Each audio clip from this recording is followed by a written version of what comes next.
Everything began inside a tomb, where a young man stood on the brink of death, facing a gigantic basilisk. His name was Seo Jong-hyun, a tomb raider. The world Jong-hyun lived in had changed drastically. In the year 2025, various tombs had appeared across the world. These tombs were linked to myths, fairy tales, legends, folklore, and poetry. Each tomb contained relics of immense power.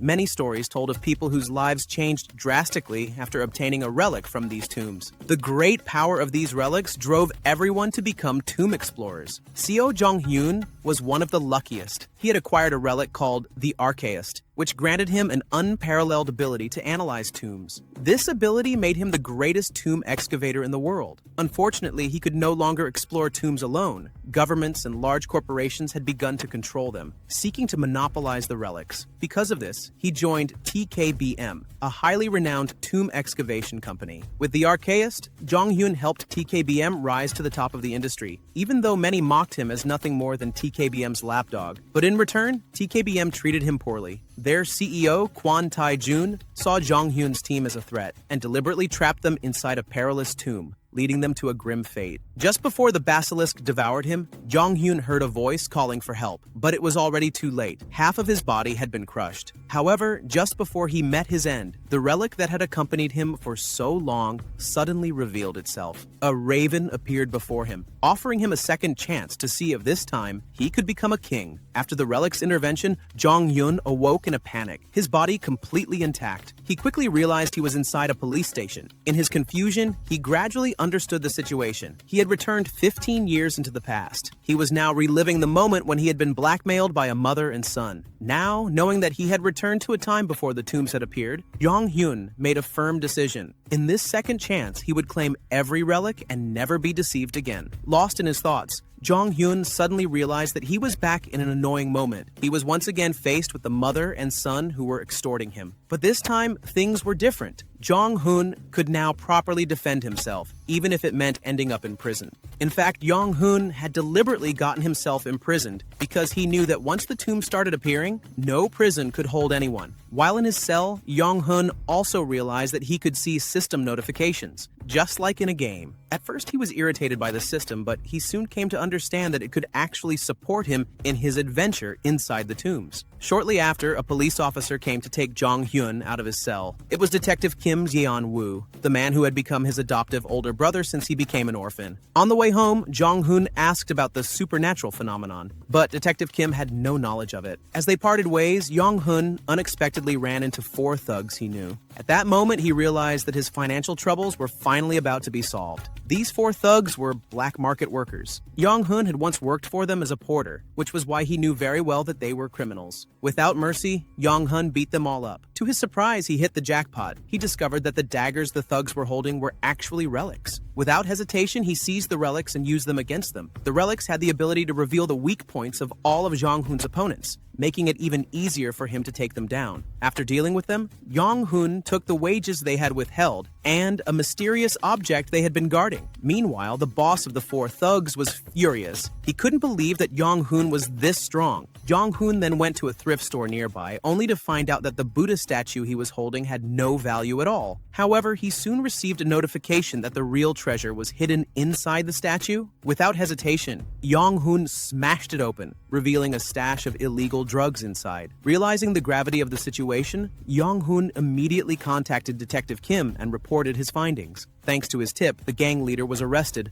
along with all the evidence that Jong-hyun had uncovered. According to the local law, whistleblowers in such cases could receive a reward of up to 100 million yen. With that in mind, Jong-hyun walked home with a beaming smile, knowing he was about to come into a fortune. Unfortunately, as he arrived at his house, his excitement quickly turned into shock. His home had vanished, swallowed by a massive mound of earth. The people in the area were, of course, in a panic, especially with the military aiming their weapons, making everything even more chaotic. That was why Jong-hyun struck the uniformed man and demanded an explanation. He soon discovered that the Korean government was collaborating with foreign entities to resolve the phenomenon. On the other side, Linda Walker, an American agent, and Abe Kiyoshi from Japan met. Both of them were foreign operatives who already knew about the existence of the tomb and the relics that might be inside. However, they were competing against each other and had no intention of cooperating. Upon learning this, Jong-hyun realized he had to move quickly to find the entrance to the tomb. Jong-hun eventually obtained the tomb glyph, an inscription that detailed everything about the tomb. Around this time, Jong-hyun also acquired his second skill. After searching for quite some time, Jong-hyun finally found the tomb's entrance. Using the relic dagger he held, a massive explosion occurred. When the tomb opened, agents from America and Japan also realized that the entrance had been unsealed. Both of them rushed toward the tomb's entrance, knowing they had to jump down. Upon reaching the bottom, they found the tomb flooded with water. Aware of this, Jong-un activated the tomb's trap. Water surged inside, sweeping away the American and Japanese agents. As he ventured deeper, Jong-hyun arrived at a vast pool and presented his relic. A giant serpent emerged and asked, "Which dagger belongs to you, Jong-hyun? The gold one or the silver one?" Jong-hyun recognized this as a trap, inspired by the tale of Hermes and the cute woodcutter. Refusing both, he instead took his original relic. However, the moment he grasped his dagger, he launched an attack on the tomb's guardian. The guardian fought back, but Jong-hyun knew exactly what to do.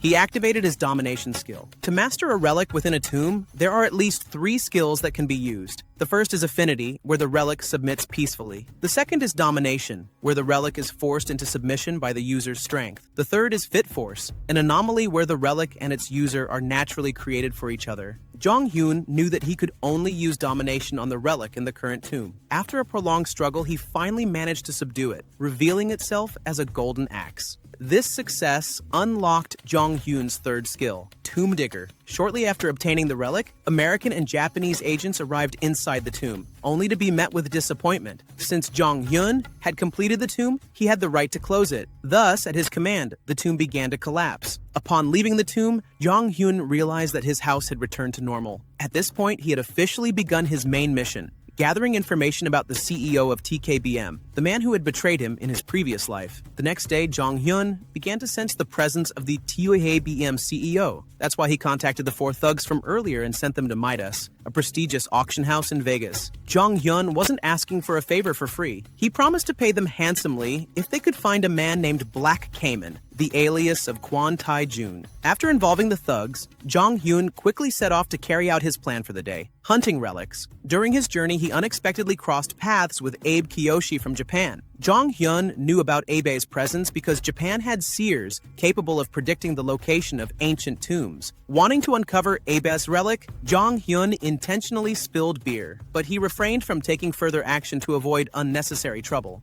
Shortly after they parted ways, Abe received a phone call from a Japanese seer, informing him that the previous relic conqueror was none other than Jong-hyun, the very man he had just encountered. After arriving at the site where the tomb was set to appear, Jong-hyun once again encountered Abe. However, before Abe could do anything, the tomb's entrance suddenly opened and exploded. It turned out that they had entered the cursed sword tomb of Muramasa. This tomb originated from the legend of a Japanese swordsmith family that was exterminated by Ieyasu Tokugawa through a sword known as Muramasa. Because of this, the tomb was filled with traps and broken swords scattered throughout its interior. Jong-hyun also started to feel a dense poison spreading inside, forcing him to hurry. Abe, who was there, attempted to use his gun, but it backfired and exploded on its own. Modern weapons were useless inside the tomb. Seizing the opportunity, Jong-hyun threw Abe into a pit filled with living corpses, trapping him and rendering him unable to move. Venturing deeper, Jong-hyun obtained 2 additional relics, a bracelet and a mochi.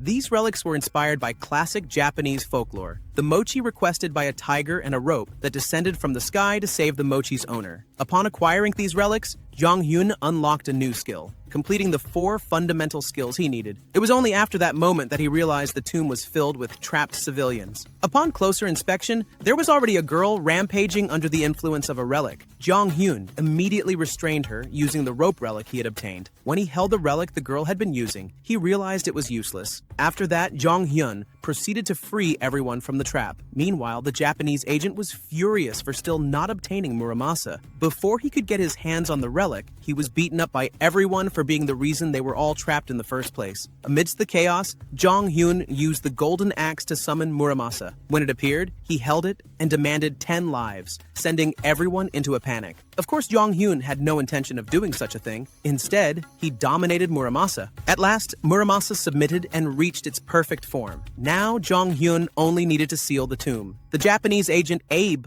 also wanted to escape, but upon hearing that he had been working with TIBM, Jong Hyun kicked him back inside just as the tomb collapsed. After leaving the tomb, it was revealed that relics could move on their own, like Muramasa, which was displeased about being kept in a bag and ended up being thrown into a closet. At this moment, Jong Hyun also realized that he had sustained injuries due to the side effects of domination. These wounds could worsen over time, but he had no other options. Just then, the system sent Jong Hyun a notification regarding affinity and domination. Without hesitation, he chose domination, as it was the ability he frequently relied on. As a result, he received a pill that granted immunity to domination's side effects. Jong Hyun immediately recognized that this pill was ridiculously overpowered. After Muramasa's tomb was sealed, the event became an international headline. Japan was blamed for endangering civilians, which enraged the Japanese government. In response, Boss Ob vowed to capture Jong Hyun in the near future. Meanwhile, Jong Hyun received a call from one of his hired thugs in Vegas, informing him that the person he was searching for was likely there. However, Jong Hyun couldn't leave immediately, as he had just received a notification that an S-rank Relic user had marked him. Realizing the danger, he decided to delay his trip to Vegas and prepare for his next move. The S-rank Relic mentioned in Jong Hyun's notification turned out to be a book titled The Future, written by Shotoku Fusa. This relic did not emerge from a tomb, but instead chose its own owner. Its current owner was Sasaki Yuki. No matter what Yuki did, whether he ran, buried it, or threw it away, the book would always reappear. The Japanese government, aware of the relic's existence, decided to sponsor Yuki's improved lifestyle. Unfortunately, in Jong Hyun's previous life, this book also led to Yuki's tragic end. Now, Yuki had grown up and had an important duty, reading the future for the Japanese government. However, today's prophecy was terrifying. He foresaw that he would meet his end at the hands of a Korean. This was due to Jong Hyun arriving in Japan on that very day. Naturally, the Japanese government was on high alert. They set a trap for Jong Hyun in a sushi shop, using Yuki as bait. Unexpectedly, instead of cooperating, Yuki became mesmerized by Jong Hyun's handsome face and shut the door to the room. Seizing the opportunity, Jong Hyun attacked everyone outside and took Yuki with him, escaping from the restaurant.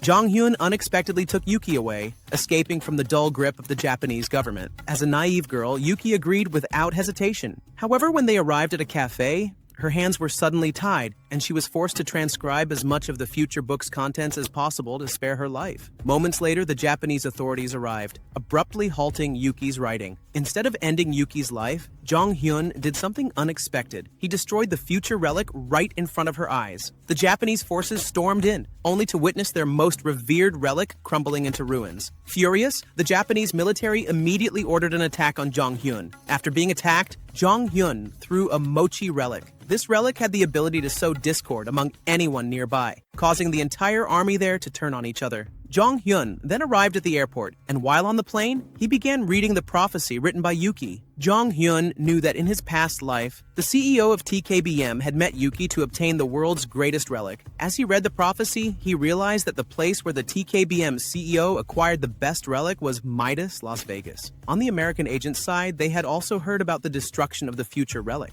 However, they had a different approach. Instead of attacking Jong Hyun, they wanted to recruit him to America with the lure of money. Knowing about Midas, Jong Hyun rushed to Vegas and gathered all his subordinates there. After learning that the TKBM CEO might be present, Jong Hyun decided to participate in the auction. He checked the auction list and discovered that the relics he needed were the Shakespeare relic and the Hammurabi relic. Upon hearing that their boss intended to join the auction, Jong Hyun's subordinates panicked. However, they calmed down when Jong Hyun assured them he had a solution. After all, they were in Vegas, the land of gambling, where anything was possible. For Jong Hyun, making money in Vegas was not difficult. Every casino he entered always ended with a jackpot. In fact, he made an extraordinary amount of money in just a short time. He won so much that the casino management suspected him of cheating and decided to investigate him. Truthfully, Jong Hyun was cheating. He carried a golden axe that allowed him to see which slot machines were about to pay out. However, the golden axe remained undetected, since it had transformed into a mere souvenir, one of the unique abilities of relics, which could change their appearance at will. Even after raking in so much money, Jong Hyun was not satisfied. So, after a meal, he moved to an even bigger casino. This time, he was determined to win even more. Unfortunately, something felt off about this place. Many things were broken,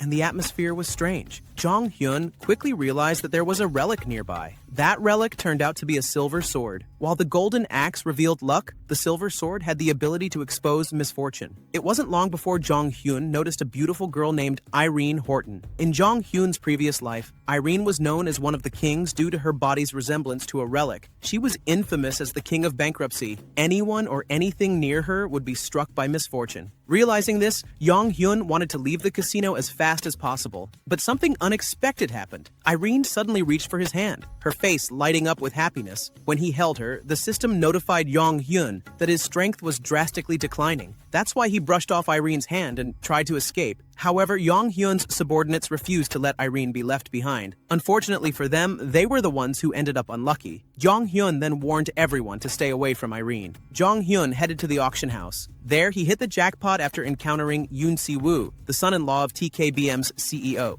Not long after, the CEO himself, Kwon Tae-jun, appeared. Jong Hyun's emotions flared as memories of his past life resurfaced, but he had to stay calm. His revenge wasn't due yet. Lost in thought, he suddenly realized that misfortune was spreading to everyone around him, including Kwon Tae-jun, whose company had just caught fire. It was at that moment that Jong Hyun noticed Irene had been following him. Irene was well aware that she brought ruin to everyone she encountered. That's why she wanted to ask Jong Hyun how someone could become lucky. After all, he had just won big in Vegas. Jong Hyun initially wanted to run away, but the system notified him that he was gradually developing an immunity to Irene's misfortune. Seeing an opportunity, Jong Hyun decided to use this to his advantage in the auction. He invited Irene inside, intending to turn her into a curse for his bidding rivals. The auction began with more than 80% of the attendees choosing not to participate due to Irene's power. Jong Hyun also noticed that Kwon Tae-jun remained present, which signified that there was indeed a valuable item up for bidding. At this moment, Jong Hyun also realized the true nature of Irene's power. When her mood improved and she became happier, her bankruptcy-inducing ability grew even stronger. This power was so intense that even Jong Hyun's relic seemed to scream in response. After a complex bidding session, the auction finally reached its climax. The auction house unveiled a plant resembling a bonsai. Only Kwon Tae-jun and Jong Hyun knew that this was actually a priceless relic, the Qin Shi Huang's fire. This relic originated from the legend of China's first emperor, who sought the elixir of immortality. The tree was said to be the very symbol of eternal life. It possessed the power to heal diseases caused by other relics. In Jong Hyun's previous life, Kwon Tae-jun had only paid him with the fruit from this tree as compensation, despite the fact that Jong Hyun constantly lived in danger. This was why the two of them engaged in an intense bidding war until Kwon Tae-jun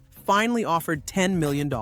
Jong Hyun knew that competing financially against the CEO of TKBM was pointless, so he decided to use Irene's power to win instead. The power in question was, of course, not the power of bankruptcy, but Irene's financial strength. Kwon Tae-jun might be the CEO of a major company, but Irene was the heir of the wealthy Holton family. That was why she could win with a bid of up to $50 million.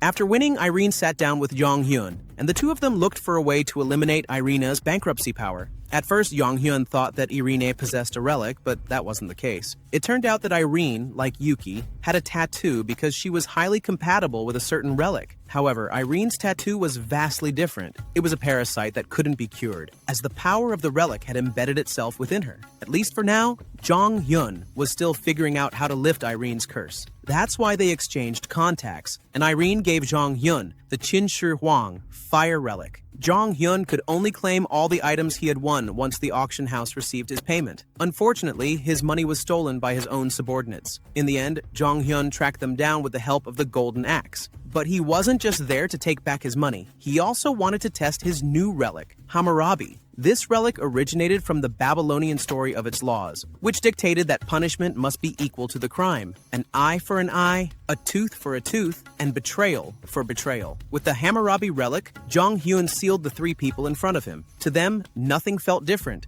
But in reality, Jong Hyun had already established a subordinate contract with two of them. He had no intention of torturing them. On the contrary, he even promised fair wages if they did their job well, along with a decent place to live. That was why they all agreed. And Jong Hyun also took the opportunity to tell them that the world was about to change. The next day, Jong Hyun assigned his subordinates to take care of Qin Shi Huang's fire. The night before, he had tried to control the relic using domination, but it was unsuccessful. Surprisingly, his subordinates turned out to be more more compatible with handling Qin Shi Huang's fire, as the relic seemed pleased with them. Shortly after, Zhang Hyun received a call from Kwon Taek-jun. The man had used his network to gather information about Zhang Hyun and was now offering a deal to obtain Qin Shi Huang's fire. However, Zhang Hyun couldn't care less and immediately hung up. This, of course, enraged Kwon Taek-jun, especially toward his son-in-law who had held him back at the auction. Feeling responsible, the son-in-law swore that he would obtain the Qin Shi Huang relic himself. Zhang Hyun already knew he would be targeted, so he had prepared a trap in advance. The two finally met in an underground bar where Yoon Si-woo confronted Zhang Hyun directly. But Zhang Hyun knew exactly how to defeat him with ease. In Zhang Hyun's previous life, Yoon Si-woo was known as a hot-tempered man. He once felt jealous of Zhang Hyun because he was fired while Zhang Hyun was promoted. When he attempted to attack, Yoon Si-woo couldn't use his relic due to his overwhelming emotions. The use of relics highly depends on the emotional state of the user. That's why Zhang Hyun immediately provoked Yoon Si-woo. As a result, when Yoon Si-woo tried to use his relic, he couldn't do anything.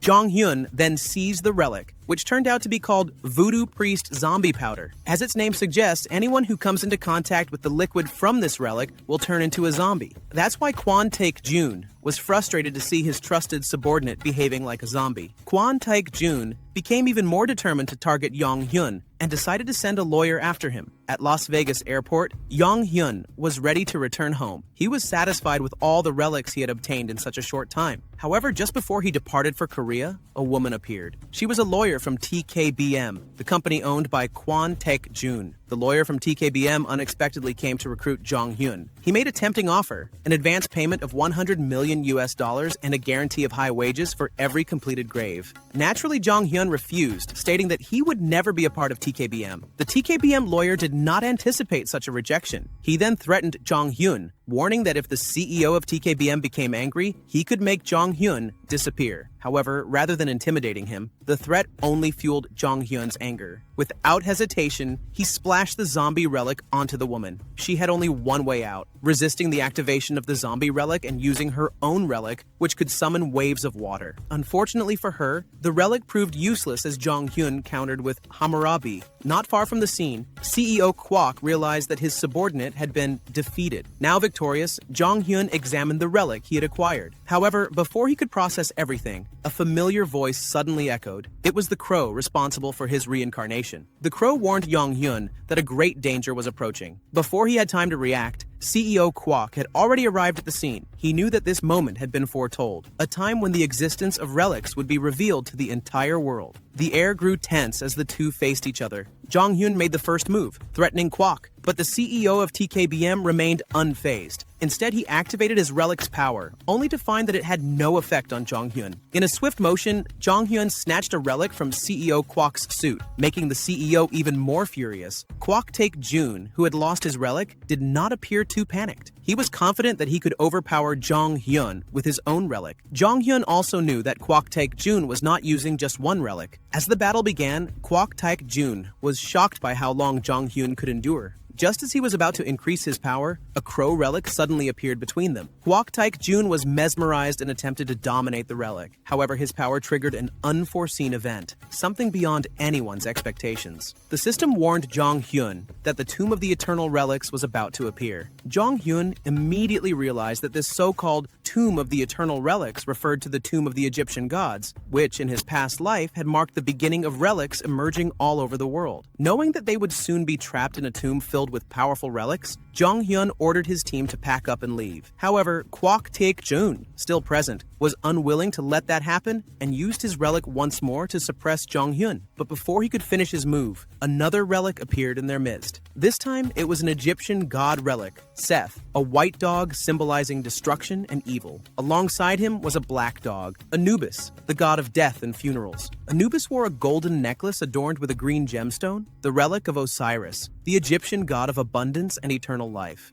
At that moment, Zhang Hyun realized he was in a dire situation. Not only did he have to deal with Kwok Taek-jun, but he also had to face 3 eternal relics at once. When attacked by the eternal relic, everyone collapsed in weakness, including Kwon Taek-jun. Everyone except Zhang Hyun, who remained standing tall. Both Seth and Anubis were shocked by Zhang Hyun's strength. Their surprise grew even more when Seth launched an attack, only for Jong Hyun to counter it using Hammurabi. Seth was startled. Hammurabi was a relic far weaker than him, yet in Jong Hyun's hands, it was unexpectedly effective. Anubis, witnessing the situation, suggested that they should use their full power. However, Seth refused, not wanting to exhaust themselves unnecessarily. He also noticed something unusual. Jong Hyun carried the scent of the crow relic. This revelation stunned Anubis as well, since every relic knew that the crow relic was supposed to be sealed away. Seeing the tension between the two, Jong Hyun recalled that Egyptian relics never had a good relationship with each other. After all, in their mythology, Seth was considered a treacherous brother. He realized that amidst their argument, he had an opening for a surprise attack.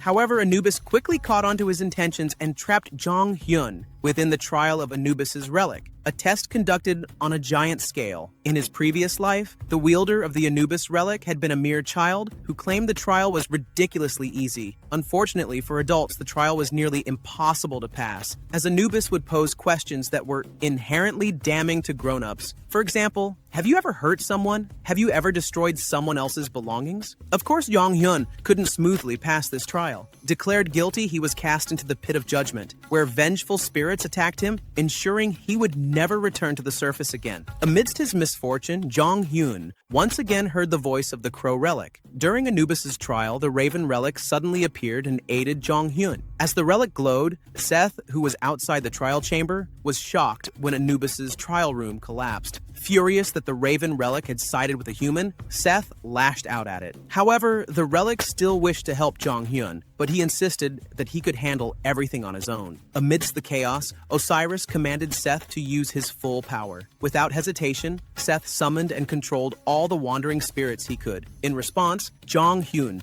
wielded Muramasa to fight back. Seeing this, Seth raised the challenge's difficulty by wrapping all the relics and spirits into a giant mummy, making it impossible for Jong Hyun to determine where the Egyptian god relics were hidden. But Jong Hyun had a solution. Using the golden axe and silver axe, he managed to locate the relics of Seth and Osiris. However, instead of immediately defeating the remaining Anubis relic, Jong Hyun demanded that Anubis reopen his trial chamber, this time under Jong Hyun's authority. By answering all of Anubis's questions, Jong Hyun successfully conquered the eternal Egyptian relic. With this, Anubis's tomb had been completed. Jong Hyun then began sealing the tomb. CEO Kwok, who was present, was naturally shocked by what he had witnessed. That was why he wanted to recruit Jong Hyun into TKBM, offering a price even higher than before. However, Jong Hyun, who harbored a deep grudge against TKBM, was immediately enraged. Without hesitation, he attacked CEO Kwok. Although CEO Kwok took a direct hit, his Achilles relic granted him immortality. Jong Hyun was already aware of this, but he had another way to win. He unleashed the full power of Muramasa. The sword had a unique ability. The stronger its opponent, the more frenzied it became. Jong Hyun then launched an attack that triggered a massive explosion. The intensity of their battle kept escalating. Trapped in a corner, CEO Kwok began attacking recklessly. Jong Hyun countered his relentless assaults with Hammurabi. Using a combination of Muramasa and Hammurabi, Jong Hyun managed to defeat CEO Kwok,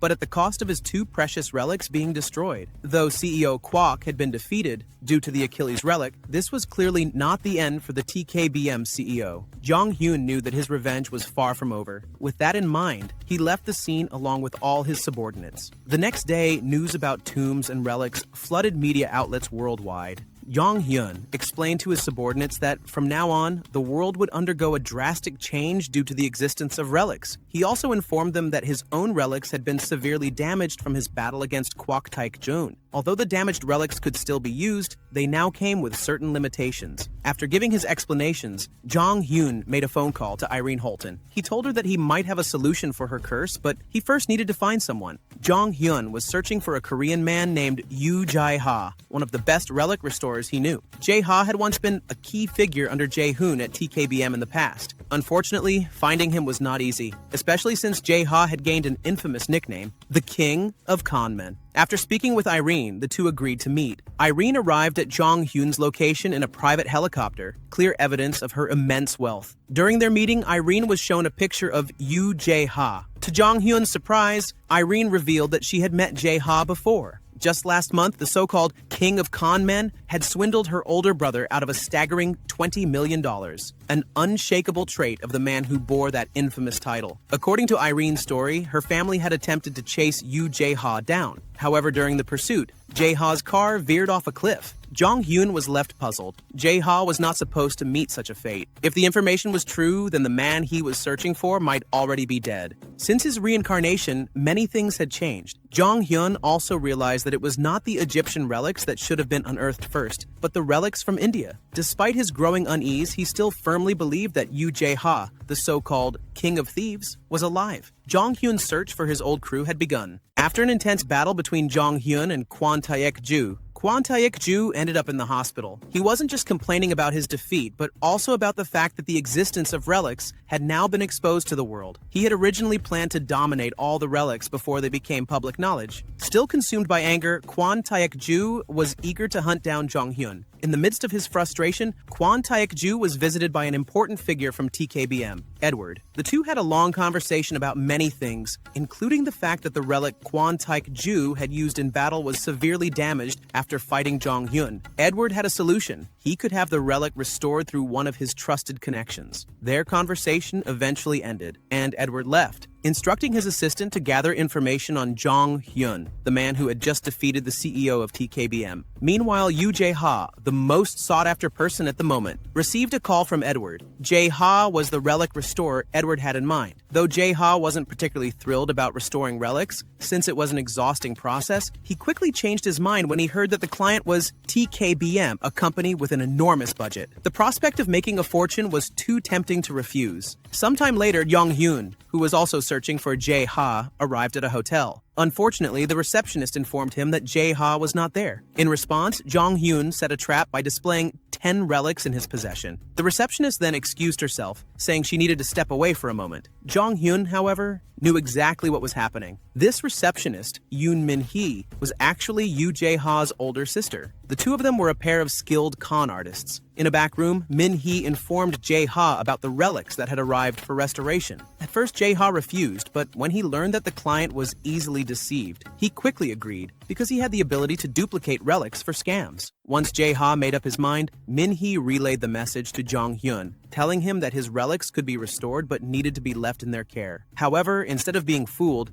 Jong Hyun was actually pleased, because it meant Jae-ha was still alive, and he now had a lead on the whereabouts of the King of Thieves. Yu Jae-ha's face lit up with excitement as he saw a dozen high-quality relics before him. He had hit the jackpot. While Jae-ha could duplicate relics, not only their form but also their function, their power was significantly weaker. Once the restoration was complete, Min-hee took out the fake relics for Jong Hyun. However, upon realizing he had been tricked, Jong Hyun flew into a rage, terrifying Min-hee to the point that she revealed the location of Jae-ha's room. Jong Hyun stormed in and immediately used his rope relic. Bound tightly, Jae-ha was powerless as Jong Hyun took back all of his relics. Not stopping there, Jong Hyun forcefully used the Shakespeare relic to impose a slave contract on Jae-ha. On the surface, the contract didn't seem too bad. Jong Hyun promised Jae-ha comfort, security, and a staggering $60 million in monthly commissions. But Jae-ha still wanted to escape. He longed to be a free man. Seeing Jae-ha's resistance, Jong Hyun recalled the tragic story behind him. Jae-ha had once been a brilliant young painter at a top American university. Unfortunately, his career was destroyed when his own teacher, John Richard, claimed his artwork as his own. Devastated, Jae-ha dropped out of school and turned to forgery, which eventually led him to the forger's relic. With such a dark past, it was no surprise that Jae-ha wasn't easy to convince. But where had the so-called King of Thieves escaped to? It turned out that Jae-ha had fled to make a phone call. On the other end of the line was none other than Kwok Tae-joon, ready to strike a deal with Jae-ha. Still on the phone, Jae-ha was suddenly captured by Jong Hyun's gang. Jong Hyun took over the call just to mock the CEO of TKBM, further enraging Kwok Taek-joon. After hanging up, Jong Hyun spoke to Jae-ha about their previous agreement, but Jae-ha lost his temper and insisted on joining TKBM. Provoking him, Jong Hyun mentioned the name Jean Richard. That name alone made Jae-ha furious, and he tried to attack Jong Hyun, but failed. Jong Hyun then revealed a harsh truth. Richard could perfectly duplicate Jae-ha's artwork because he was a relic user. That was why Jong Hyun offered to expose Richard's lies and restore Jae-ha's reputation as a genius painter. Hearing this, Jae-ha hesitated, still considering whether to side with Jong Hyun. Growing impatient with the negotiation, Jong Hyun left the choice in Jae-ha's hands and walked out of the hotel. A while later, Jae-ha met with the CEO of TKBM. He agreed to become TKBM's personal relic restorer, but only under the condition that they help him expose Richard as a fraud. Unfortunately, Kwok Taek-joon, only laughed at him. Why? Because TKBM was actually on friendly terms with Richard. In fact, they were about to establish the Pandora organization to monopolize relics. Jae-ha was visibly disappointed and attempted to leave the room. But before he could, he was restrained and intended to be... After taking down all the TKBM guards and ejecting Kwok Taek-jun, Jong-hyun escaped with Jae-ha. At Jong-hyun's place, Jae-ha agreed to be assigned as a relic restorer, as per their agreement. However, since Jong-hyun had saved him, he demanded that all relic restorations be completed in just one day. Jae-ha immediately protested, estimating that it would take a month to restore all the relics. But Jong-hyun challenged him, claiming that he could restore the relics quickly using Jae-ha's own relic. Jae-ha didn't believe him and bet that if Jong-hyun succeeded, he wouldn't ask for payment. To Jae-ha's shock, Jong-hyun actually managed to do it using domination, leaving Jae-ha stunned. While Jong-hyun was indeed capable of restoring relics, the process was an immense burden on him, which was why he needed Jae-ha. Having lost the bet, Jae-ha had no choice but to comply. As he left Jae-ha's room, Jae-ha's phone suddenly rang. It was a call from Edward. Edward was looking for Jong-hyun. Jong-hyun knew of Edward as he was one of the wealthiest men on Earth and also a relic hunter. Edward proposed a collaboration with Jong-hyun to conquer a tomb in China. Initially, Edward claimed that his client was the Chinese government, but Jong-hyun saw through his lie. When pressed for the truth, Edward finally admitted that his actual client was Kira Clark, the general manager of relic research and a U.S. military general known as the Warlord Queen. Kira Clark was in the process of gathering pieces of the maple relics, and the tomb in China was one of the sites holding them. Upon learning this, Jong-hyun immediately agreed to the collaboration, of course with a hidden agenda of his own. 2 days later, Jong-hyun and Jae-ha flew straight to China with the help of Irene Holton, who owned a private jet. Jae-ha was briefly mesmerized by Irene's beauty, but he quickly realized that she was the younger sister of the person he had deceived. Irene, who was also aware of this, assured Jae-ha that he would be safe from her family as long as he helped Jong-hyun. After their introductions, Jong-hyun explained to Irene that she needed to learn how to use relics by training with him and Jae-ha. This was because the parasitic relic attached to Irene couldn't be removed at the moment, so the best course of action was to control it instead. Upon landing in China, Jong-hyun and Jae-ha found an unusual situation. 2/3 of the country had already turned into a graveyard. Knowing they had to move quickly, they prepared themselves. However, at such a critical moment, Jae-ha lost his restoration relic to a thief. Jong-hyun immediately requested his rope relic to chase after the culprit. The thief turned out to be a young boy who was actually an agent from the United States. The boy wielded the Medusa relic, which he couldn't fully control, making it easy for Jong-hyun to defeat him. After winning, Jae-ha was instructed to take all the relics the boy possessed. At this moment, Jong-hyun also realized that his own relic had not yet been restored by Jae-ha, but there was no other choice. Since they had already arrived in China, they had to keep moving forward, even with incomplete relics. After losing all the relics they had, the American agents grew restless about their team's condition. It turned out that America had brought along 3 of their top tomb raiders, Linda Walker, Thomas, and Vivian Lucy. Lucy was questioned about the whereabouts of her relic, but she couldn't say much. Jong-hyun had already used the Shakespeare relic to make a pact with Lucy. Every time she tried to explain what had happened to her, she would be tickled until she couldn't speak. This only worsened the American agent's frustration. Meanwhile, in a separate location, Jong-hyun and Jae-ha boarded a ship to enter the tomb's territory. Still navigating the waters, they realized that the tomb they were headed to had expanded in size. Because of this, their ship was attacked by sea creatures emerging from the tomb. The people who were attacked went insane, but Jong-hyun managed to escape the situation using the Shakespeare relic. It turned out that the tomb relic recognized Jong-hyun because the relics had already been discussing how the crow relic had chosen a new owner. Jong-hyun then provoked this tomb relic, hoping to uncover the identity of the crow relic. It was revealed that the crow relic was one of the most powerful relics, capable of devouring other relics. As a formidable relic, it was despised by the others because it aided humans. For this reason, the crow relic had been trapped, and its owner had been destroyed by the other relics. Jong-hyun then realized that the last tomb that had trapped him with the giant serpent had a different interior design. He was now certain it was the very place where the crow relic had been imprisoned. After gathering all the information he needed, Jong-hyun continued provoking the tomb relic in China. In response, the relic sent its army of sea monsters to attack him. Their conversation came to an abrupt end. The two of them fought relentlessly, and even Jong-hyun's newly repaired relic was destroyed once again. With no other options left, they had only one choice: to flee. However, as they were escaping, they ran into an American agent seeking revenge. Here, Agent Thomas from America confronted Jong Hyun. Thomas was an A-class relic user with formidable combat skills, forcing Jong Hyun to be cautious in battle. But it didn't take long. Jong Hyun managed to defeat Thomas, seize his relic, and escape on a small boat with Jae-ha. The American forces intended to pursue them, but Jong Hyun used his rope relic to hurl Linda into the ocean, halting the agent's chase. Upon reaching the inner chamber of the tomb, Jong Hyun arrived at the relic's location, which appeared as a giant tree. The relic's trial required him to pray until it was satisfied. However, Jong Hyun had a different solution. He was going to cut it down. After cutting down the tree earlier, the relic that appeared was a map originating from the Ming Empire's story. It was said that the Ming Emperor once ordered more than 60 ships to sail in search of treasures across various parts of the world, achieving great success. That's why this relic map was valuable. It could reveal various treasures related to relics. Once restored, the relic could be used properly. Irene, who had just tried using it, was able to see the location of the relic connected to her curse. It was in Turkey. That's why their next destination was Turkey. However, before departing, Jong Hyun ordered Jae-ha to duplicate the map and hand it over to the Americans. Jae-ha was, of course, terrified, as he had to deceive a superpower nation and its general, Kira. But Jong Hyun insisted it had to be done because Kira was ambitious about monopolizing relics. She was actively searching for all the relic maps, and the one she desired most was the Columbus relic, a relic that revealed the locations of all tombs and scattered relics. After duplicating the relic map Kira wanted and handing it over to the American agents, Jong Hyun, Jae-ha, and Irene enjoyed their lives as VIP guests of Edward. Unfortunately, it didn't take long before Edward faced protests from the Americans over the missing map, and even the British Prime Minister had disappeared. Furious, Edward lashed out at Jong Hyun. But in the midst of Edward's anger, Jong Hyun only responded with a bright, carefree smile. It turned out that Jong Hyun had a plan. He instructed Edward to call Kira and connect the call to him. Once connected, Jong Hyun claimed that he could help Kira find the missing Prime Minister of the United Kingdom. He only needed access to the relic map that Kira possessed. At first, Kira didn't believe him, but Jong Hyun insisted that he could unlock the full potential of her relic map. Jae-ha and Edward were shocked to discover that Jong Hyun had such an ability, but after observing him, they realized he was lying.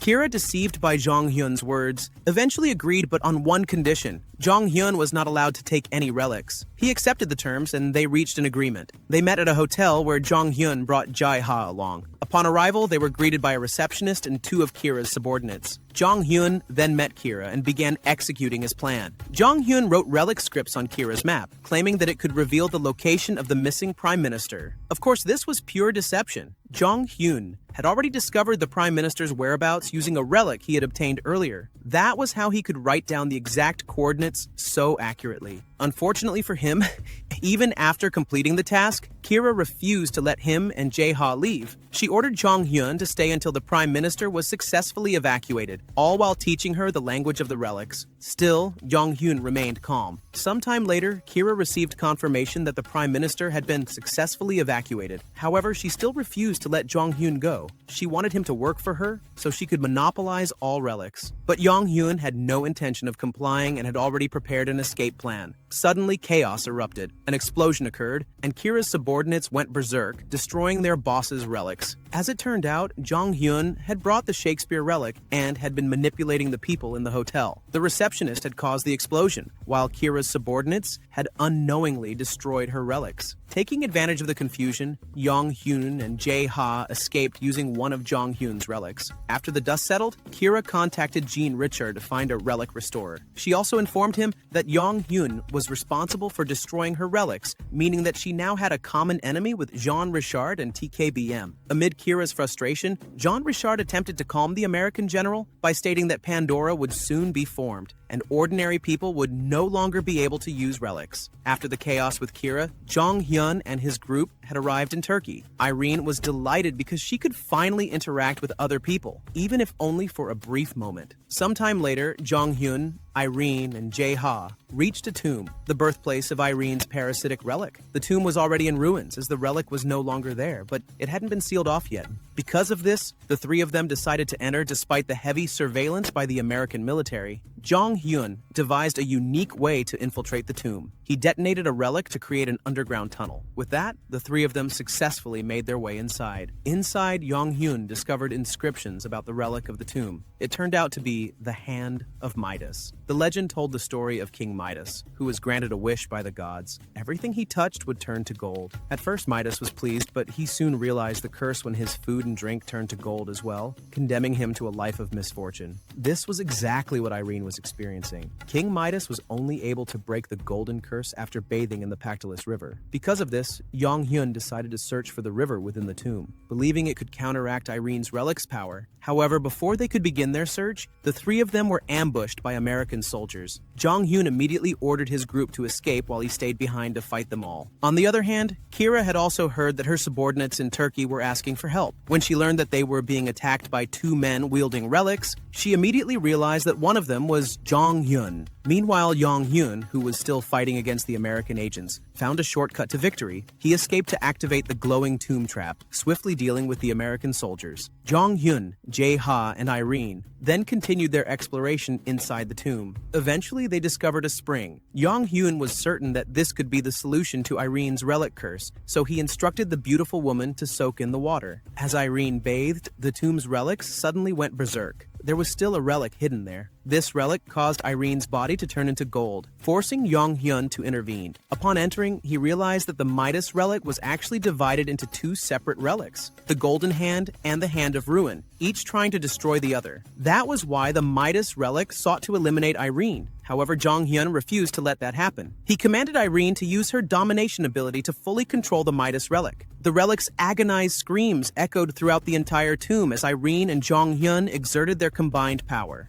Longer turned into gold. Naturally, she was overjoyed. She could finally control the relic of bankruptcy. Elsewhere, Kira was enraged when she received no confirmation from her strike team regarding Jong-hyun's presence at the Turkish tomb. She vowed to eliminate Jong-hyun and his group that very day. Back at Jong-hyun's location, a strange phenomenon occurred. The tomb began to tremble as if it were about to collapse under attack. Jong-hyun immediately realized that this was the power of Kira's strongest relic, the Relic of Sekhmet. In Egyptian mythology, Sekhmet was the goddess of destruction, and this relic granted Kira the ability to attack her targets regardless of distance or time. A terrifying power, indeed. However, Jong-hyun had his own way of dealing with it. He used the Relic of Hammurabi to withstand the tremors, and then activated the newly acquired tomb restoration skill. Eventually, they managed to escape safely. At the American agency's headquarters, chaos ensued. Despite Kira unleashing her ultimate attack, they were unable to locate Jong-hyun and his group. Frustration spread throughout the team, made worse by the side effects of the Relic of Sekhmet. Each time Kira used it, she would regress into a baby until her strength was fully restored. Amid the commotion,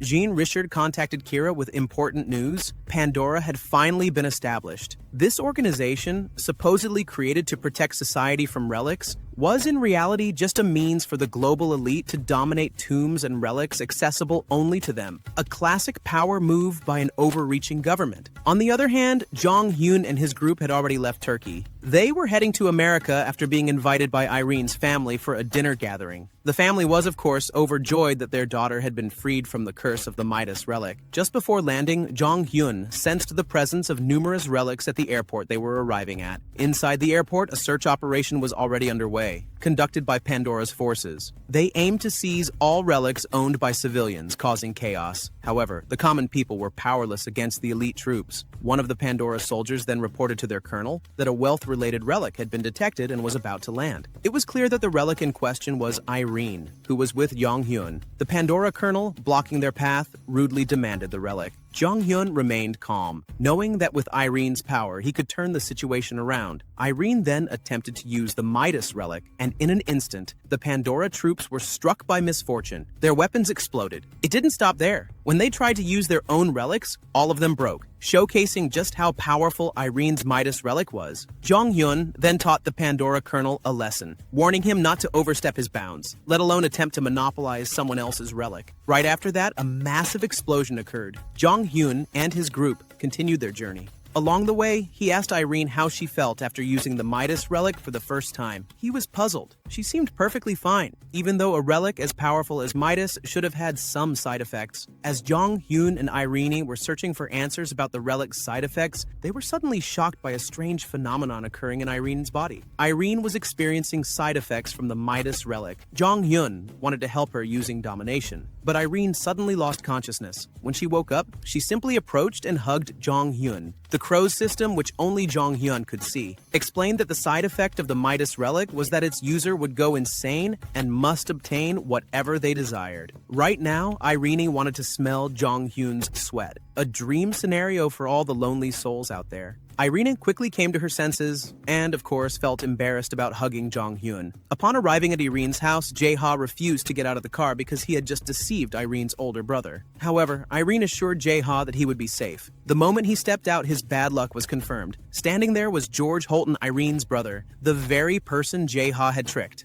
George was ready to explode at Jae-ha, but fortunately Jong Hyun was still able to negotiate. At first, George softened upon hearing that his sister had been freed from the relic's curse. However, in a matter of seconds, his anger flared up again. George realized that even though Irene was free, she was still holding onto a relic. The Holton family was known for being devoutly religious, considering relics to be objects of heresy. George's strong aversion to relics stemmed from his family's beliefs. However, despite his anger, he still let Jae-ha go. Here, George's extreme stance on relics raised questions in Jong Hyun's mind. He could tell that there was something deeper going on within the Holton family. Sensing that something was off, Jong Hyun immediately forced his way into the Holton family residence. As soon as he entered, he saw Irene's parents looking weak and helpless. George claimed he had no idea what had happened, even though they had been perfectly fine earlier. Jong Hyun then stated that Irene's parents were suffering from Relic syndrome. In his previous life, 1/3 of Earth's population had vanished due to this disease. Although he was familiar with the illness, he found it strange because the disease typically took years of exposure before reaching such a dire state. This realization led Jong Hyun to understand that the Holton family had been attacked using a relic capable of accelerating the effects of the disease. Determined to help, Jong Hyun promised that he could cure them, as the disease could only be treated using a healing relic. He possessed such a relic, the Qin Shi Huang Flame, but he had yet to master its use. Therefore, the group set out on a journey to find another relic that could trigger the Qin Shi Huang Flame, transforming it into a fully functional medical relic. The relic they were searching for was the Seobach relic. Seobach was a renowned physician and a trusted confidant of Qin Shi Huang, tasked with finding the elixir of immortality. However, Seobach never returned from his voyage. Many believe that Seobach had discovered the elixir but refused to hand it over to Qin Shi Huang. This story is what connects the Seobach relic to Qin Shi Huang's fire relic. The mission to find the Seobach relic began with Jong Hyun searching for a beggar. Who would have thought that the beggar he was looking for turned out to be Edward, who had fallen into poverty? The moment Edward saw Jong Hyun, he flew into a rage, blaming him for his downfall. However, Jong Hyun offered him a new future, but on one condition: information about the Seobach relic. Jong Hyun explained that the Seobach relic could serve as a medical relic, allowing them to establish a pharmaceutical company and become wealthy. Edward agreed, but unfortunately, he had already sold the information to Kira, who had now taken action. To Edward, Kira's approach seemed unusual. Rather than deploying American agents, she was using her private forces instead. Hearing this, Jong Hyun was actually pleased, and they immediately set off for Ghana, where the Seobach relic was located. Upon arriving in Ghana, Jong Hyun immediately spotted Kira's special forces and had already devised a plan. He would face them, starting with a card game. During a card game, Jong Hyun realized that Kira's subordinates were using a luck-based artifact. Kira's men were, of course, shocked, but there was nothing they could do about it. Moreover, the artifact they used was only grade C, while Jong Hyun used Midas Irene's relic to turn the situation around. That's why Jong Hyun wanted to extract information from them, but they refused.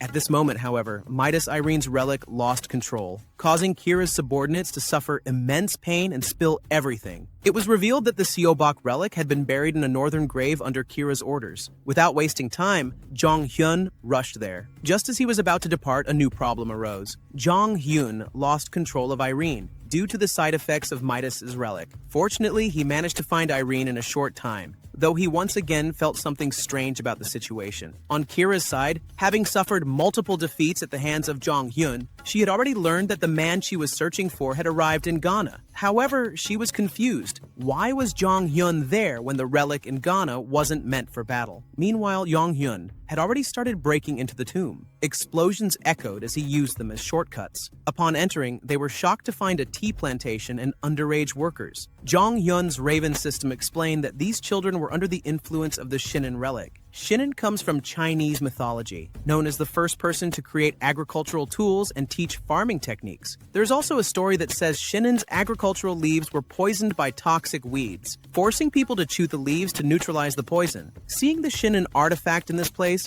Jong Hyun became even more confused about Kira's true intentions for the tomb in Ghana. However, he set aside his confusion for now. He had to find the Seobach artifact first. The search was anything but easy, as they were suddenly attacked by the children inside. Amidst the commotion, Jong Hyun, unwilling to harm the children present, bound them all using his original artifact. With that taken care of, he could focus on searching for the relic he sought. It didn't take long for Jong Hyun to sense the relic's presence. To his surprise, the relic took the form of an earthworm. According to legend, Seobach was known as the Extorter because he left with a large sum of money from the Chinese Empire but never returned. Knowing this, Jong Hyun had prepared a vast amount of money, understanding that this relic had a strong affinity for wealth. The moment the relic saw $2 billion in cash, it reacted with excitement, yet it still refused to submit to Jong Hyun. However, once Irene Holton presented a land certificate, the relic immediately surrendered and submitted to Jong Hyun's group. Once tamed, Jong Hyun placed Seobach inside a jar. Its first task was to rescue all the children in the tomb and collect samples of the tea leaves they had harvested. Afterward, Jong Hyun instructed Jae-ha and Irene to escape first, as he still had unfinished business to attend to. Unfortunately, just as they parted ways, Jong Hyun found himself trapped inside a barrier that prevented his relic from leaving and accompanying him. The barrier had been created by the Shinan relic, the true owner of the tomb. It sought to consume Jong Hyun by manipulating the earth, roots, and everything within the area. Jong Hyun, however, knew exactly what he had to do. He had already pinpointed the location of the Shinan relic, which had taken the form of a tea tree. Shinan, believing he had the upper hand, was stunned when Jong Hyun unexpectedly used a relic to set the entire tea plantation ablaze. Enraged, Shinan retaliated by pulling Jong Hyun into a burial pit, a trap designed to imprison him forever.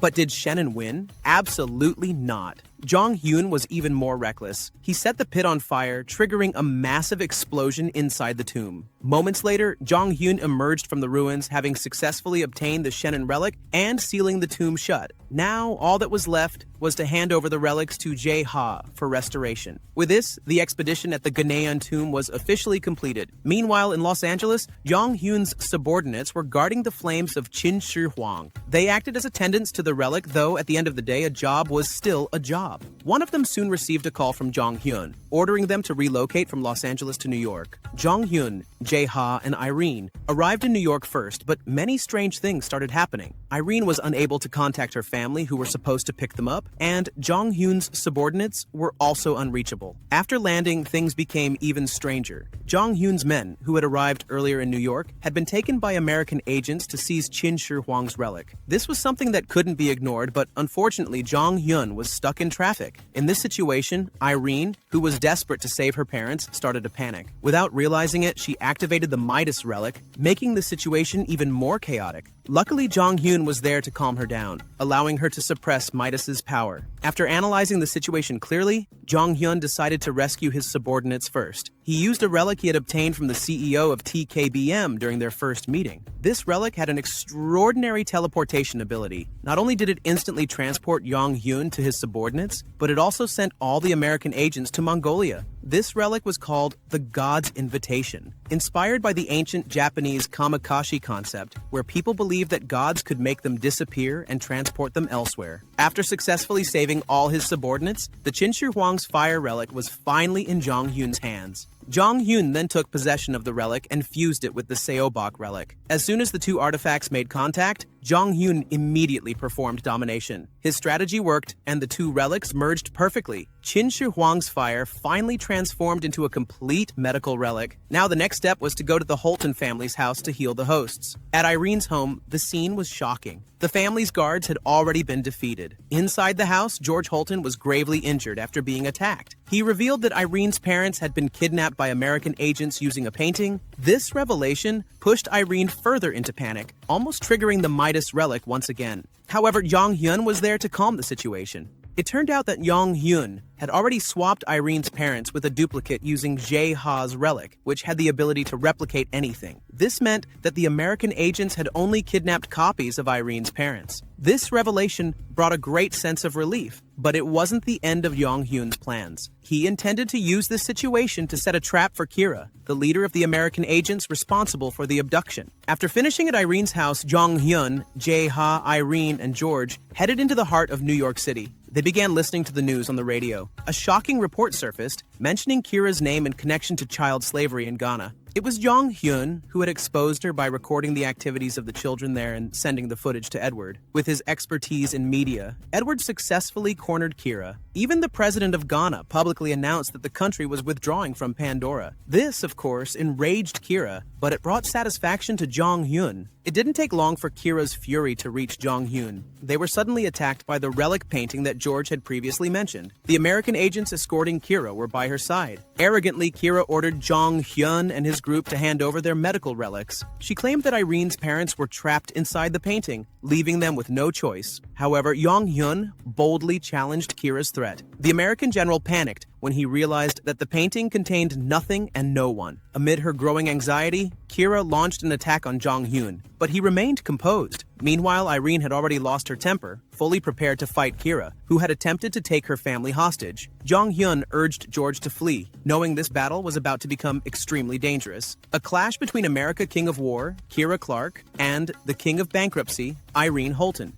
The battle between Kira and Irene begins. Kira strikes first, wielding the Sekhmet relic transformed into a powerful bow. A massive explosion rocks the battlefield. Kira thinks it's over quickly, but of course it isn't. Irene still stands, calm and unshaken. Fueled by her anger toward Kira, Irene activates the Relic of Bankruptcy. Finally, Kira has met her match. Meanwhile, Jong Hyun, Jae Ha, and George Holton rush off to a new location, a building Jong Hyun had secretly purchased in advance. Inside, his trusted subordinates are already waiting, and the relic of Qin Shi Huang is ready to be used. Also waiting there are Mr. and Mrs. Holton, both on the brink of death. After consuming the fire fruit of Qin Shi Huang, they are miraculously healed. Seeing this, Jong Hyun wastes no time and rushes toward Irene's battlefield. When he arrives, the entire city has been destroyed by the battle between Irene and Kira, but surprisingly, only Irene remains. She tells him that Kira vanished during the fight. However, Jong Hyun receives a notification from the system. It wasn't that Kira disappeared. The truth is, she suffered from a side effect of the Sekhmet relic. The relic is so powerful that its user can undergo a physical transformation when exhausted. At that moment, Jae Ha discovers Kira's relic painting.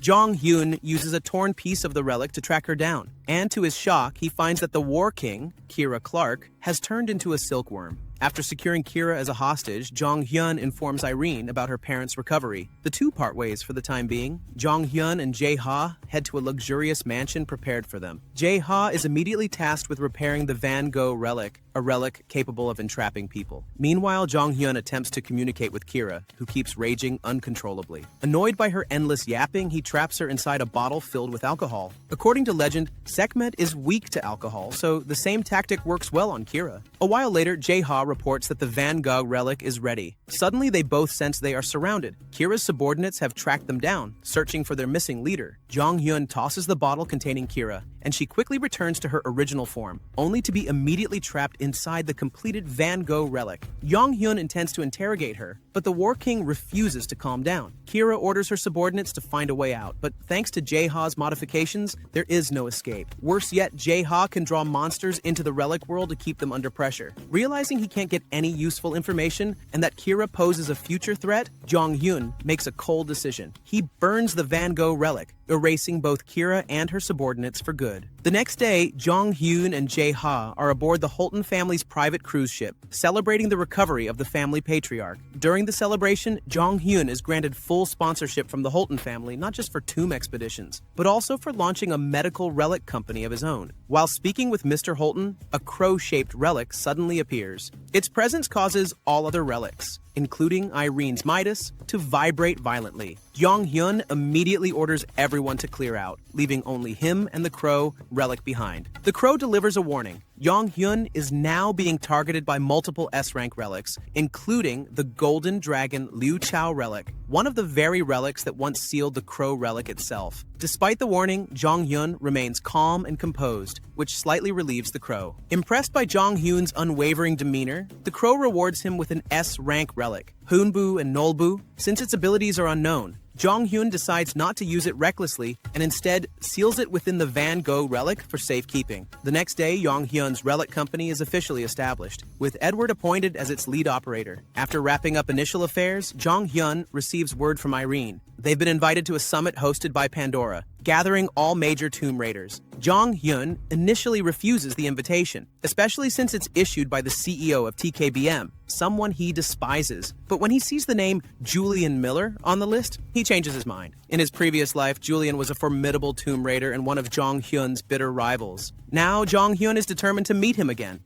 Upon arriving at the grand banquet hosted by Pandora, Jong Hyun finds Edward already present, gathering intel. The event is crowded with hundreds of excavation teams, fitting given the increasing number of tombs appearing around the world. While speaking with Edward, a man suddenly makes his entrance. He is Austin Rockford, a world-famous artist. Jong Hyun instantly senses a faint relic aura from him, proof that Austin is a powerful relic user capable of suppressing his presence. Jae Ha, being an artist himself, is starstruck and asks for Austin's autograph. Austin sees this as the perfect opportunity to activate his relic on Jae Ha. However, once he receives the signed paper, Jae Ha tears it to shreds, thanks to the influence of one of Jong Hyun's relics, which protects him from Austin's control. Frustrated, Austin lashes out further when Jong Hyun deliberately destroys his relic. In Jong Hyun's previous life, Austin Rockford earned the title the Artificial King. As the heir to a wealthy American family much like the Holtons, he used his vast fortune to collect powerful relics. Jong Hyun knows that Austin could become a future threat, so he plans to eliminate him from the race for relics before it's too late. But today isn't the time. As they're at an official Pandora event, open combat is off limits. Soon after, the main announcement begins. Jong Hyun notices Julian Miller on stage delivering a speech. In Jong Hyun's past life, Miller had been both an ally and rival. They worked side by side under TKBM. Jong Hyun as the right hand, Miller as the left. The two were a terrifying combo. Jong Hyun wielded the Archaist relic, while Miller used the Zhuge Liang relic, which provided comprehensive intel on tombs. That's how TKBM came to dominate the relic world, despite the frequent clashes between the two. Now, Jong Hyun has one goal at this event. Make sure Julian Miller does not side with Kwok Taek-jun, the CEO of TKBM. After Miller's speech, Kwok Taek-jun unveils his master plan. He intends to recruit Miller into TKBM. To celebrate, he invites the media and announces a massive humanitarian donation, playing to Miller's well-known values of justice and compassion. Seeing this, Jong Hyun quickly mobilizes his team to sabotage the plan. He starts with Jean Richard, who is also present. Jong Hyun exposes Richard, known publicly as a great artist, as nothing more than a fraud who uses a relic to mimic masterpieces. Jae Ha, whose life had been destroyed by Richard in the past, comes forward to testify. The media descends into chaos. Jong Hyun escalates the situation further by revealing the nature of Kwok's relic, one that can enslave people's will. Kwok denies the claim, but Miller also senses something disturbing from him. Tensions rise, and Edward stirs the journalists even more, framing TKBM as unethical manipulators. In the end, Miller walks out, refusing to sign with TKBM. Furious over the failed plan, Kwok activates the Conquest relic, capable of devastating the entire venue just to kill Jong Hyun. Before he can unleash its power, Austin Rockford intervenes. He declares he wants to be the one to defeat Jong Hyun. Austin reveals his relic, Zoroaster's Avesta, an SS rank relic in the form of a sacred scripture. Jong Hyun is stunned. That relic should belong to the man destined to become the missionary king, not Austin. But there's no time to dwell on it. The moment Austin activates the relic, everyone in the hall, including Jae Ha, falls under its influence and attacks Jong Hyun. In an instant, Jong Hyun retaliates, knocking Jae Ha back to his senses. Now aware that his opponent is using a powerful mental-type relic, Jong Hyun draws his own countermeasure, the deadly Muramasa relic. Seeing his boss draw a sword, Edward immediately panics. However, Jong Hyun has no intention of harming anyone. His plan is to unleash a wave of mental attacks, including one aimed directly at Austin. Caught off guard by the psychic assault, Austin panics, creating the perfect opening for Jong Hyun to snatch away his relic. Jong Hyun attempts to dominate the Avesta, Austin's SS rank relic, but because Austin is still conscious, the relic resists his control. Fortunately, Jong Hyun has a rope relic that binds Austin, weakening him enough for domination to succeed. To Jong Hyun's surprise, the process goes far smoother than expected. He remembers how painful it was to dominate Muramasa before, yet now he manages to tame an SS rank relic without a scratch. Before he can reflect too deeply, Austin's bodyguards arrive to rescue their master. Not wanting a prolonged fight, Jong Hyun escapes using a relic that creates a thick smokescreen. Amid the chaos, Jong Hyun finds Miller and offers to help him escape. Though hesitant at first, Miller decides to follow him. With Jae-ha's relic assisting their getaway, the group escapes the venue safely. On the move, Jong Hyun attempts to recruit Miller. He knows Miller is desperately searching for his younger sister, so Jong Hyun offers to help find her, in exchange for Miller joining his team. However, Miller drops a bombshell. He's already found his sister, but she's dead. Jong Hyun is stunned. In his past life, Miller's sister was still alive. This unexpected turn confirms what Jong Hyun has long suspected. The future is no longer the same. Having no reason to stay, Miller quietly walks away. The next day, the world is in uproar. News headlines everywhere condemn Pandora for the disaster at their event. Jong Hyun is more than satisfied. He came out ahead, especially having secured the powerful Avesta relic. Still, something nags at him. The fact that Miller's sister was already dead means fate is shifting. The past Jong Hyun once knew can no longer be trusted. While lost in thought,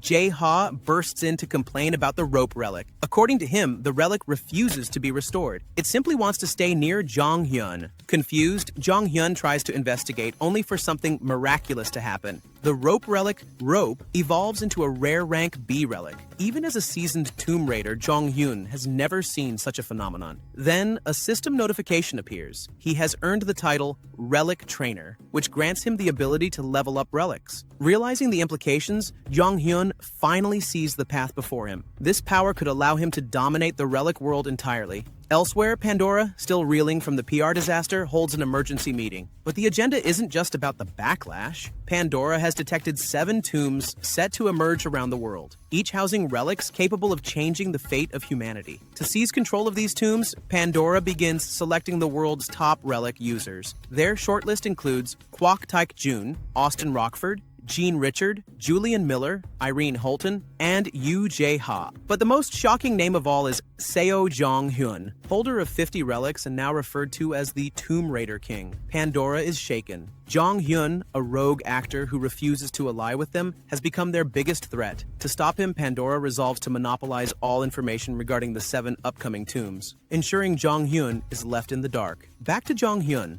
He's currently overwhelmed trying to make sense of his new skill, the ability to level up relics. Unfortunately, it's far from straightforward. The requirements are complex, and worse, even the Raven relic can't explain them properly. This leaves Jong Hyun deeply frustrated. Taking a short break, he catches the latest news. Hundreds of tombs have appeared all around the world. When asked, Pandora dodges the questions, clearly hiding something. Jong Hyun knows exactly what they are hiding: the 7 great tombs. In his previous life, these 7 tombs were each linked to one of the 7 deadly sins. The archaist relic Jong Hyun once obtained came from the Tomb of Greed, one of the 7. He knows better than anyone that conquering these tombs will take more than just brute strength. They'll need powerful allies, but Jong Hyun has a bolder idea. He plans to use Avesta, the newly acquired SS rank relic. There's just one catch. Avesta only activates when its user has at least 10 fans. Since he can't rely on fame like Austin, a celebrity in his own right, Jong Hyun comes up with a new plan: become a novelist and gain fans that way. Unfortunately, it backfires spectacularly. His subordinates find his writing so bad they nearly throw up. The next morning, while Jae-ha is busy restoring relics, Jong Hyun suddenly interrupts him. They're heading to Tokyo. In Japan's biggest city, a bizarre phenomenon has been unfolding. Over 2,000 women have gone missing. Jong Hyun suspects the culprit is the harem relic, and he plans to capture it. His goal? Simple: gain fans. Despite being dubbed the Tomb Raider King, Jong Hyun has no real fan base, and it's starting to seriously bother him. Once they arrive in Tokyo, they head straight to the incident site, already heavily guarded by local police. It doesn't take long for Jong Hyun to notice something strange. The women in the area are attacking people. That shouldn't be happening. The harem relic normally causes affection or obedience, not violence. To calm the situation, Jong Hyun unleashes Muramasa, neutralizing the aggressive crowd. Among them is a girl named Yuki, a future relic user from Japan. Once she regains her senses, she confesses she was hypnotized by an American agent named Simon. Now things make sense. Simon is using a combination of the haram relic and his own necromancer relic to control these women and turn them into fighters. This turns what was supposed to be a simple relic capture into something far more complicated. Preparations to face Simon begin. Jong Hyun turns his attention to the weakened Anubis relic, which Jae-ha had intentionally left unrestored. Now was the time to tame the Egyptian god. Jong Hyun tries to form a contract peacefully, but Anubis refuses. So Jong Hyun takes out his secret weapon, rope. Using it, he subjects Anubis to relentless humiliation, holding his hand, making him sit, even playing fetch like a house dog. As a divine relic, Anubis is horrified, but faced with endless indignity, he finally gives in and accepts a contract. His pride may be shattered, but he's now under Jong Hyun's control. With Anubis on his side, Jong Hyun heads to confront Simon. The American agent is confident, commanding thousands of hypnotized women using the harem relic, but Jong Hyun has the perfect counter. He uses Anubis to summon the undead, raising corpses from nearby graves. The moment fear strikes the women's hearts, the harem effect is broken. The relic cannot control victims consumed by terror. Now surrounded by zombies, Simon panics. Defeated, he let slip a critical piece of information. He was supposed to conquer one of the 7 great tombs that are about to appear. Jong Hyun realizes he just hit the jackpot. This intel confirms Pandora really is hiding the existence of the 7 tombs. Defeating Simon isn't just about winning a relic. It earns Jong Hyun the admiration of over 2,000 women he rescued. With that, he finally meets the Avesta relic's condition, having at least 10 fans. The next day, in a hotel room, Jong Hyun decides to stay in Japan and wait for the appearance of one of the 7 great tombs. In the meantime, he's now swarmed by adoring fans. Among the crowd, he spots a familiar face, Lee Sul-ah. In his past life, she was a spy working for TKBM. Later, back in his hotel room, Jong Hyun checks on his relics. Several have evolved, including Shakespeare, which is now rank S. After forming a contract with Avesta, he also receives a new relic, Casanova's perfume. While he's reviewing his gains, a hotel maid knocks on the door. It's Sul-ah. Jong Hyun immediately stops her and demands to know why she's spying on him. Cornered, Sul-ah summons her relic, Dokaibi Gilda, a relic that can manifest spirits to attack. Jong Hyun initially flees, knowing he's unprepared for a direct fight. But then something strange happens. When Gilda tries to attack, the spirit becomes terrified and flees. All that remains is Sul-ah, now tied up tightly by rope, helpless before Jong Hyun. Jong Hyun begins interrogating Sul-ah. As expected, she's not easy to break. She deliberately stalls for time, waiting for her allies to arrive. Unfortunately for her, once her backup appears, they're instantly neutralized. Anubis attacks without mercy. With all of them captured, they finally spill the truth. It turns out Sul-ah and her teammate are part of China's Relic excavation team. While Pandora is controlled by America and its allies, China and Russia have formed a rival alliance. These two were dispatched to investigate Simon and gather intel on the 7 great tombs set to appear soon. Jong Hyun presses them for every detail,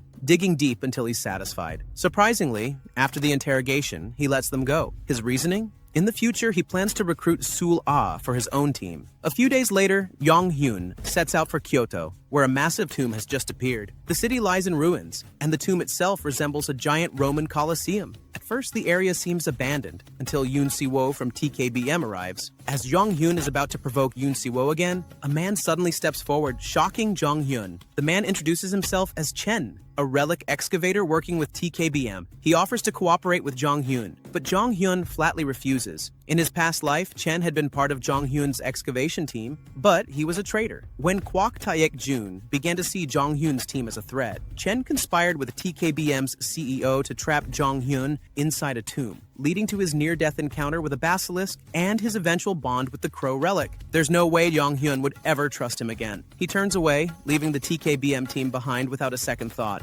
Jong Hyun and Jae-ha soon reach the tomb's entrance. Its interior reflects classic Roman architecture. To their surprise, they find the TKBM excavation team already collapsed inside, unconscious from the tomb's aura. Jong Hyun explains, "This is one of the 7 deadly sin tombs, sloth. Anyone who enters is cursed with overwhelming drowsiness. To resist the effect, Jong Hyun summons Anubis, using his presence to push deeper inside. But poor Anubis. Once they reach the next area, Jong Hyun blows him up to trigger a hidden mechanism and gain further access. Luckily, Jae-ha is there to repair and restore Anubis afterward. Inside, they discover a magnificent golden Roman chamber, the Domus Aurea, or Golden Palace. But before they can make sense of it all, the entire room erupts into flames. Jae-ha quickly identifies the tomb's relic, Nero, the infamous Roman emperor known for his cruelty. Thankfully, Jong Hyun had come prepared, with Van Gogh's relic, which absorbs and neutralizes the blazing fire. Still, the danger isn't over. The tomb's spell begins to fade, and all the unconscious excavators wake up, drawn toward Jong Hyun's location. Jae-ha urges him to retreat, but Jong Hyun has a different plan to handle the crowd. As the TKBM excavators began advancing,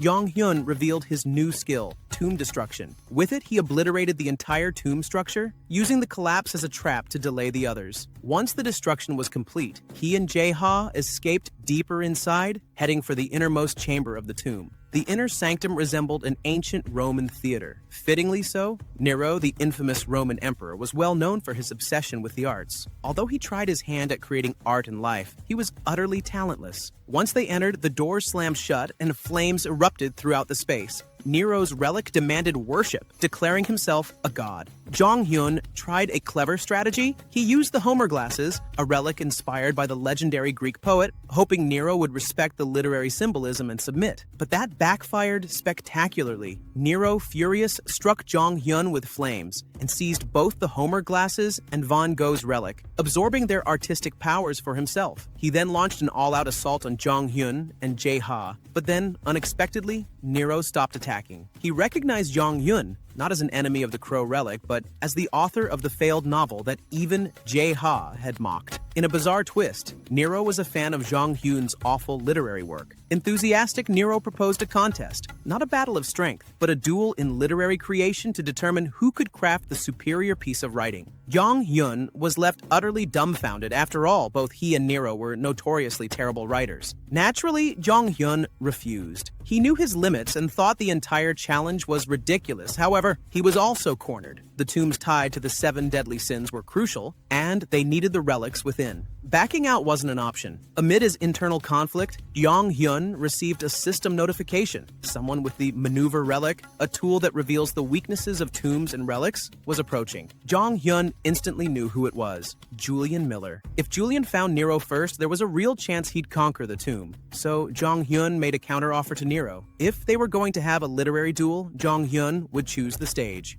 Desperate to face his favorite author in an artistic showdown, Nero immediately agreed. Just as they finished negotiating, Julian Miller arrived, but it was too late. Jong Hyun had already taken Nero and left the tomb. Days later, news of the tomb's conquest spread across the globe. Austin Rockford was furious when he found out Jong Hyun had claimed the victory in Tokyo, especially since Austin had dispatched his elite excavation team. To make things worse, he already knew from Nostradamus' relic that conquering Nero's tomb would require a sacrifice of 100 people. Yet Jong Hyun succeeded with just 2. Austin was livid, unable to comprehend how Jong Hyun had defied fate. Back at base, Jong Hyun finally questioned Nero. How did his novel end up in the relic realm? Nero explained that he had bought it from a relic merchant, someone who distributes various artifacts and information throughout the relic world. Suspicious, Jong Hyun turned to one of his own relics, rope, but when questioned, Rope began acting suspiciously. Despite being questioned multiple times, Rope kept denying any involvement, until Anubis revealed that he too had read Jong Hyun's novel. That was the turning point. Jong Hyun realized all of his relics had read his novel, so he stormed into Jae-ha's room to interrogate everyone. Tension filled the air as the relics looked around nervously, and finally, all fingers pointed to one culprit, Seobach.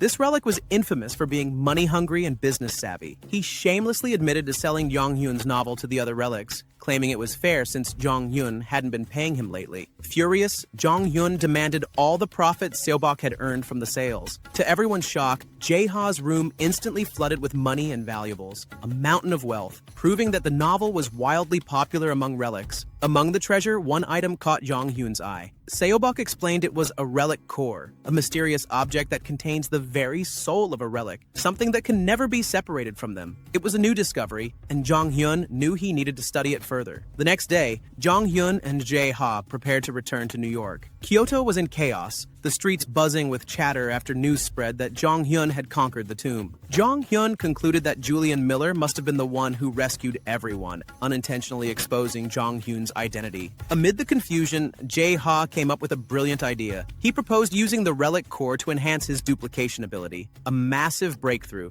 Jong Hyun was intrigued. With this, the future of their operations just became even brighter. To sell the fake relics Jae Ha had crafted, they used Pandora's website, the world's largest hub for trading relics and tomb-related info. It was the most accessed forum on Earth. Realizing its potential, Jong Hyun took over from Jae Ha, planning to trick collectors into buying their fakes. He claimed the relic came from the Kyoto tomb, supposedly the relic of Julius Caesar, the legendary Roman emperor. The next day, their strategy paid off beyond expectations. Pandora's forum crashed from the traffic surge. The relic made headlines on national TV, with demand soaring. Jong Hyun upped the stakes. He announced that the sale would now be a live auction in Los Angeles. Auction day arrived. To attend, participants had to pay an entry fee of 1 relic each. At first, the crowd erupted in outrage. It was too steep, but Jong Hyun didn't budge. Slowly, one by one, the attendees began to give in. Jae Ha collected the relics, and among them were some top-tier relics, far beyond their expectations. Inside the auction hall, excitement buzzed through the room. The audience was mesmerized by the relic on display.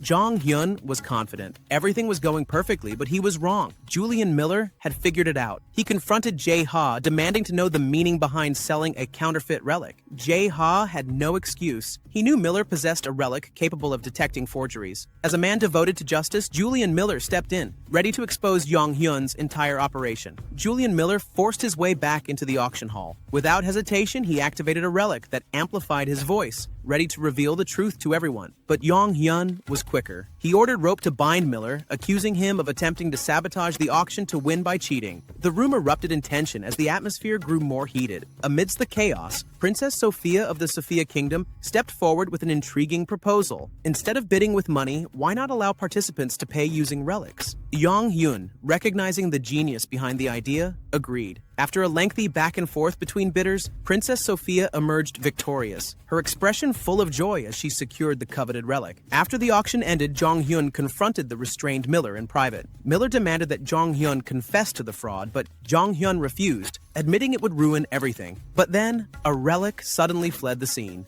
Jong Hyun immediately realized what had happened. Sul Ah, from the Chinese tomb-raiding faction, had been eavesdropping on their conversation. She wasted no time, rushing to Princess Sophia and whispering the truth. The relic Princess Sophia just bought, it's fake. To prove it, Sul Ah sliced the relic in half using only a rank B relic. Everyone was shocked. A true rank S relic should be indestructible against such a low-tier weapon. The truth was undeniable. The relic was a forgery. The room erupted into chaos. As people panicked and accusations flew, Sul Ah separated herself from the turmoil. Her goal was now clear. She would hunt down the 7 great tombs alone, free from Jong Hyun's interference. Meanwhile, Jong Hyun calmly began executing his backup plan. He stepped forward before the angry crowd, maintaining composure. He explained that Jae Ha had been injured, and they were under threat, that the auction had been a ruse to identify the mysterious attacker interested in the relic. And now that the auction was over and the item had a rightful owner, they would honor the results and hand over the relic. But when he turned to present it, the relic was gone. Panic spread. Jong Hyun immediately ordered a full search of everyone in attendance. Miller, still present, used his own relic to track its location. And then shock hit him. The authentic relic was in his own jacket. Miller was stunned. He had no idea this was Jong Hyun's final move. Jong Hyun had instructed Rope to release Miller earlier on and plant the real relic in his coat. Now, when the Princess of Amroko tested it with a relic cutter, the item remained perfectly intact. The relic was genuine. The crowd gasped. Miller was speechless. Jong Hyun simply burst out laughing, relishing the perfect twist of fate. The auction ended with a miserable fate for Miller. Jong Hyun orchestrated everything to ensure Miller wouldn't bother him again in the future. When the auction concluded, Jong Hyun handed over the real Nero relic to Princess Sophia. Shortly after, Jong Hyun returned to New York, carrying both the money and relics he had acquired. But who would have guessed? The Nero relic returned to Jong Hyun. Jong Hyun knew Nero was a type of relic that could never truly let go of its target. So even after being separated, Nero, who had yet to face off with Jong Hyun, came back to him. This was a decisive victory for Jong Hyun. Now only one problem remained. Nero was demanding the promised duel. Jong Hyun then decided where their match would take place. Meanwhile, chaos was unfolding for Princess Sophia. When Nero escaped, he set the entire palace on fire. though fortunately the blaze was extinguished. Princess Sophia, having spent a great deal of money on the relic, was furious about Nero's escape. With Sul-Ah's help, they managed to trace Nero's steps and discovered that the relic had gone to Hawaii. Of course, Nero's presence in Hawaii was because he was with Jong Hyun there. Jong Hyun targeted the famous TKBM villa as the venue for their duel. There were two reasons for this choice. It was far from civilization. It belonged to TKBM, the company Jong Hyun despised. To minimize casualties caused by the tomb Nero created, Jong Hyun lured everyone out with money. As the villa's guards busily chased after Rope, who was carrying the cash, Jong Hyun gave the signal for Nero to open the tomb. The tomb opened, and the TKBM villa was instantly destroyed. The interior of the tomb resembled the familiar Roman-style theater inside the Golden Palace. Here, Jong Hyun and Nero would duel fairly, witnessed by all the relics. On the other side, Kwok Taek Jun was shocked by the series of misfortunes hitting his company. To make matters worse, the CEO of TKBM received a call from Princess Sophia. She berated Kwok Taek Jun harshly after discovering that the relic she had just won was actually at Kwok Taek Jun's villa. Kwok Taek Jun was confused and angry, having no idea how this happened. So he gave Princess Sophia permission to go there. After ending the call, Kwok Taek Jun realized that the person behind all this was Seo Jong Hyun, which only fueled his anger further. Kwok Taek Jun, knowing about Jong Hyun's actions, immediately set off to Hawaii. Meanwhile, the duel between Jong Hyun and Nero had already begun, witnessed by all the relics who had read Jong Hyun's novel. Nero got angry and unleashed his flames, scorching everyone around. Jong Hyun had to quickly think of a way to calm Nero, and at the same time, win. In a short time, Jong Hyun came up with a solution. He asked Nero to bring out his novel manuscript, since the duel was a literary competition. Nero underestimated Jong Hyun, claiming that he wouldn't understand the relic language. But that was false. When Jong Hyun held the manuscript, he could read it fluently. Reading it aloud, the manuscript turned out to be very bad. Even the relics mocked Nero's work. Seeing he was going to lose, Nero threw a tantrum and attacked everyone. Nero was indeed known as a dictator. Jong Hyun dealt one last blow to Nero's morale by tearing the manuscript apart. Nero was stunned and powerless. After making Nero collapse mentally because of his terrible work, Jong Hyun claimed victory. Nero surrendered and became one of Jong Hyun's subordinate relics. At this moment, a notification appeared saying that Nero was one of the 7 keys of the Emperor of the Relic World. Though unclear for now, Jong Hyun knew he had to obtain all relics from the 7 available tombs. After the duel ended, the relics watching wanted to leave. Jong Hyun didn't allow that. He captured all relics using rope. He thought none of them could escape, but some were rank S relics that could break rope's bindings. So all captured relics managed to escape. Once again, Jong Hyun summoned Anubis. Anubis's task was to convince all relics that Jong Hyun was worthy of their allegiance. Anubis did this perfectly, so Jong Hyun didn't even need to use domination powers to make them obey. With everything settled, Jong Hyun closed the tomb. Outside, the scenery had completely changed. The TKBM villa was utterly destroyed. There, Kwok Taek Jun was already waiting for Jong Hyun to emerge, ready to fight. Jong Hyun smiled, knowing that this was exactly the confrontation he had been waiting for. The meeting between Jong Hyun and Kwok Taek Jun quickly heated up. Kwok Taek Jun immediately ordered all his men to attack using relics. Unfortunately, none of the attacks reached Jong Hyun. It turned out the relics used by the TKBM team were relics who admired Jong Hyun's novel, so they obeyed him. This infuriated the CEO of TKBM. He wanted to attack with firearms, but Princess Sophia was already there, furious at seeing Kwok Taek Jun with Jong Hyun. Jong Hyun further provoked Sophia by giving the Nero relic to TKBM. This was clearly to frame Kwok Taek Jun before Jong Hyun escaped. Jong Hyun fled and went to the Holton family villa. Now it was time for his next move, to listen in on what Kwok Taek Jun and Princess Sophia would discuss. Besides being angry about Jong Hyun's slander, Kwok Taek Jun revealed something interesting. He knew that the relic Sophia had won was not the Julius Caesar relic, but another relic. The TKBM CEO knew this because he held the real Julius Caesar relic. Hearing this, Jong Hyun smiled widely. How could he not? He finally discovered a relic from his past life that was difficult to know before. Preparations for the next action began. As usual, Jae-ha was tasked with restoring relics. Jae-ha was very annoyed this time because there were many new relics to finish. There were so many that Jong Hyun had to sort all the relics they obtained. The relics would be divided into 2 groups. useful relics that Jong Hyun would keep,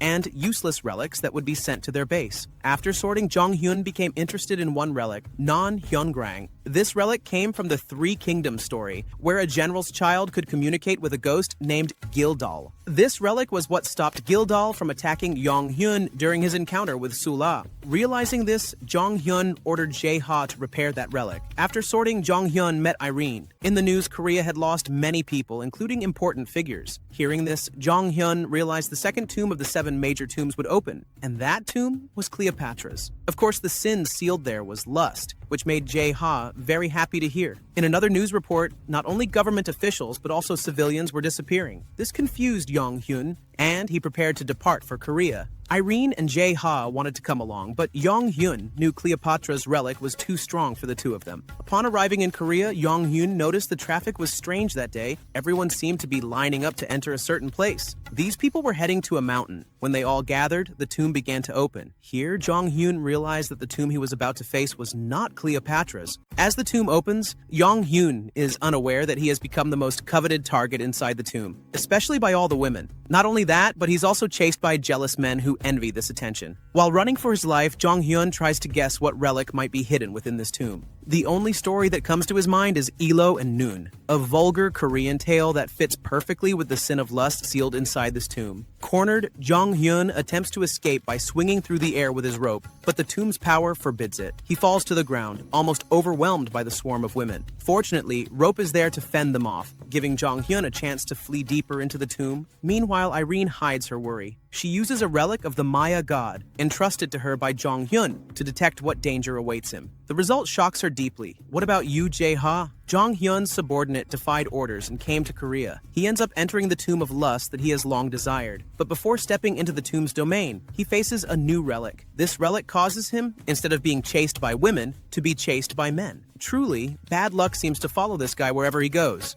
Back to Jong Hyun. He has ventured deeper and discovered a house inside the tomb. To his surprise, Lee Sul-ah is there, ready to settle scores with him. But there's something strange. Sul-ah appears oddly attracted to Jong Hyun. Before anything can happen, Irene's Midas relic activates remotely. Sul-ah, caught off guard, is ambushed and influenced by a rank B relic. This relic is easily destroyed by Muramasa. Now, with the advantage, Jong Hyun commands the relic to reveal the location of the true tomb relic. Just as Jong Hyun was about to interrogate, he was startled by the arrival of Jae-ha, who was still being chased by the silo relic. The moment the relic entered, Jong Hyun, growing impatient, immediately attacked. This broke the influence over all the men chasing Jae-ha. Now both of them had to explain things to Jong Hyun, because the silo and nun relics were both in front of him, leaving him even more confused about who truly owned this tomb. Before they could clarify, Sul-ah appeared and snatched both relics, attacking Jong Hyun with a silver relic. Jong Hyun instantly recognized it. Sul-ah had obtained this relic from the greedy king, Jin Chai-wan. Since his regression, everything had become complicated because the greedy king wasn't supposed to have started moving yet. Lost in thought, Jong Hyun was caught off guard as Sul-ah used the opportunity to begin destroying the building they were in. Sul-ah fled from both Jong Hyun and Jae-ha. Inside, Jong Hyun struggled to hold up the collapsing ruins with Van Gogh, but it was almost impossible. To make matters worse, Sul-ah returned with a follow-up attack. However, her assault failed to fully take effect, thanks again to Irene's Midas relic activating. Jong Hyun still didn't fully understand how Irene's Midas worked so well. After finally defeating Sul-ah, Jong Hyun recovered all the relics. He then ordered Silo and Noon to reveal the true owner of the tomb. The two relics opened a massive door. Jong Hyun and Jae-ha entered, followed closely by Sul-ah. Inside the tomb, they faced a giant door that could only be opened by a virgin man. Surprisingly, although Jong Hyun looked like a thug, he fit the criteria perfectly, which made Jae-ha laugh at his boss. As the door opened, the tomb's guardian relic appeared. This relic was Dalgi, the concubine of the Silver King in ancient China, notorious for her cruel and indulgent life. Upon seeing Jong Hyun, Dalgi immediately wanted to devour him, radiating a seductive power. Jong Hyun was unaffected, but Jae-ha was strongly influenced. Sul-ah was similarly affected and even wanted to offer Jae-ha to Dalgi. Sensing his energy draining rapidly under Dalgi's overwhelming influence,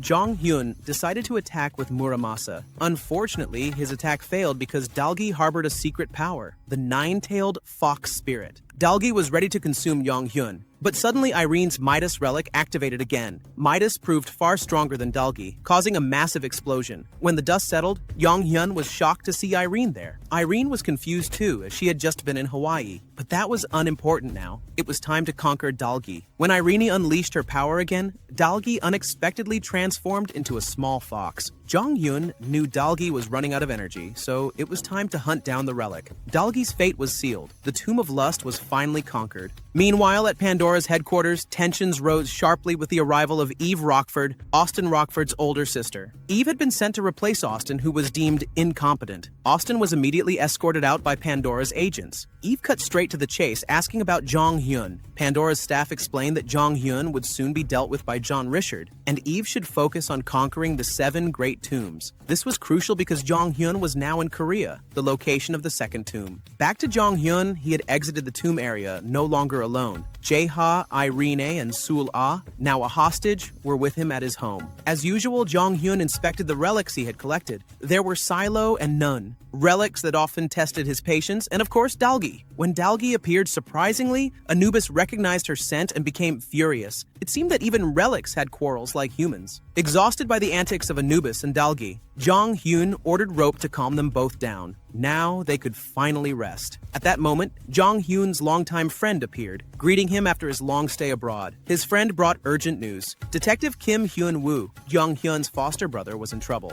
Upon hearing this, Jong Hyun hurried to Detective Kim Gun-woo's house. There, Yeon-ji-yoon, Detective Kim's wife, was arguing with Pandora's agents. Pandora had just implemented a new rule. Anyone using relics, conquering tombs, or failing to report tombs would be fined 150 million won, an absurd amount. Detective Kim's family had no choice but to conquer the relic disturbing their baby. Pandora refused to listen and forcibly entered Kim's home. Seeing this, Jong Hyun immediately took action, beating up the agents and exposing Pandora's weakness. They're scared of relics themselves, yet they claim to protect the people, he scoffed. After the agents left, Jong Hyun promised to solve Detective Kim's family's problems. Later, Jong Hyun called Edward to inquire about the strange new rule. In Jong Hyun's memory, this rule wasn't supposed to appear for another 10 years. He ordered Edward to investigate who was sponsoring this suspicious regulation. To execute his plan against Pandora, Jong Hyun contacted George Holton, requesting him to infiltrate Pandora. George refused outright. He still hated relics. Moreover, Pandora was full, with no open Senate seats.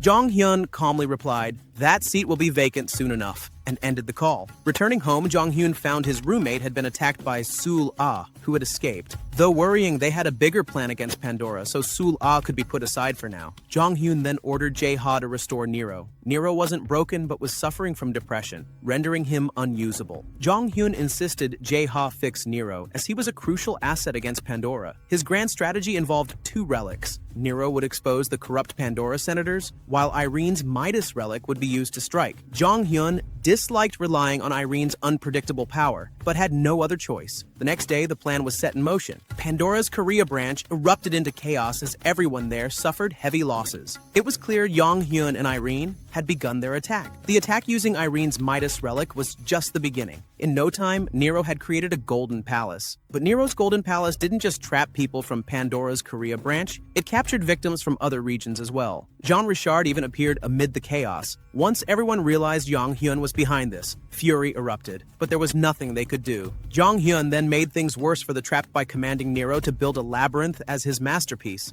Obsessed with being an artist, Nero obliged. The labyrinth was not the only problem. Irene's powers added even more complications inside it, increasing everyone's tension. Amid this chaos, Jong Hyun received an incredible offer. The trapped people eagerly offered money, property, and high-level relics to Jong Hyun. Of course he was pleased, but his true desire was different: secret information. Slowly, the prisoners began revealing scandals involving Jean Richard's fraud cases. Jean Richard tried to fight back, even dragging the name of the CEO of Tiek BM into the mess. Everything turned into chaos as people started brawling. Jong Hyun recorded every word the Pandora senators said. He planned to spread the footage to sow distrust and disarray among Pandora's ranks. After extracting all the scandalous info, Jong Hyun vanished without releasing anyone. Only Nero remained, forcing everyone to stay trapped inside the labyrinth. A fitting punishment for Pandora, who had brought misery to the people. After the incident, the video Jong Hyun took spread like wildfire. Criticism of Pandora intensified among the public. Jong Hyun then contacted George, offering him a Pandora Senate seat, since all the senators caught on video had been fired. George refused again, still disliking relics. At that moment, Jong Hyun showed him a recording where one Pandora senator confessed that Austin Rockford had framed George's father. George was furious, but Jong Hyun advised caution. For now, George only needed to accept the Senate seat. Shortly after, Jong Hyun arrived home.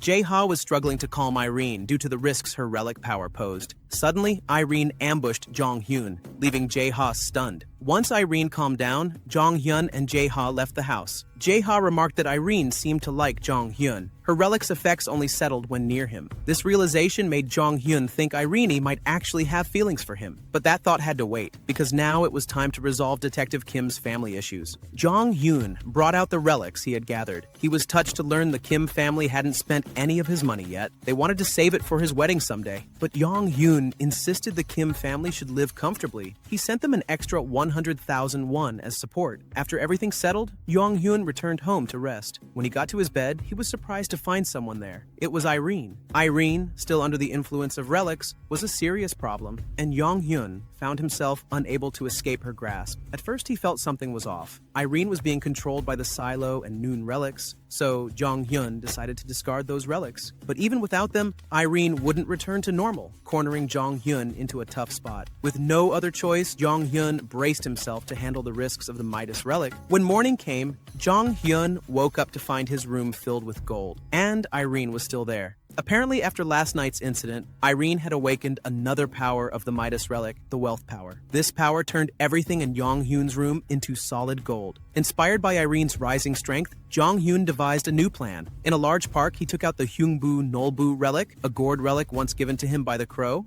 Jong Hyun aimed to extract the relic's contents by using Irene's wealth power to guarantee a 100% success rate. Once infused with the wealth power, the gourd relic transformed into a shining golden color. Jong Hyun began his experiment to discover what was inside the gourd. The first gourd exploded, releasing more smaller gourds. The second gourd released several angels, but these angels turned out to be hostile. The situation worsened when other gourds burst open, unleashing demons. Jong Hyun and his allies were forced to flee as they came under attack. During the chaos, one of the demons threw a weapon, and Jong Hyun noticed it was a relic. Quick to react, he counterattacked using Muramasa. Then, Jong Hyun had a brilliant idea. Harvest the relics. He smashed all the gourds and unleashed Irene's bankruptcy power on their foes. In no time, piles of relics were collected. Meanwhile, at Pandora headquarters, a new figure was introduced. Joshua Jackson, a powerful man suffering consecutive losses due to Jong Hyun's actions, was preparing his revenge. Joshua was a key player in today's world, known as the King of Fate, because he wielded the Nostradamus relic. This relic had the most accurate power of future prediction. After using the Nostradamus relic, Joshua visited the TKBM branch office. There, Jean Richard and Kwok Taek Jun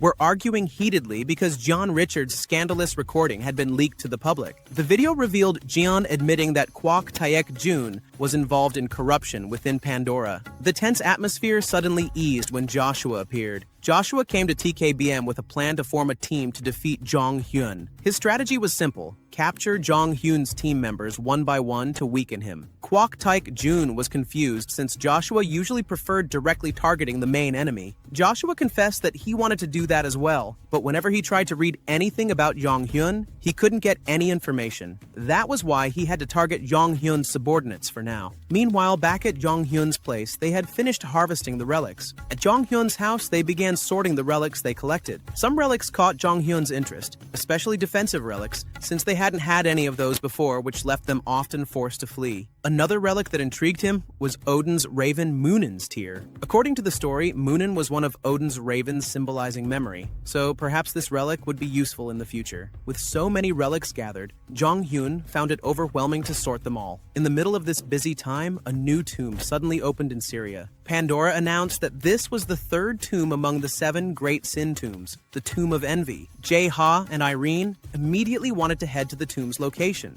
Jong Hyun thought differently. He believed they should not rush because there was still much to be done. According to him, they could always seize the relic from whoever conquered the tomb. One likely candidate to conquer this tomb was Jean Richard. His tomb excavating power was said to dominate other excavation teams. This revelation surprised Jong Hyun. After all this, everyone returned to their routines. Jae-ha was the busiest, tasked with restoring many relics. Suddenly, an earthquake struck, causing panic. At that moment, Jong-hyun received a notification of a kidnapping. To everyone's shock, the victim was Jae-ha. Jae-ha found himself in an unfamiliar place. Several of Jong-hyun's main relics were there, including Rope, who had also been kidnapped. When Jae-ha checked his phone, it didn't work. He then realized he was inside a relic tomb. Moving further inside, Jae-ha and Rope entered a building where a relic suddenly went berserk, playing a musical instrument that terrified Jae-ha. Fortunately, Rope was there to protect him. Jae-ha, who had never fought before, was clearly overwhelmed inside the tomb. Rope became his only hope to survive while trying to find a way to contact Jong-hyun. This was not easy, since Jae-ha was constantly being chased by the relic musician. Meanwhile, Jong-hyun was pondering where Jae-ha could have been kidnapped along with the frequently used relics. He used the map relic he possessed to track them. Before he could finish, Jong-hyun received a call. It was from Jean Richard. Richard confessed that he was the one who kidnapped Jae-ha and trapped him inside the Tomb of Envy in Syria. Richard said he would only release Jae-ha if Jong-hyun revealed the secret to conquering tombs. Pandora was curious about how Jong-hyun managed to conquer various tombs with such a small team. Hearing Richard's confession, Jong-hyun laughed, convinced that Richard wouldn't be able to finish conquering that tomb and was just boasting. Jong-hyun refused Richard's offer, knowing Pandora couldn't conquer the Tomb of Envy either. Enraged by this, Jean Richard exploded with anger.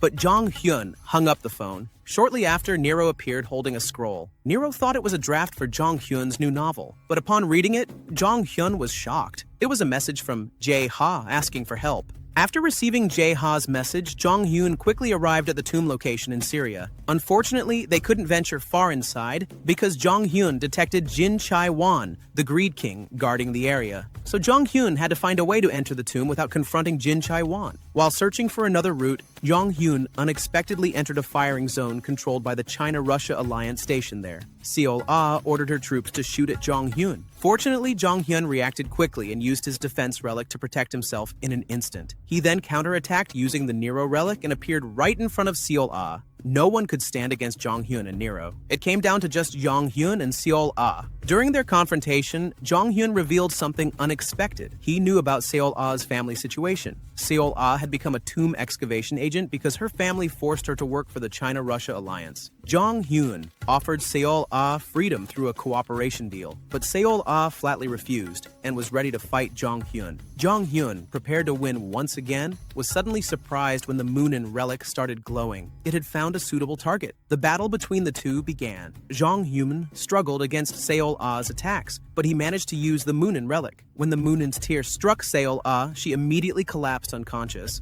It turned out Seol-ah was having a flashback of her past life. She remembered that Jong-hyun was the leader of her expedition team, that she had a special bond with Jong-hyun, and that her team had perished in a tomb that trapped them. After a while, Seol-ah woke up and immediately hugged Jong-hyun. Seeing her panic, Jong-hyun explained that they were currently 15 years before that tragic event. Jong-hyun was able to return thanks to the failure relic in their last tomb expedition. Jong-hyun then asked Seol-ah about his offer to join his expedition team. He didn't force her because he knew Seol-ah desired freedom. Surprisingly, Seol-ah agreed and was ready to cooperate in conquering the Tomb of Envy, even betraying Jin Chai-won, her current superior. After Seol-ah recovered, Jong-hyun met with Nero. Nero had finished conquering all their enemies. Now it was time for the main mission, rescuing their relic restorer. Here, Seol-ah realized the one they had to save was Yu Jae-ha. After recruiting Seol-ah, Jong-hyun introduced her to Irene. Seol-ah panicked instantly because she remembered Irene was the queen of bankruptcy. Jong-hyun reassured Seol-ah that Irene was now an ally and a good person. Irene, seeing Seol-ah, was also confused because they had been enemies not long ago. Irene even felt an inexplicable jealousy towards Seol-ah. Their rescue mission continued. Jong-hyun kept receiving information from Jae-ha, including details about the relic they would face. This relic turned out to be Antonio Salieri,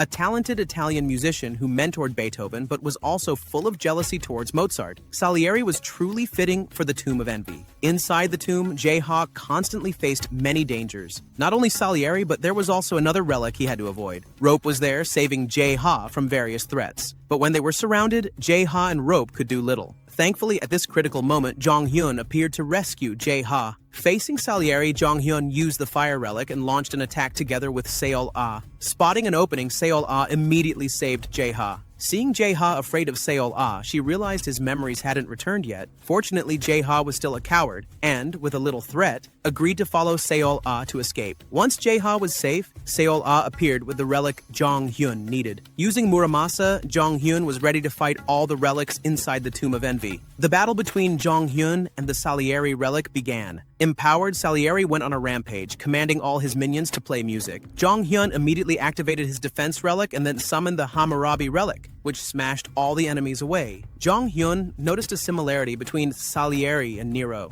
Both were respected figures filled with malicious traits. So, Jong-hyun provoked Salieri by calling Mozart a far better musician. This enraged Salieri, who furiously attacked Jong-hyun by throwing all his musical instruments. Blinded by anger, Salieri left many openings, and Jong-hyun took advantage with a decisive strike that rendered Salieri powerless. The tomb should have been conquered, but unexpectedly, another relic shaped like a chess piece took control of the tomb from Salieri. When the tomb was seized, madness spread to everyone inside. Not only Seol-ah, but all of Jong-hyun's relics were affected by the madness of envy. Jong-hyun was helpless as Seol-ah suddenly started attacking him. Unable to use his relics, Jong-hyun was pressured relentlessly by Seol-ah. The relic exerting this pressure was confused why Jong-hyun could still move, so it transformed into incense, increasing the envy's pressure inside the tomb. Even Jong-hyun was affected, feeling jealous of himself, an unusual sight indeed. Just when it seemed Jong-hyun would be finished, Jae-ha appeared to stop both Jong-hyun and Seol-ah. Jae-ha destroyed the relic that had trapped them, allowing everyone to escape. Jae-ha, tasked with carrying items, almost fell under the influence of a relic inside the tomb, but Rope stopped it just in time. In Rope's hands was the Mnemosyne memory coin relic, inspired by the Greek goddess of memory. Jong-hyun recognized this relic as the one Mik-ji Chai-won had used to spy on him. Seol-ah, being Chai-won's subordinate, confirmed this fact. Without hesitation, Jong-hyun used the relic correctly this time. Instead of keeping it, he detonated the rank C relic to break free from the tomb. The massive explosion was witnessed by Irene, who immediately picked them up as they escaped. As they fled, they noticed a TV station's vehicle heading toward the explosion site at the tomb. Jong-hyun came up with a brilliant idea to use the TV broadcast to attack Pandora once more. He told Yu Jae-ha that it was time to retaliate against Jean Richard. Meanwhile, Jean Richard was giving an interview. He was invited by the media to talk about his team's excavation of the Tomb of Envy. Jean Richard claimed he was close to conquering the tomb and ending Seo Jong-hoon's solo acts. Suddenly, chaos erupted during the broadcast. The TV station received news that the tomb had already been conquered. A video was played showing Jong-hyun and Jae-ha at the scene. Jong-hyun revealed that he had obtained the Salieri relic, the master of the Tomb of Envy. This enraged Jean Richard, who had been boasting about his ability to conquer the tomb.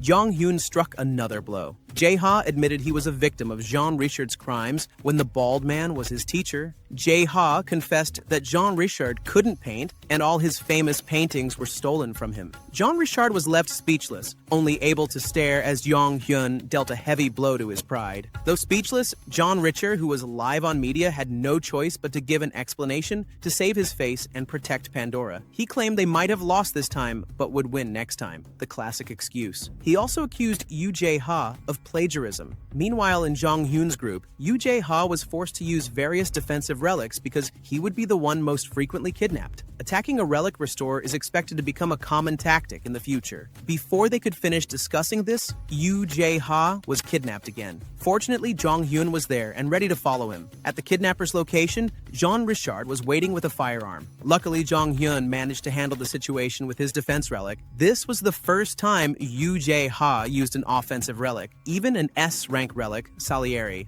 As a result, Jae-ha felt an unexpected effect and fainted from exhaustion. Seeing the chaos, Jong-hyun took advantage and escaped from the scene. This second kidnapping by Jean Richard caused more trouble for him, as it went viral in the media once again. After everything settled, Jong-hyun and Seol-ah made a work contract. Of course, Jong-hyun said the contract was sealed using a relic. Seol-ah agreed, especially since her memories had returned. Shortly after, Jae-ha also appeared. Seol-ah asked Jong-hyun why Jae-ha's memories hadn't been restored. Jong-hyun revealed he hadn't returned Jae-ha's memories because of Jae-ha's past personality, the so-called King of Thieves. While restoring his memories would make Jae-ha stronger and more skilled with relics, it would also unearth his past traumas. Seobach agreed, saying that Jae-ha was better off the way he was now. Meanwhile, the frustrated Jean Richard was constantly scolded by Kwok-taek-jun. Not only had Jean Richard failed at the Tomb of Envy, but he also damaged several valuable relics belonging to Kwok-taek-jun. Jean Richard, proud but clueless, angrily tried to contact Jin Chai-wan, the King of Greed. Switching to the China-Russia excavation team, Jin Chai-wan received a report from his team. One of them mentioned getting a call from Jean Richard. When Jin Chai-wan answered, he flatly refused whatever Jean Richard wanted. Jin Chai-wan wanted to focus on Jong Hyun, the man who conquered the Tomb of Envy that should have belonged to him. Jin Chai-wan was known as the King of Greed for a reason. He had a reputation for getting everything he desired.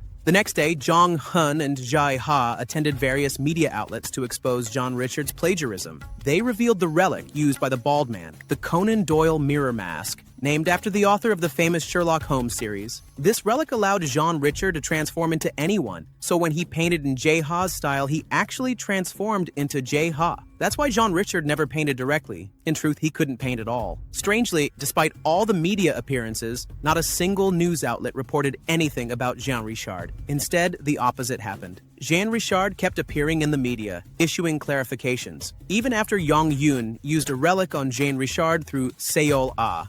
The plagiarism news about Jean Richard never reached the public. This frustrated Yong Hyun greatly. One night, he received an email. The center wanted to help Yong Hyun expose Jean Richard's plagiarism publicly, but with a price to be paid later. After that email, the very next day, the plagiarism news about Jean Richard finally broke in public. Jong Hyun realized only the Crescent Moon King, Wade Harmon, could have done this. Even though he knew Wade Harmon was evil in his past life, Jong Hyun now cared most about restoring Yu Jae-ha's reputation. With the media buzz growing, Jean Richard could no longer deny the accusations. Jong Hyun returned to the media and challenged Jean Richard to a painting competition against Jae-ha. This made Jean Richard extremely frustrated. Despite having bribed the media, the narrative was now working against him. To force Jean Richard to accept the challenge, Yong Hyun and reporters stormed Jean Richard's residence. At this point, Jean Richard had no more excuses and agreed to the match. The competition would revolve around Jean Richard's most famous painting, which both had to recreate. During the match, Jean Richard struggled. He had lost his ability to paint. Jong Hyun revealed the truth. The Conan Doyle relic had a side effect where the user's true identity would be lost. That was why Jean Richard could no longer paint. With this, the match between Jae-ha and Jean Richard ended.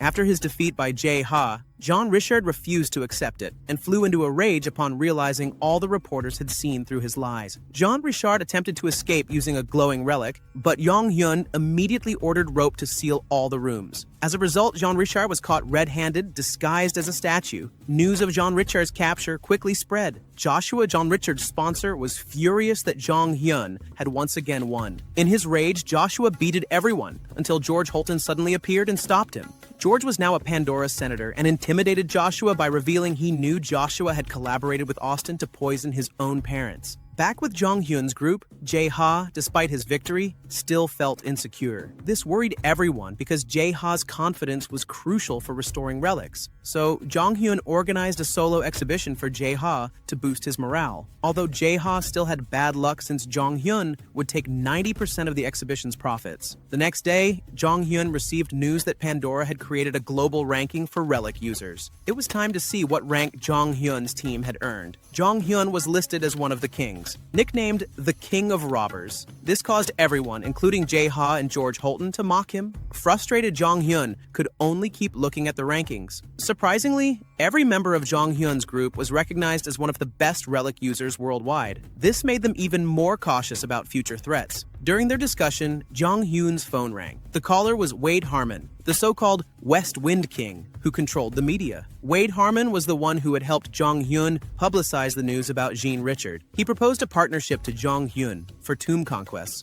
Jong Hyun had to be careful because Harmon possessed the Goebbels relic, inspired by the story of the mustachioed aide Yuang, which allowed him to control the news. Wade Harmon offered a fair deal, from information about the 7 deadly sins tombs to to a relic called the King's Treasure. Jong Hyun agreed, but there was one surprising catch. Wade Harmon was currently facing a dangerous man named Julian Miller. Though surprised, Jong Hyun didn't say much. He immediately wanted to meet Wade Harmon. On a luxurious plane, the two met. Jong Hyun witnessed what Julian Miller had done, completely wiping out Harmon's excavation team. Harmon asked Jong Hyun to finish Miller off so they could start digging up the tomb, then split the profits fairly. After agreeing, Jong Hyun headed to Syria. There, Seobach suddenly remembered that this place was the home of Ali, the man who was supposed to be the king of the sect. Jong Hyun said that wouldn't happen because the relic of Ali was in his possession. Still, Ali remained one of the strongest in Syria. This meant Jong Hyun's team was caught in a three-way conflict: Ali, Julian Miller, and Wade Harmon. Jong Hyun also revealed the relic Miller used, the thunder relic inspired by the Indian god of war, Indra. The relic was powerful but had weaknesses, and they just had to exploit them. In the Syrian desert, Julian Miller was on the move, crushing rival groups and taking their relics. But Miller's actions were actually to protect the nearby villagers. As always, this man's sense of justice was sky high. After his attack, Miller received news that Jong Hyun had arrived in Syria and joined Wade Harmon's team. This made Miller order his troops to move quickly before Jong Hyun could make his move.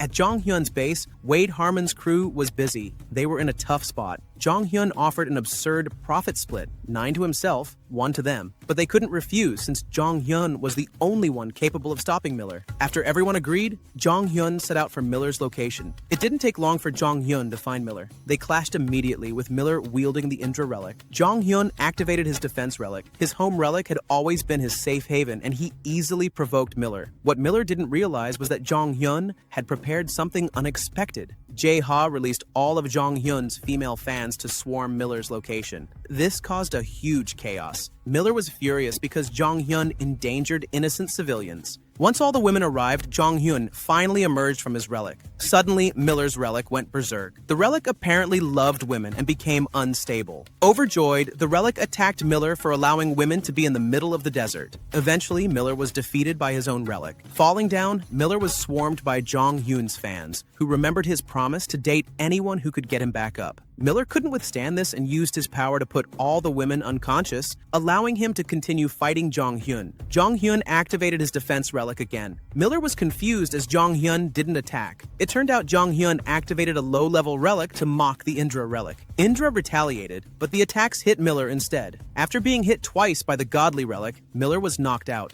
Jong Hyun didn't mean harm to Miller, and even offered him a contract to join the excavation team. Though Jong Hyun threatened to expose photos of Miller with the women, Miller ultimately agreed to the contract. After joining the team, Miller revealed that Wade Harmon's group was searching for the Pak Kumis relic. The Gobbles relic and the Pak Kumis relic, if united, would become incredibly powerful, making Wade Harmon stronger than Pandora. Jong Hyun was already aware of this plan and actually intended to betray the Crescent Wind King. His betrayal was simple: conquer the tombs in Syria and give nothing to Wade Harmon. It was time for them all to enter the tomb. Miller was shocked by Jong Hyun's excavation method. He blew up all the paths leading inside the tomb. As they ventured deeper, the tomb was revealed to contain a plague relic. What shocked Jong Hyun was that they weren't just facing one plague relic, but several. At that moment, Jong Hyun realized he had been trapped by Wade Harmon. In this desperate situation, Jong Hyun's entire team activated their relics to avoid the incoming diseases. After a long battle and detonating numerous relics,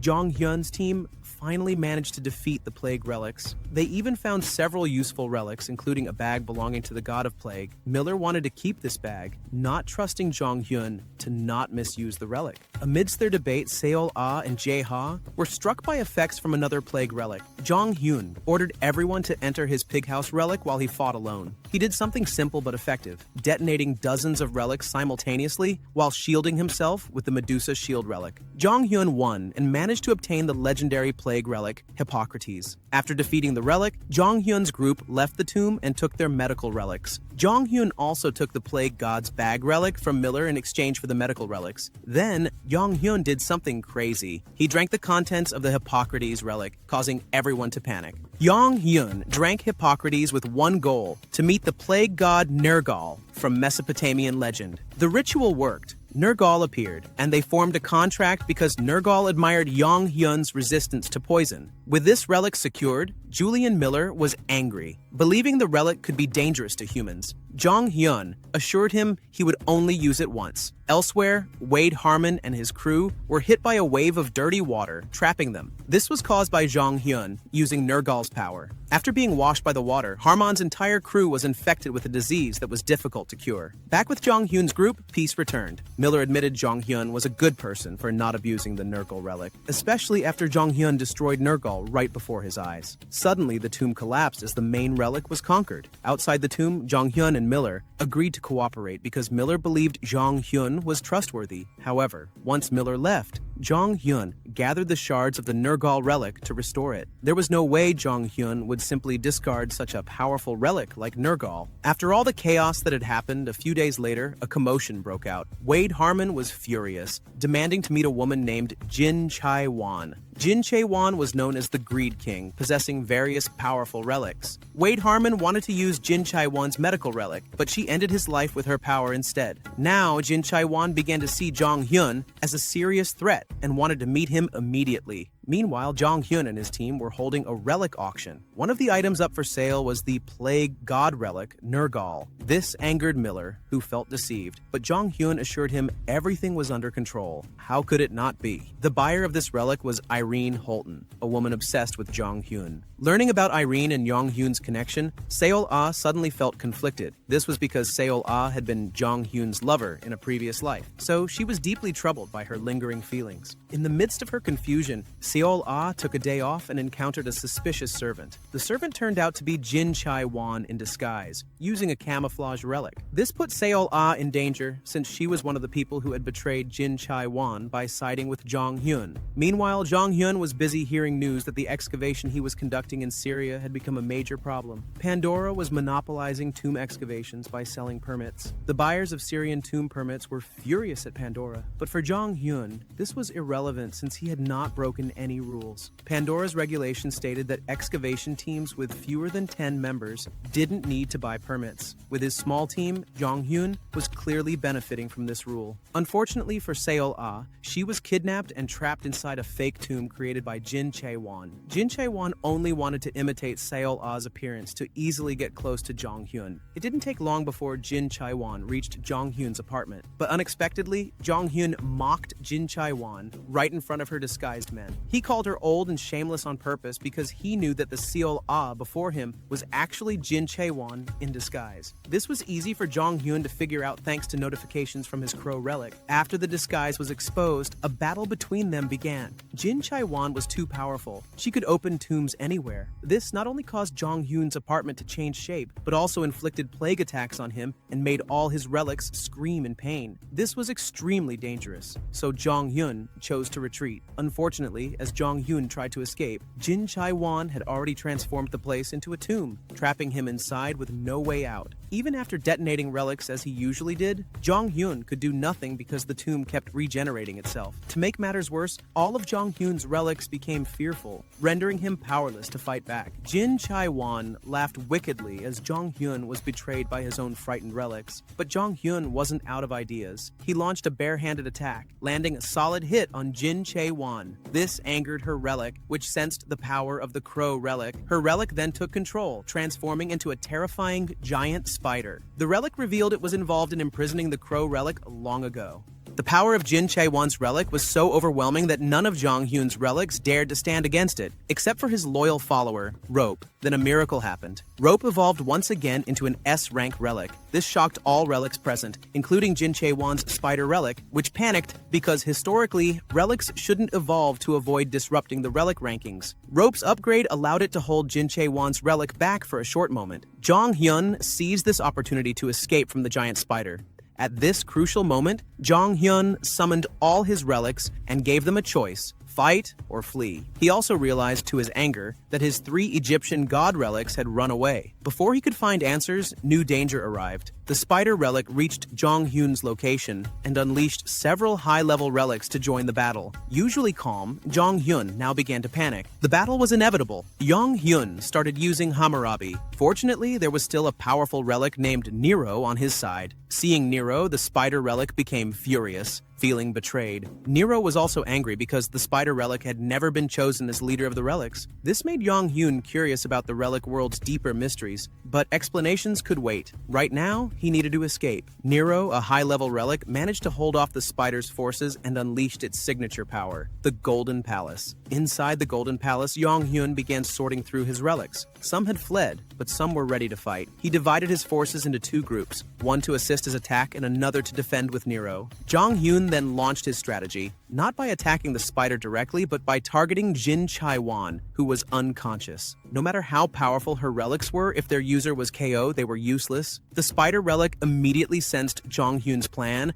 and transferred its consciousness into Jin Chai-wan's body. Fortunately, this was anticipated by Jong Hyun. Although his troops were only C-rank relics, their numbers allowed them to push Jin Chai-wan's body backward. Jong Hyun didn't need a decisive victory. He only had to force Jin Chai-wan out of the apartment. Using portals created by the Silo and Nun relics with one strong push, Jong Hyun succeeded in sending Jin Chai-wan's body into the portal. Even the overpowering spider relic couldn't do anything and had to retreat. Jong Hyun still benefited greatly because all the monsters under the spider relic remained behind. Relics he planned to conquer and harvest again. Outside the apartment, Irene, Seol-ah, Jae-ha, and even Jong Hyun's gang anxiously arrived. When the apartment exploded, panic grew, but shortly after, Jong Hyun appeared from the rubble smiling. Within moments, the incident at Jong Hyun's apartment became headline news everywhere, shocking everyone, including his own group. He had just defeated the King of Greed and even stolen his relic. Though victorious, Jong Hyun was exhausted and fainted. Meanwhile, Jin Chai-wan was furious over her defeat and even scolded her relic for taking over her body without permission. Determined to escalate, she entered a vault filled with relics and unleashed sealed relics. A few days later, Jong Hyun's group appeared calm. Jae-ha was still stressed over the many relics that needed restoration. Meanwhile, Jae-ha and Seol-ah noticed the news about a new relic user, a suspicious relic that appeared in various places, choosing its master instantly without the usual tomb conquest. This news quickly went viral. Even Pandora had yet to comment. Amid all this chaos, Jong Hyun, the team leader, remained unconscious from the previous battle. During a discussion,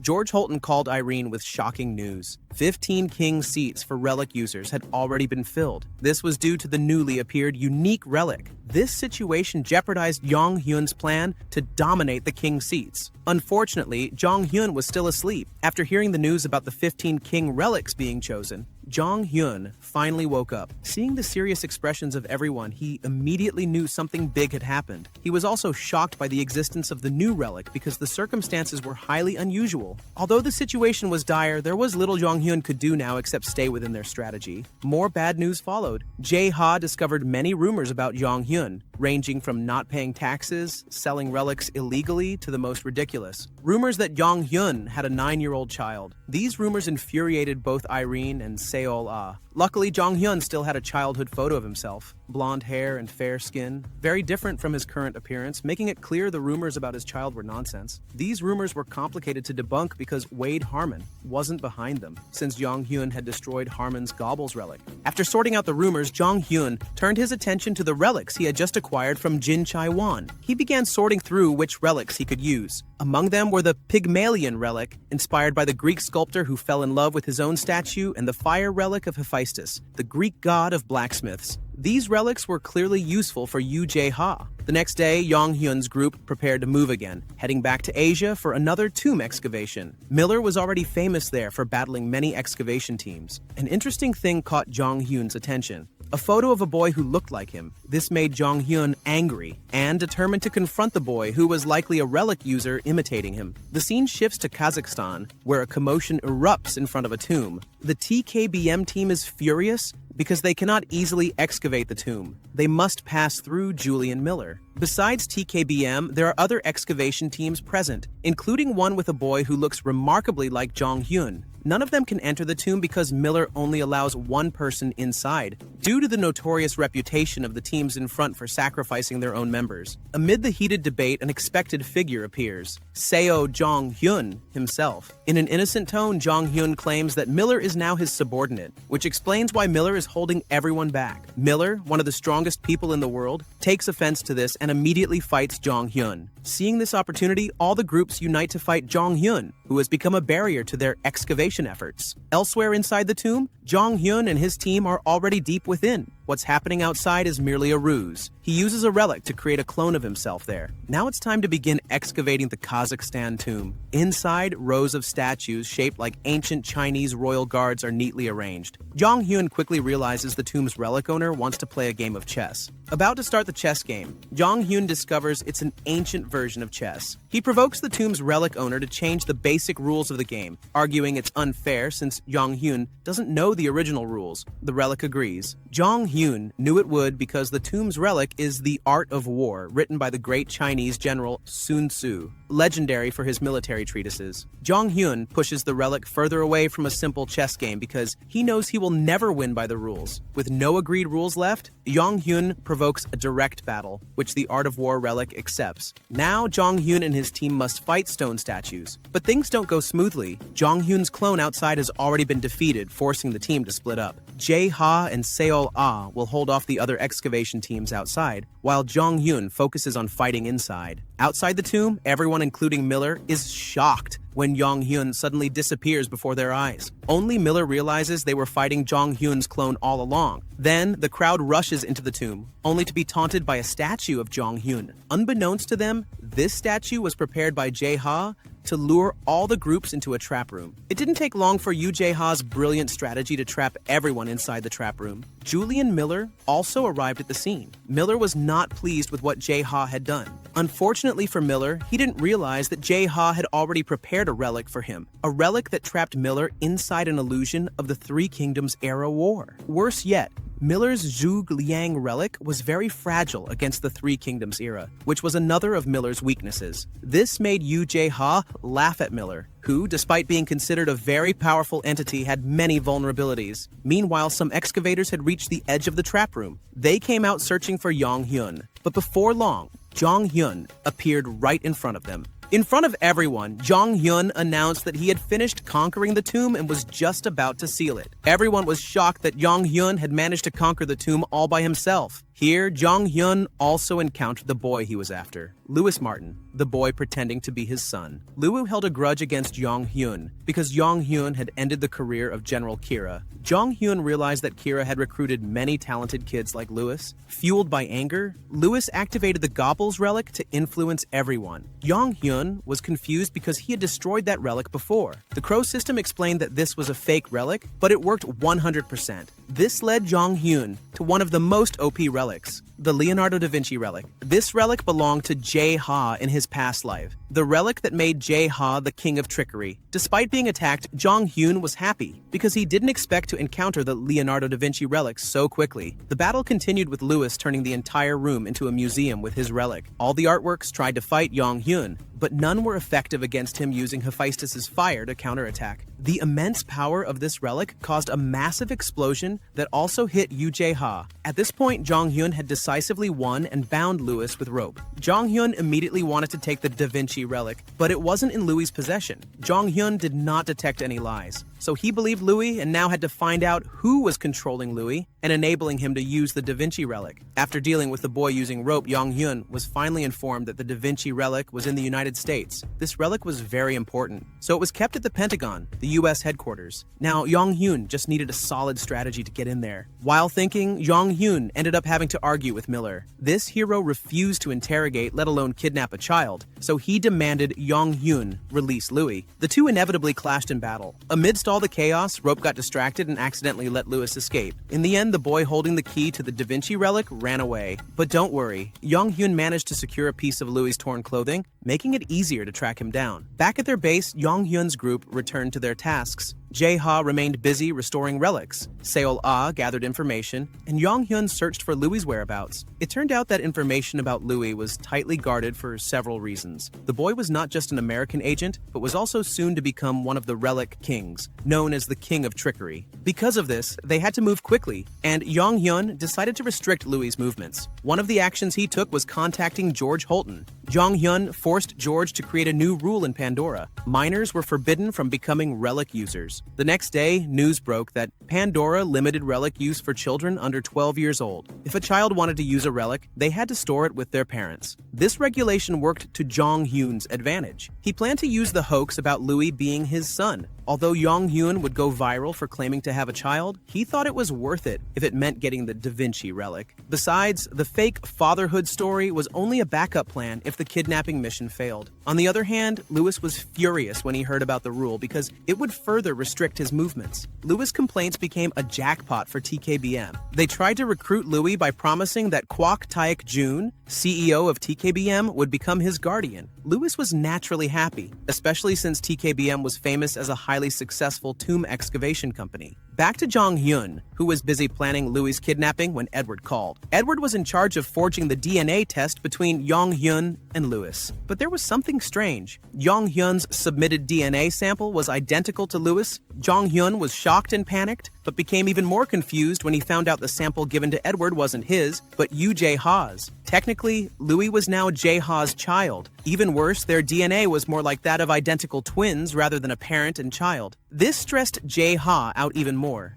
Jong-hyun's group then suspected that Louis might actually be a relic, considering Nero could also transform into a human form. Here, Jong-hyun had a good card in hand. Even if Jae-ha was stressed, he could use their DNA similarity to make Jae-ha Louis' guardian if the kidnapping failed. The next day, Jong-hyun's group quickly set out to the place where Louis was. They were all shocked to find Louis riding in a car with Yoon Si-woo, the vice chairman of TKBM. Jong-hyun immediately ordered Seol-ah to send Gildal into the car to find out where they were going. From what Gildal overheard, Louis was about to sign a contract with Kwok Taek-jun, making the TKBM CEO his guardian. Jong-hyun knew exactly that Kwok Taek-jun wanted to recruit talented people like Louis. This was interesting, especially since Jong-hyun had Jae-ha, whose DNA was much closer to Louis's. Victory was already 99%. When Louis entered the TKBM building, he immediately met Kwok Taek-jun. Without wasting time, the CEO handed Louis a guardian contract. The terms were simple. Kwok Taek-jun only wanted to use the Da Vinci relic a few times, which Louis agreed to. Just as everyone was happy, suddenly the building's alarm rang and the lights went out. Gildal had already kidnapped Louis in an instant. This caused Kwok Taek-jun to panic and order all his members to search for Louis. It didn't take long before Jong-hyun, the cause of the chaos, was surrounded. Kwok Taek-jun laughed at Jong-hyun since he had just signed the guardian contract. But Kwok Taek-jun clearly didn't know that Jong-hyun had a winning card. Jong-hyun immediately presented the DNA test between Jae-ha and Louis, which stunned everyone because it proved Louis was Jae-ha's child. Kwok Taek-jun, unable to accept this fact, demanded a DNA retest by his team. He was left speechless because Jae-ha and Louis' DNA were indeed very similar. With this, Jong-hyun's group once again crushed TKBM's grand plans.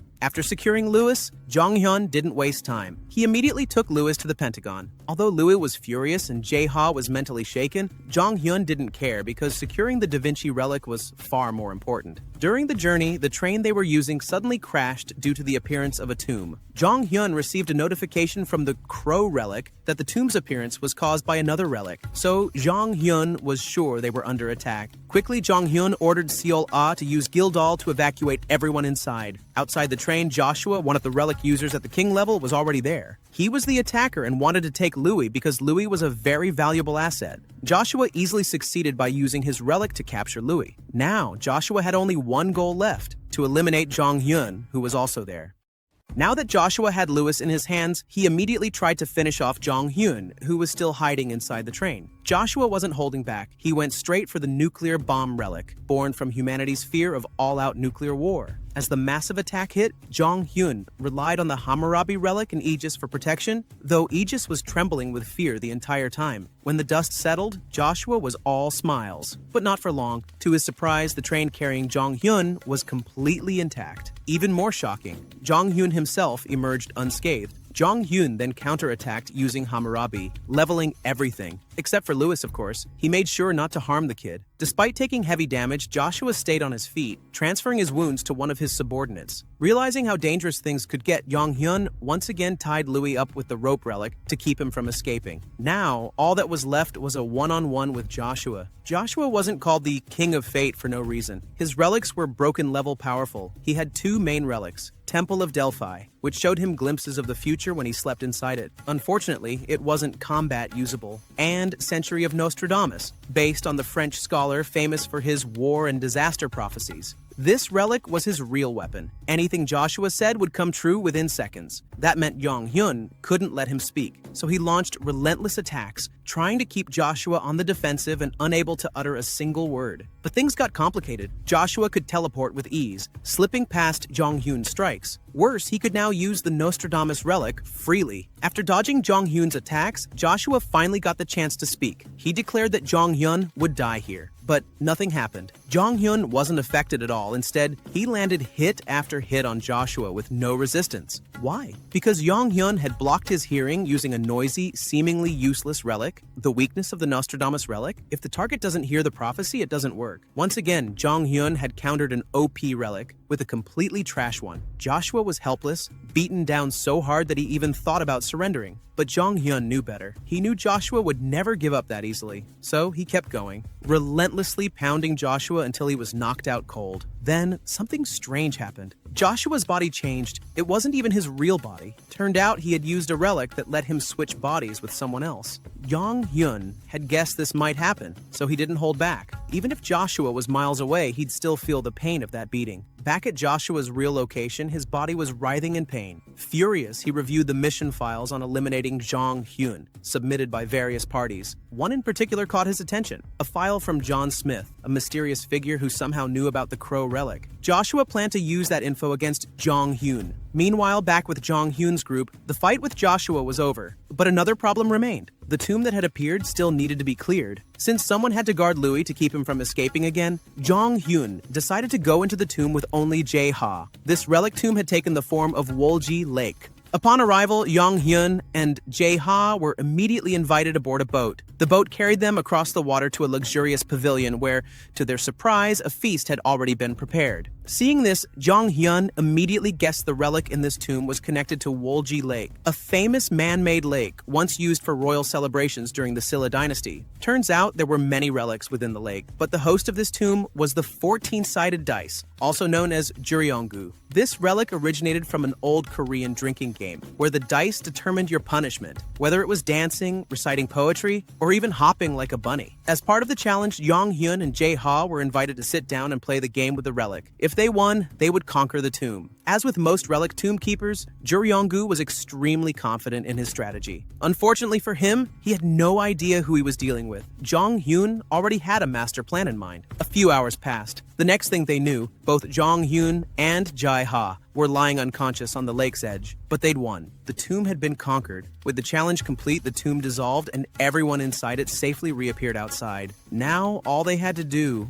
was call the rescue team and go home. But just as things seemed to be wrapping up, something unexpected happened. A military unit approached, not a rescue team. These soldiers were sent specifically to take down Jong-hyun. Even more shocking, their commander boldly claimed he knew Jong-hyun's weakness. The soldiers turned out to be from the United States military. America had officially labeled Jong-hyun as a major threat. To make things worse, they tried to paint themselves as heroes, accusing Jong-hyun of holding civilians hostage even though those people were Joshua's victims. Jong-hyun stayed calm. He told the civilians to go with the American soldiers and let them escort everyone to safety. Once all civilians were secured, it was go time. Jong-hyun's team was ready for war. This time, it wasn't just Seol-ah stealing the spotlight.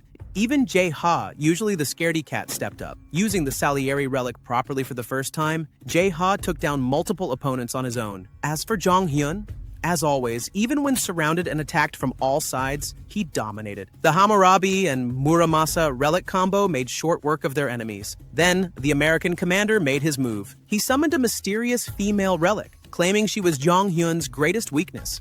That really ticked Jong Hyun off. He had actually been worried for a moment, but now realized it was total nonsense. Fueled by irritation, Jong Hyun crushed the commander in battle. And once defeated, the commander spilled the beans, revealing where he got the false intel about Jong Hyun's weakness. Jong Hyun quickly reviewed the files. Oddly, the intel was a mix. Some of it fake, but some very real. Detailed info about his fighting style and relics was accurate, raising a red flag. Who could have leaked this? It couldn't be Jin Chae-won, Miller, or even Joshua. They'd all been defeated. Then Jong Hyun noticed a small, unusual mark in the file. A dog paw symbol. That was it. The leaker was none other than the Egyptian god relic, the one who had previously escaped from Jong Hyun's grasp. To confirm his suspicion that the Egyptian god relics were behind the data leak, Jong Hyun tried summoning them on the spot, but none of them showed up, not a single one. Which meant, yep, they were guilty. Jong Hyun was furious, but there was no time to waste. They still had to get to the Pentagon. Luckily, the American soldiers they'd just defeated had left their vehicles behind, and Jong Hyun's team quickly got ready to move. But the US military had one last dirty trick up their sleeves. They blew up every single vehicle on site, hoping to stop Jong Hyun for good. Too bad it didn't work. Their commander got beat up again, and Jong Hyun was forced to rebuild the vehicles manually. With Jae Ha's help and a bit of assistance from Louise, they managed to restore the cars. Right before they left, the American commander warned them they shouldn't go to the Pentagon. Things are really bad over there. As they got closer, Jong Hyun noticed it right away. Cars were fleeing the city. Civilians were evacuating. Then, breaking news hit the screens. A massive relic tomb had opened up right at the Pentagon. Even worse, the tomb was still growing, expanding rapidly. At that moment, a familiar notification from the Crow relic popped up. The tomb is Valley of the Kings, one of the 7 great tombs. Jong Hyun's face hardened.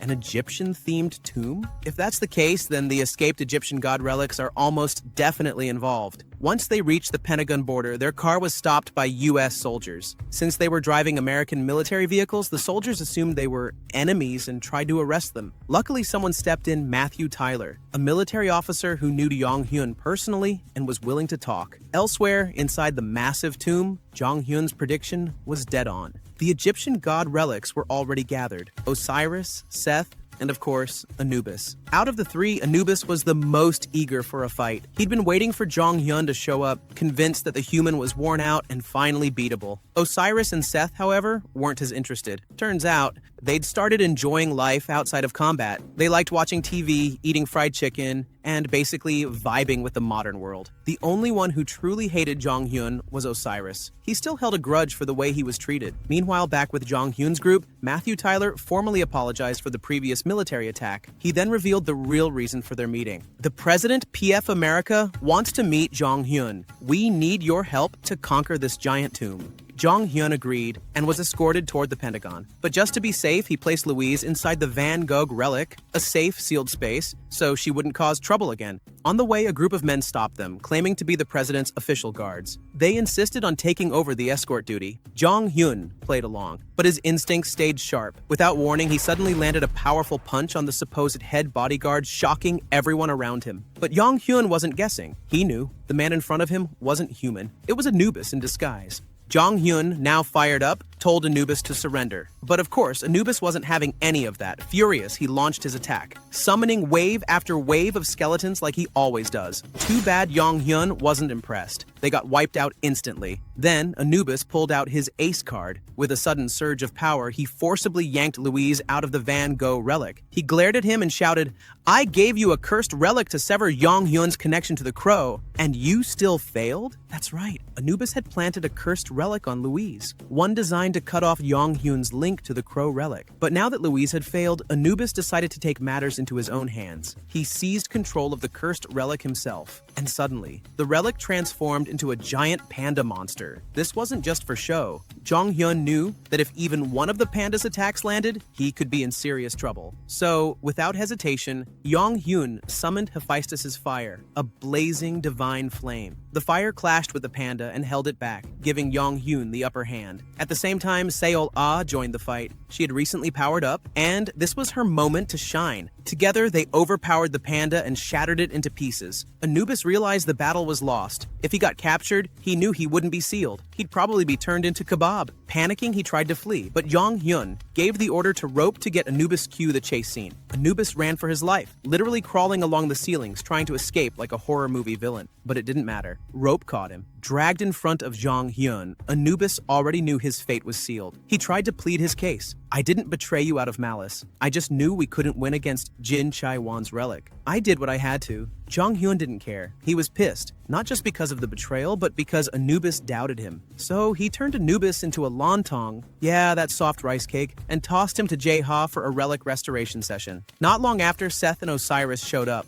They surrendered immediately. Apparently, they really did enjoy watching TV and eating fried chicken in Jong Hyun's place. So when he told them to keep an eye on Anubis so he wouldn't act up again, they were thrilled. Problem solved? Well, not really. Jong Hyun hadn't rested once since this entire chaos started, and he was running on fumes. The only solution? Call Irene. But just as things started to calm down, boom! Another quake shook the entire tomb. It wasn't natural. The tremors were caused by a relic owned by Jin Chai-won. The Valley of the King's tomb began to transform, and before they knew it, Jong Hyun and the team were trapped inside. So much for rest. They had no choice but to start exploring the newly transformed tomb. And that's when things got even worse. Inside the tomb, Kwok Taek Jun appeared, an opportunistic scavenger who had snuck in during the Pentagon chaos. His goal? To find and steal the Da Vinci relic. Seeing this, Jong Hyun didn't panic. Instead, he smiled wide, cause this will got interesting, knew he couldn't go all out. Most of his relics were already at their limit. Worse, TKBM had brought along hunters, not to help clear the tomb, but to rob other explorers. So instead of fighting, Jong Hyun made the call to retreat. They slipped away and after a few turns found themselves inside a trap room. Massive Egyptian statues suddenly came to life and attacked. But too easy.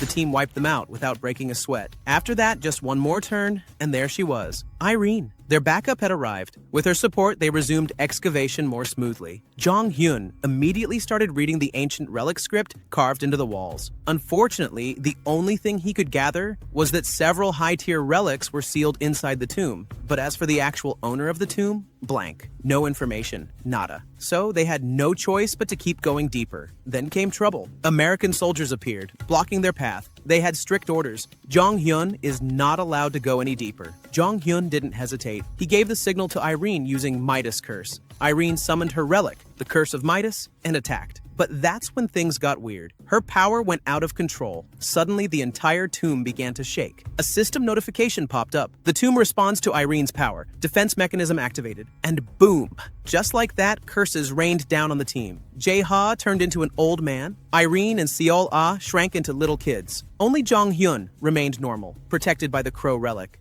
The transformations were wild, but there was something even stranger. Louise wasn't affected at all. That detail made Jong Hyun pause, and then it hit him. He finally figured out who the tomb's owner was. The curse, the age reversal, Louise being immune. This could only be the work of one relic, Tutankhamun. Yes, the relic born from the cursed tomb of King Tutankhamun, one of the most mysterious and deadly Egyptian pharaohs. And this was bad news, because the curse was real, and using relics inside this tomb would only trigger more of it. They advanced cautiously until they encountered a massive pit deep inside the tomb. There was only one way across. Rope would have to swing them across one at a time so its relic power wouldn't get detected. Everything was going well, until Louise made a run for it. She tried to escape in the middle of the crossing. Jae-ha, trying to stop her, slipped and fell into the pit. Rope reacted instinctively, stretching at full force to catch him. But that was the trigger. Tutankhamun sensed the use of relics, and this time, he retaliated hard. Another wave of curse energy blasted through the chamber. One by one,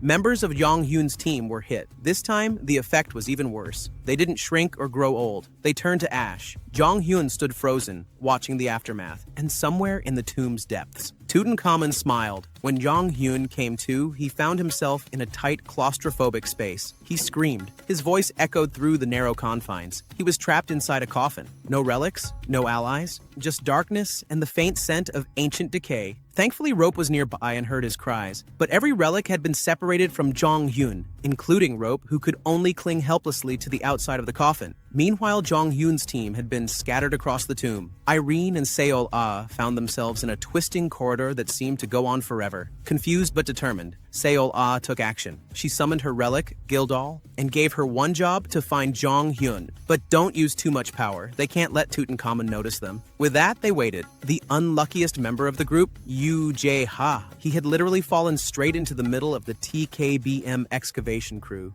At first, he thought he could play it cool, just pretend to be a lost civilian. But then, Kwok Taek Jun stepped forward. He squinted at the old man, and then he smirked. With one flick of his relic, Kwok restored Jae-ha's true form. Now, Jae-ha was in real danger. Kwok wanted him dead. He was too valuable to Jong-hyun's team. Desperate, Jae-ha blurted out, he will tell Kwok Taek Jun about Jong-hyun's weakness. Of course, he had no idea what that weakness was. But if lying could buy him time, he'd lie all day. Things weren't looking great for Jae-ha. He was completely bluffing. He didn't know the first thing about Jong-hyun's weaknesses. But then, salvation appeared. Julian Miller walked into the room, calm, collected, dangerous. Julian had Jong-hyun's location, and Jae-ha was ready to spill his weakness. Kwok Taek Jun agreed, and they started moving quickly. Julian leaned close to Jae-ha and whispered, he just saved Jae-ha's life, so Jae-ha must make his lies good. Back with Seol-ah and Irina Gildal returned, empty-handed. He had found nothing, so now it was Irene's turn. She activated her Mayan relic to search for Jong-hyun's energy signature, and when she found him, she broke down in tears because she heard Rope hug Jong-hyun tightly. Little Irene sobbed in pure jealousy. Right beside her, Seol-ah teared up too. Meanwhile, Jong-hyun remained trapped. His relics were scrambling to save him. Rope was clinging tightly to the coffin, refusing to leave his side. Even Nero tried to help, but accidentally almost roasted Jong-hyun alive with his fire breath. And then a strange voice came from below. Seobach the relic in the form of a giant earthworm slithered into view. He have a solution, but it comes with a price. Jong-hyun must give Seobach everything. All Jong-hyun wealth and relics. The worst part? He didn't have much choice because, inside the coffin, something ancient stirred. Tutankhamun's relic had awakened, and it was ready to turn Jong-hyun into a mummy.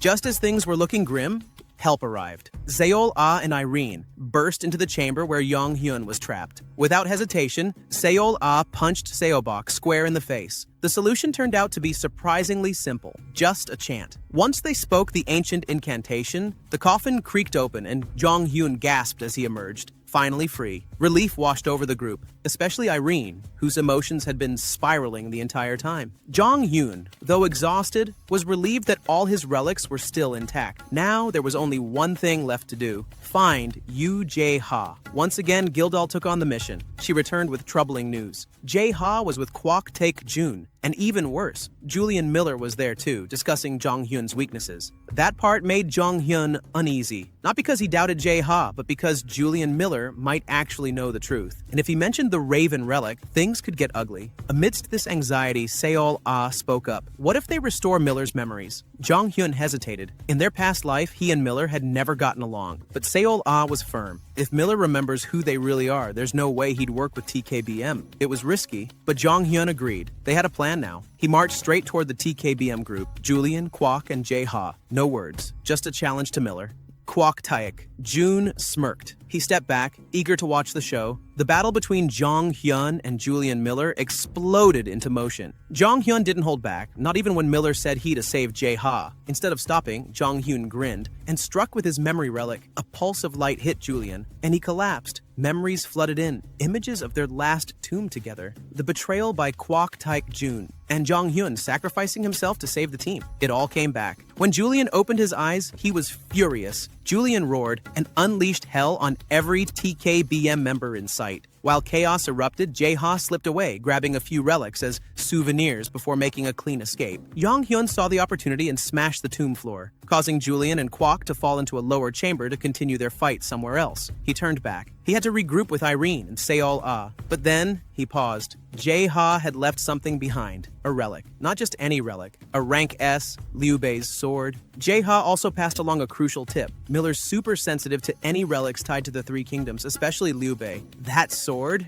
it's like his natural counter. With his team finally regrouped, Jong-hyun stood at the entrance of the final chamber, just a few steps away from the boss room. But first, it was trap time. He began setting up a series of intricate traps, explosives, illusion wards, and curse-triggered relics. But before he could finish, someone unexpected arrived. Julian Miller, covered in dust, furious, and definitely not in the mood for jokes. Julian demanded answers. Why did he see all those memories? Why did they feel so real? Jong-hyun didn't hold back and said, because they were real. That was our past life. It all clicked for Miller. He'd been betrayed by TKBM. He saw Jong-hyun sacrifice himself. The memories weren't tricks. They were the truth. Reluctantly, the two agreed to work together. Although Miller wasn't thrilled with the contract Jong-hyun made him sign. But with Liu Bei's relic sword in Jong-hyun's hands, Miller had no leverage. Meanwhile, at the TKBM camp, Kwok Taek-jun had survived his fall. Bruised but not broken, he rallied his troops and stormed toward Jong-hyun's position. Unfortunately for them, they walked right into the trap. The entire corridor erupted in a massive explosion. Screams echoed. Dust filled the air. And Jong-hyun? He just smiled. TKBM had fallen. The trap worked like a charm. Smoke, debris, and half the team out cold. Jong-hyun stepped out casually, brushing dust off his jacket. He rolled out a golden sarcophagus. Yes, the cursed coffin that once imprisoned him. This relic was designed to trap anyone with king-like authority. And now, it was time to use it on Kwok Taek-jun. Kwok didn't stand a chance. The moment he approached, the coffin snapped open and dragged him inside. Now, with Kwok out of the picture, it was time. Jong-hyun and his team pressed deeper into the tomb. They arrived at the boss chamber, but instead of a throne room or treasure vault, it was a vast desert. A scorching, never-ending field of golden sand. As the entrance slammed shut behind them, panic started to rise. Far in the distance, Jong-hyun spotted a lone tree, a beacon in the desert. But as they moved toward it, the sand shifted. A sandstorm was coming. The sandstorm didn't just bring wind and chaos, it brought monsters. Dozens of them, each one oozing malice and bearing symbols of relic royalty. They serve the spider relic, and they're here to end Jong-hyun. But their intimidation didn't last long. The moment they saw Jong-hyun's army of loyal relics, their confidence cracked. They hesitated. That was all Jong-hyun needed. His relics attacked, wiping out the wave of sand creatures with brutal efficiency. But it wasn't over. The real tomb began to awaken. The desert shifted again, revealing a massive temple rising from the sands. Its gates opened, and hundreds of relic soldiers marched out. An army of cursed warriors, but the worst part? They weren't led by one relic. They were controlled by several high-tier relics working in unison. Anyone else would have collapsed under the pressure. But Jong-hyun? He just smirked. Of course he was smiling. Why wouldn't he? Jong-hyun held 3 Egyptian god-tier relics. So when a dozen Egyptian royal relics emerged from the sands, roaring and threatening his life, he didn't even flinch. And then Seth stepped forward, grinning. With a surge of divine energy, Seth, Osiris, and Anubis transformed into towering giants. Relic titans that shook the desert floor. The royal relics? They panicked. They tried to sway him, but Anubis was helpless. He couldn't fight Seth and Osiris together. Even when he tried, he looked more like a tired dog getting dragged around. A sight that made Jong-hyun chuckle. Within minutes, the battle was over. Jong-hyun had won completely.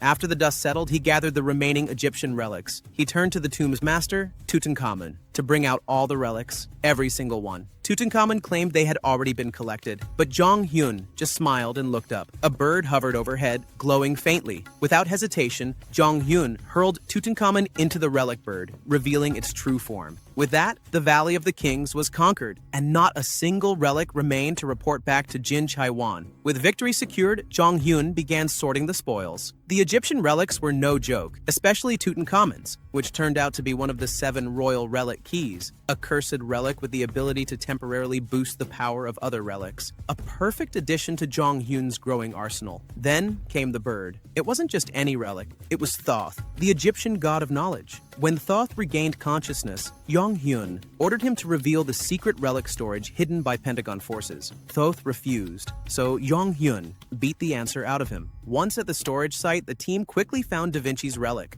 A perfect match for Jae-ha, who instantly bonded with it and gained a massive boost in skill and creativity. As for the rest, Jong-hyun absorbed them all. With that, the group began their exit from the Valley of the Kings. By the next day, news of the valley had spread like wildfire. People were shocked. The tomb hadn't vanished. It was still floating above Pentagon soil. Jong-hyun had left it open on purpose. Why? Because Kwok Taek-jun was still trapped inside. With his enemies sealed and relics secured, Jong-hyun just wanted one thing, is to rest. Back at base, his most loyal relic, Rope, worked hard to prepare his room, cleaning every inch of it. But then came Dalby, stirring trouble. Rope's heart sank. Even worse, Yong-hyun tossed Dalby out of his room when he walked in. But Rope had already fallen into despair. That's when Thoth, still bitter, tried to manipulate her. Luckily, Seth appeared just in time to stop it. He offered Rope a real solution to ask Seobach, the relic with connections. He might know something. Rope followed the lead, but as expected, Seobach didn't move without incentive. $100 million. The next morning, Rope was on a mission. She needed money, and fast. Her first target? None other than the weakest member of the team, Yoo Jae-ha. While she was busy trying to squeeze cash from him, Jong-hyun noticed something strange. Curious, he considered giving her a little pocket money just to cheer her up. But then, his phone rang. And the caller, O.S. Jacob Gray, the President of the United States, a man who shouldn't even be president for another 5 years. Jacob Gray demanded the return of all American relics Jong-hyun had taken from the Valley of the Kings. But how did they even know?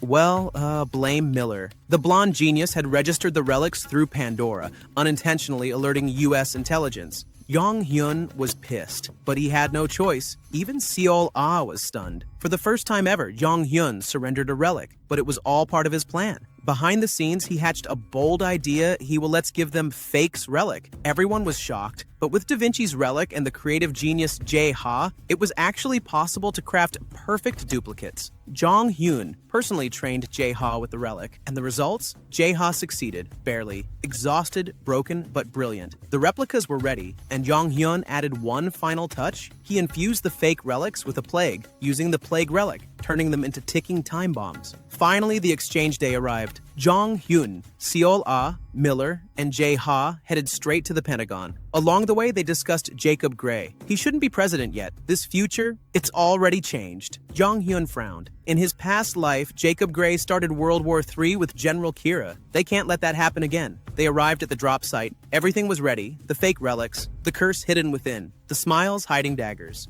Upon arriving at the White House, the President of the United States, Jacob Gray, immediately asked about the whereabouts of his relic. Jong-hyun promptly handed over what the president wanted, knowing full well that rumors about the man weren't exactly flattering. Jacob Gray was accompanied by his official relic restoration team to verify whether the relic was genuine or fake. This group is highly trusted by the U.S. government, as it consists of exceptionally talented individuals. Unfortunately, they're still no match for Yoo Jae-ha, and thus were unable to detect that the relics were actually all fake. Upon hearing from his personal restoration team that the relic was genuine, President Gray immediately wanted to discuss a possible collaboration with Jong-hyun. This was, of course, beneficial for Jong-hyun, as it gave him access to new information that the U.S. possessed. However, something strange happened in the blink of an eye. One of Jong-hyun's relics escaped on its own. The relic that fled was none other than Anubis. He was kidnapped by subordinates of the Spider Relic. They had been tasked with eliminating Anubis, claiming that he had now sided with humans. It became clear that all relics serving under the Spider Relic were extremely hostile toward humans. Anubis was helpless. He had to accept his grim fate as his soul core was attacked in an instant. He was nearly destroyed in the blink of an eye. In his final moments, a relic named Rope tried to save Anubis. Sadly, time was not on their side. Meanwhile, an even more serious issue occurred when the American forces attempted to capture Rope. Jong-hyun immediately sensed what was happening to Rope. He decided to postpone his meeting with the U.S. president to investigate the incident himself. Upon leaving the meeting room, Jong-hyun met up with Seol-ah and Jae-ha. They rushed toward the location where Rope's energy had been detected. There, the official relic restoration team had already arrived and witnessed the complete destruction of Jong-hyun's Egyptian relics. Jae-ha also just realized that Anubis was among them. At this point, the official restorers quickly seized Anubis, claiming they were the only ones capable of restoring an S-rank relic. They also belittled Jae-ha and admitted they were fans of Jean Richard. This enraged Jae-ha, and he challenged the team to try restoring Anubis themselves. Of course, they failed.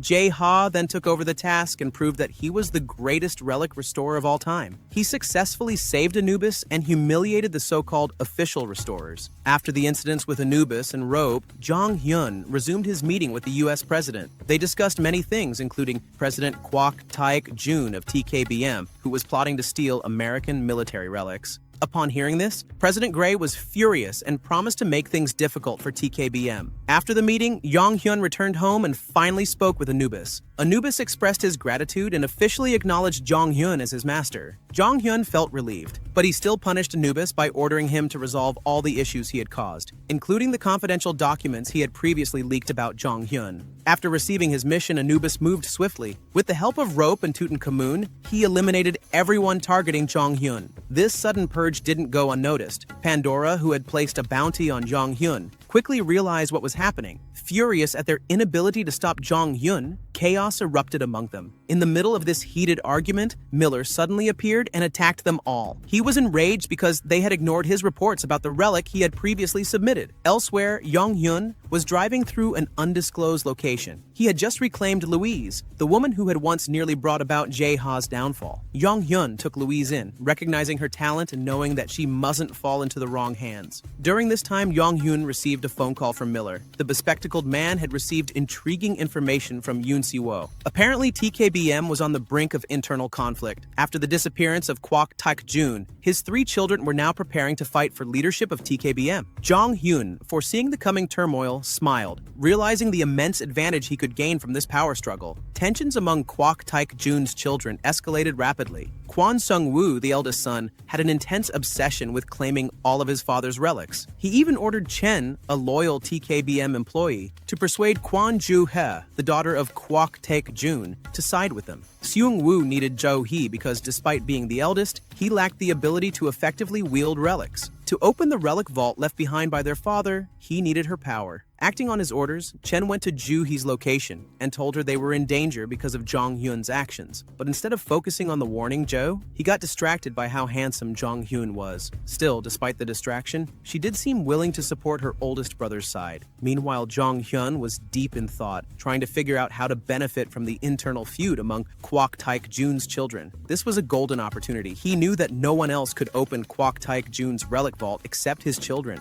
and himself. That's why he needed to leverage one of them. As luck would have it, Jong Hyun was soon approached by Kwok Sung-jae, the second son of Kwok Tak-jun. Sung-jae proposed a partnership to monopolize his father's relics. He was even willing to pay Jong Hyun $2 billion for his cooperation. Seeing such a golden opportunity present itself, Jong Hyun smiled. He knew the perfect chance had arrived. Since Jong Hyun wasn't interested in money, he set a different condition. He wanted a share of the relics they would obtain from Kwok Tak-jun's vault. The agreed-upon split was 30% for Jong Hyun. However, he could only see and choose the relics without knowing what their functions were. Jong Hyun had no problem with that condition because he could identify the function of any relic through the Crow relic. Once the agreement was made, Seung-jae entered Jong Hyun's home. But instead of behaving properly, he caused trouble, trying to steal one of Jong Hyun's relics out of greed for its immense power. When he attempted to dominate Seth, things went horribly wrong. He couldn't control Seth at all. At that moment, Jong Hyun revealed his true strength, far surpassing Seung-jae's. Seung-jae was in disbelief since, according to Pandora's database, Jong Hyun should have been weaker. Jong Hyun laughed it off, explaining that the data on Pandora didn't even reflect 50% of his actual power. After making sure Seung-jae understood his place, Jong Hyun demanded compensation for the damage to his house. Not only that, he instructed Rope to extort money from Seung-jae, knowing full well that the TKBM heir had plenty of it. After Rope finished draining Seung-jae of 2 billion won, Jong Hyun stopped him and got back to discussing their mission. Just as Seung-jae was about to outline their strategy to defeat his older brother, a piece of viral news hit, France had just announced that one of the 7 main tombs, the Tomb of Pride, had opened. After careful consideration, Jong Hyun decided they should focus on conquering this tomb first. At the same time, Seung-jae received a phone call from Yang Chen, the most pragmatic man in TKBM. Chen had aligned himself with Seung-woo, the eldest son, to gain maximum benefit while Kwok Tak-jun remained trapped inside the Valley of the King tomb. Conquering the Tomb of Pride wouldn't be easy. France had just announced stricter restrictions on excavation teams as they wanted to claim the tomb for themselves. Jong Hyun's famous excavation team would no longer be allowed to enter.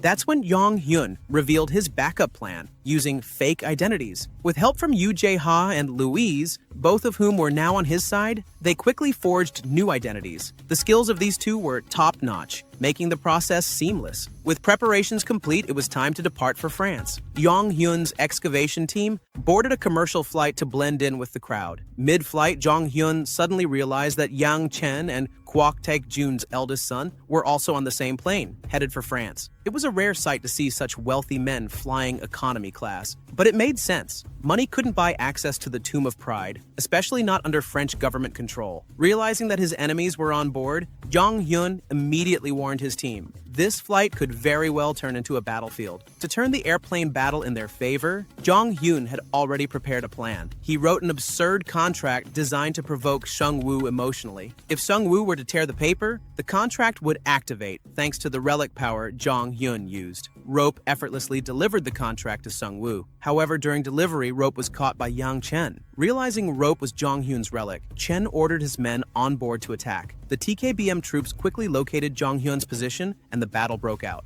Unfortunately, Jong Hyun was at a disadvantage. He couldn't use his most powerful relics, as doing so in a crowded airplane would cause civilian casualties. Meanwhile, the TKBM squad used combat-enhancing relics more efficiently. As the fight dragged on, Jong Hyun found himself increasingly cornered. Luckily, Sung Jae appeared. Jong Hyun instantly lunged at the eccentric man, using him as a human shield. This unexpected move confused the TKBM troops, making it harder for them to decide their next step. After taking Sung Jae hostage, Jong Hyun demanded a fitting ransom. For the second son of Kwok Taek-jun, Jong Hyun asked for shares and relics from TKBM. While the demand was outrageous, Sung-woo still agreed and signed the contract delivered by Rope. With the deal sealed, Rope was freed and the contract was completed. However, the excavation team hired by TKBM grew furious. The chaos in first class jeopardized their chances of landing in France. Enraged by TKBM's actions, they turned against Jong Hyun's group, initiating another round of conflict on board. The chaos spread quickly, sending the other passengers into a hysterical panic. Jong Hyun, anticipating this, had already prepared a backup plan. The backup plan crashed the plane. Now the objective was to identify which passengers to save and deploy the right strategy to survive. Jong Hyun wasn't the only one thinking this. Yang Chen had also begun executing an evacuation plan to protect TKBM's eldest son. While scanning the cabin for passengers to rescue, Seol-ah was shocked to spot a woman with long hair healing the wounded and effortlessly taking down both terrorists and TKBM agents. Seol-ah immediately recognized her, Chloe, the doctor who was once part of their team. She knew Chloe had to be watched closely. Meanwhile, Jong Hyun's plan was nearing completion. The key players, Jae-ha and Louise. Jong Hyun had secretly moved all the passengers into Van Gogh, his relic, and created illusions of them inside the plane, fooling TKBM completely. He also spread word that the mid-air chaos had been instigated by TKBM, gaining even more political leverage. As the mission approached its final phase, Yang Chen confronted Jong Hyun, demanding the release of Sung Jae. But Jong Hyun simply replied that Sung Jae would only be released after safely landing at the airport. Yang Chen responded with a smug smile and mocked the aircraft itself. As the plane exploded mid-air, Jong Hyun immediately bound everyone together using rope. At the same time, the TKBM squad deployed a powerful defensive relic to protect themselves from the blast. When the wreckage crashed down, Yang Chen scoured through the debris, only to find Jong Hyun's body lying motionless among the ruins. To make sure everything was over, Yang Chen blew up the crash site once again and fled with Sung-woo and Sung Jae in tow. But elsewhere, the real Jong Hyun and the other passengers were perfectly safe. The body Yang Chen saw?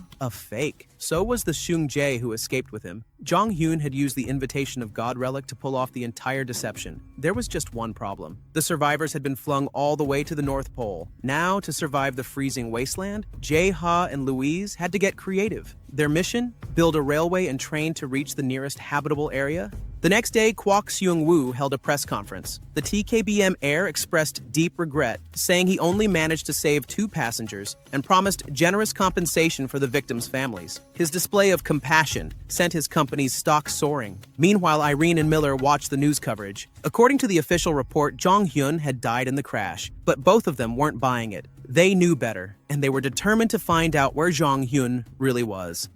For TKBM, today marks a decisive victory. They're seen as heroes, while Jong Hyun has been branded a villain and presumed dead. TKBM is showered with praise and can now excavate tombs freely without interference from Jong Hyun. However, their celebration won't last long. Jong Hyun has successfully built a vehicle and is now crossing the snowy plains to reach the nearest village. During the journey, Jong Hyun realizes that the relic contract he made has been activated. Since Kwok Seung-woo destroyed the contract, all of TKBM's shares and relics will eventually fall into Jong Hyun's hands. The relic issue might be resolved sooner than expected. Seung-jae, who is traveling with Jong Hyun, suddenly remembers where his father stored all of TKBM's relics. Hearing this, Jong Hyun smiles. Once they arrive at the nearest village and re-establish communication, all the rescued passengers start giving testimonies that TKBM was the one truly responsible for the plane explosion. Amid the chaos erupting within TKBM, Jong Hyun prepares to head to the TKBM relic vault. After it's confirmed that all surviving passengers are on a remote island in Canada, the Canadian government immediately dispatches aid. At the same time, Jong Hyun is ready to leave for Kwok Taek-jun's relic vault,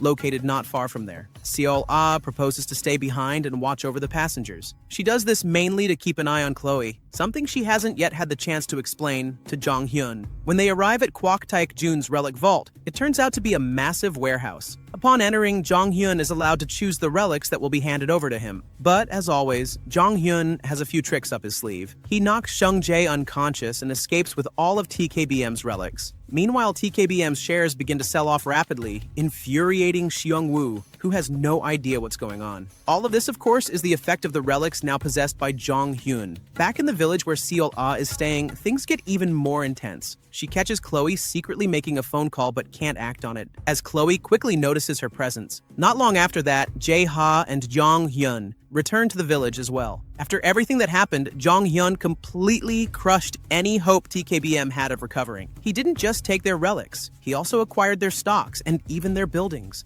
During a major shareholders meeting, everyone began avoiding TKBM as the company was now considered a serious liability. This was especially due to Irene Holton, known as the Queen of Bankruptcy, who had vowed to go after anyone associated with TKBM. The reason? TKBM had nearly caused Jong Hyun's death. The chaos that followed was uncontrollable, and Kwok Taek-jun's children could do nothing but lash out at each other in frustration. During a heated argument between the three siblings, a piece of good news finally arrived. Kwok Taek-jun had been found. This information also reached Jong Hyun, who was already preparing his next move. Back at TKBM, they discovered that the coffin imprisoning Kwok Taek-jun couldn't be opened. The team was at a loss, scrambling to figure out how to unlock it. Unexpectedly, Jong Hyun called them and offered help, on one condition. Kwok Taek-jun must relinquish control over his relics. Although clearly frustrated, Taek-jun agreed, convinced that Jong Hyun had never actually entered his relic vault. Once Jong Hyun confirmed this, he finally allowed Kwok Taek-jun to be freed from the Tutankhamun coffin. After being freed from the coffin, Kwok Taek-jun flew into a rage. He immediately tried to mobilize all his relics, wealth, and connections to destroy Jong Hyun. Unfortunately for him, he was met with devastating news. Everything he once owned had already been taken. Shocked, Taek-jun fainted on the spot. Meanwhile, on Jong Hyun's side, various events unfolded. Rope, who had finally gathered enough money, approached Seobach, hoping to be turned into a human. Seobach almost tricked him again, but thankfully Seth was there to intervene. In the end, Rope received the long-desired transformation relic. The problem? The relic had to be eaten to be activated, and Rope didn't have a mouth. This left both Seth and Seobach puzzled. On another front, Seol-ah finally informed Jong Hyun about Chloe, who was among the rescued passengers. But just as she was about to act, Chloe suddenly disappeared from Seol-ah's sight. With Chloe suddenly vanishing right in front of Seol-ah, Jong Hyun immediately realized that Chloe was just as formidable as ever. Now the question was whether or not she had joined another organization. To find out, Jong Hyun assigned the task to Julian Miller. It was a critical mission, especially since it appeared TKBM was also seeking a meeting with Chloe. They were in desperate need of a skilled medical relic user for Kwok Taek-jun. Jong Hyun entrusted the task to Miller because he himself was about to depart for Pride's tomb in France. Back in Jong Hyun's camp, Seth returned to see Seobach. He was looking for another transformation relic that could help Rope. Surprisingly, despite his intimidating appearance, Seth showed genuine concern for Rope's despair. With a little bite of persuasion, Seobach finally gave in and handed over a new transformation relic. Seth quickly gave the relic to Rope, who was overjoyed and ran off excitedly to try it. Meanwhile, at TKBM, they were seriously hunting for Chloe. Yang Chen discovered that Chloe was affiliated with an organization called Noah. This organization existed to purge the world of relics, dreaming of a future where no one would be oppressed by their existence. In fact, they aimed to erase relics entirely. After learning this, Yang Chen began devising a plan to bring Chloe before Kwok Tak Jun, even if it meant doing so by force. Elsewhere, Rope was running around with the Little Mermaid relic, eager to try it out. Along the way, he encountered Chloe, who managed to stop the relic from fleeing, but she wasn't alone.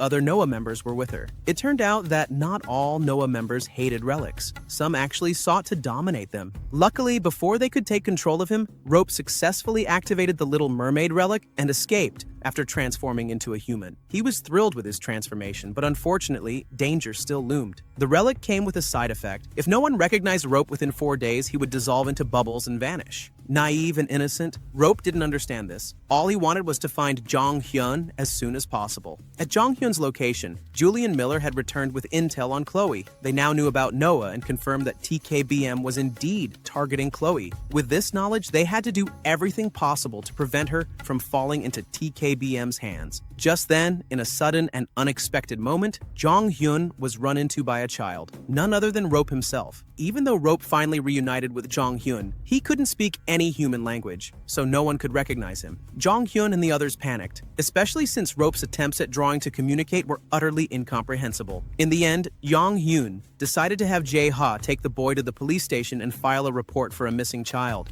At the station, Rope was helpless. Luckily, the Little Mermaid relic proved to be on his side. It caused a scene, giving Rope a chance to escape. Once they were outside, though, they ended up wandering aimlessly. Rope had no idea where Jong Hyun was staying. To make things worse, Rope ended up witnessing members of Noah committing a relic robbery. He was then kidnapped and even injured by them. Fortunately, not long after, Jong Hyun arrived. Jong Hyun immediately hurled his defensive relic at the vehicle used by the Noah members. He broke in and found Rope, who was on the verge of vanishing. But Rope didn't turn into bubbles, because in truth, Jong Hyun had recognized him all along. After rescuing Rope, Jong Hyun took down the Noah members one by one for their cruel crimes. During the confrontation, he asked about Chloe. The Noah members revealed that they had come to France to retrieve her and were already preparing to leave the country. Jong Hyun rushed to the airport in search of Chloe but came up empty-handed. The next day, Seobach appeared with shocking news. She had picked up traces of Chloe's presence. She suspected it was a trap, as Chloe seemed to be deliberately showing herself. But Jong Hyun didn't care. All that mattered now was meeting Chloe face to face.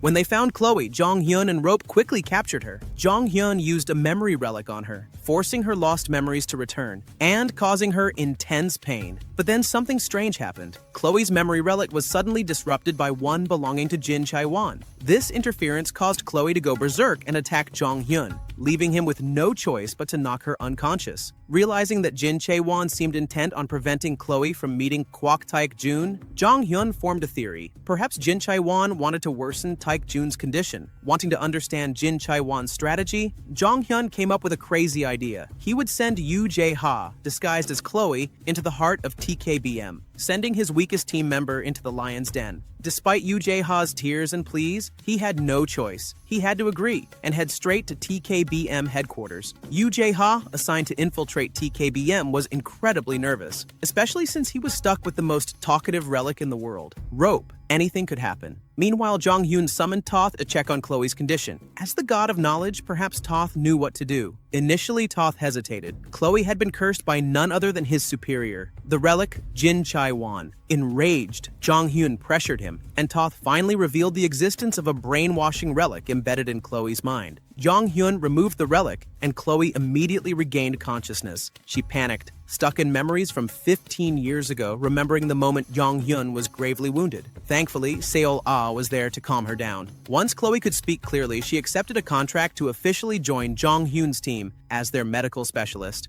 Now working together, Chloe revealed shocking news. Noah planned to discard her soon. The organization had secretly struck a deal with TKBM. Chloe was furious. Her returned memories showed that Benjani, Noah's leader and would-be king of medicine, was greedy and strayed far from Noah's original ideals. Jong Hyun assured her she was safe but encouraged her to at least scold Noah for abandoning their comrade. Elsewhere, Jin Chae-won's relic fumed in anger. The brainwashing relic had been destroyed, but Jin Chae-won only smiled. At last, a worthy opponent had emerged. As for Jae-ha, he had arrived at the bedside of a dying Kwok Tak Jun, who who clung to life thanks to his Achilles relic. Rope warned Jae-ha to finish the mission. Quickly, he sensed danger, but before Jae-ha could act, Kwok Taek-jun suddenly grabbed his hand. When Kwok Taek-jun seized Jae-ha's hand, a massive explosion went off. A TKBM staff member confirmed their plan had succeeded. Kwok Taek-jun confessed that he had orchestrated Chloe's downfall so he could recruit her while she was vulnerable. Unfortunately for him, the Chloe before him was actually Yoo Jae-ha in disguise. In another room, the real Jae-ha was safe, protected by multiple defense relics Jong-hyun had prepared in advance. Now aware of Kwok Taek-jun's vile plan, Jae-ha began to move. Moments later, TKBM dragged Chloe's body into Taek-jun's chamber. Suddenly, one of the TKBM staff attacked. It was Jae-ha again, in disguise. Chaos erupted. It turned out that both Chloe and Jae-ha in the room were clones. The real Jae-ha had successfully placed a curse on Kwok Taek-jun. By the time Yang Chen realized it, Jae-ha had already escaped by helicopter. After successfully completing his first solo mission, Yoo Jae-ha was thrilled. When he called Jong-hyun, he demanded a bonus for his work. Jong-hyun agreed and ordered him to head to their base in New York. Things were just getting started. Elsewhere, Jong-hyun gathered his team: Seobach, Chloe, Irene, and Miller. Chloe was uneasy around Irene at first. Her memories painted Irene as the terrifying queen of bankruptcy. Jong-hyun clarified everything. When Irene wore the earplug relic, Jong-hyun explained. Only 4 of them had regained memories of their past lives. Irene and Jae-ha were intentionally left in the dark. Their memories could be harmful and even led to depression. Chloe understood, and her suspicions about Jong-hyun secretly working for Pandora were put to rest. The team then began planning their next mission, infiltrating Pride's tomb in France. But this wouldn't be easy. France had tightened security by employing the King of Detection, a relic user capable of sensing anyone entering Europe. Jong-hyun proposed a crazy plan. They would disguise themselves as a licensed excavation team, and the team they'd impersonate, TKBM's own excavation unit. Everyone was stunned, but Jong-hyun claimed to have a foolproof strategy to pull it off.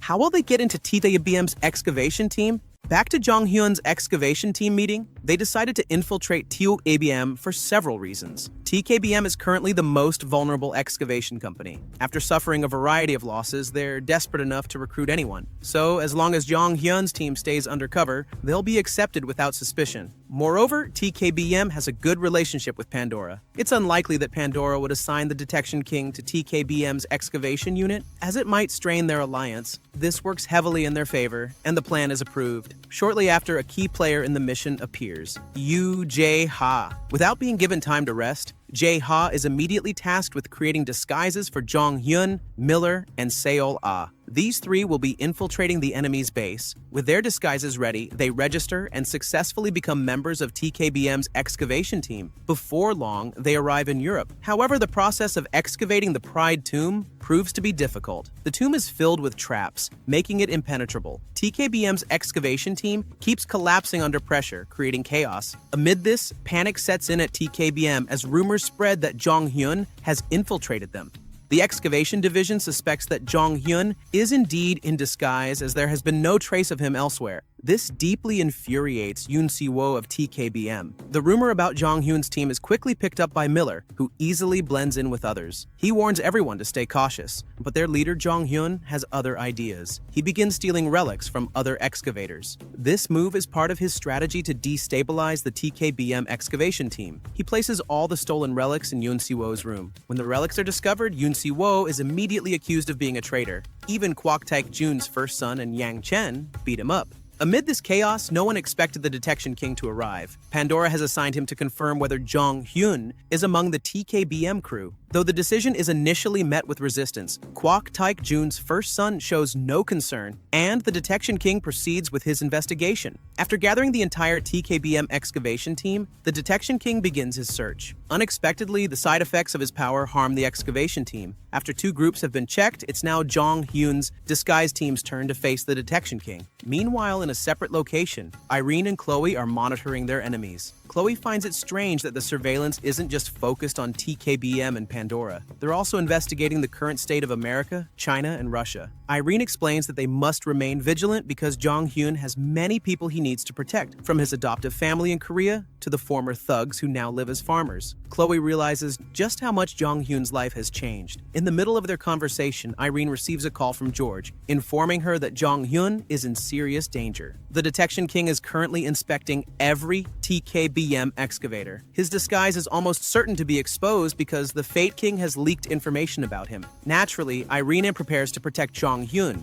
ready to use the Midas relic. Back at Jong Hyun's location, he has already been attacked by the Detection King. Fortunately, he's able to maintain composure thanks to the help of the Raven relic. The Raven tells him that the Detection King is especially difficult to deceive because of a highly abnormal relic in his possession, the Heimdall relic. Heimdall from Norse mythology is a god said to see and hear everything across the 7 realms. The good news? The Raven is capable of countering Heimdall's power and even launching an attack. The strike causes the Detection King great pain, confirming his suspicion that Jong Hyun is indeed among the team. However, TKBM refuses to accept the accusation without evidence. To make matters more chaotic, Jong Hyun, whose disguise is effectively compromised, acts brilliantly, even bursting into tears to sell his innocence. During the attack, all Jong Hyun can do is dodge. He must not reveal the relic he's using. He tries to escape the chaos but is blocked by other members of the TKBM excavation team. The Detection King sees this as a golden opportunity, but suddenly something unexpected happens. One of his subordinates reports that Europe's economy is collapsing and even his own company is on the verge of bankruptcy. He must return to Europe immediately. Jong Hyun smiles. He knows this is Irene's doing. With the Detection King forced to retreat, Jong Hyun, whose cover was nearly blown, must now accept that he will be under constant surveillance. As the Detection King departs, Jong Hyun instructs Rope to teach him a lesson, just in case he thinks about interfering again. After all the chaos, the excavation of the Pride Tomb finally begins. The tomb is filled with various deadly traps. Ironically, Jong Hyun, who had just come out of a crisis, gets lucky. He acquires a new skill, stealth. When he reunites with Miller and Seol-ah, Jong Hyun tests the skill and vanishes completely. With this new power, he can now make full use of the traps within the Pride Tomb to his advantage. Jong Hyun quickly took advantage of his new power by activating all the traps set for every excavation team present. It wasn't just TKBM and Pandora, but every rival digging team that got caught in it. The phenomenon triggered by Jong Hyun caused chaos among all the excavation teams, as they were already quite certain that he was there. Seeing the situation growing increasingly dangerous, Jong Hyun rushed to conquer the tomb. Meanwhile, at the hospital where Kwok Taek-jun was being treated, all of his relics went on a rampage due to his worsening condition. Fortunately, at this critical moment,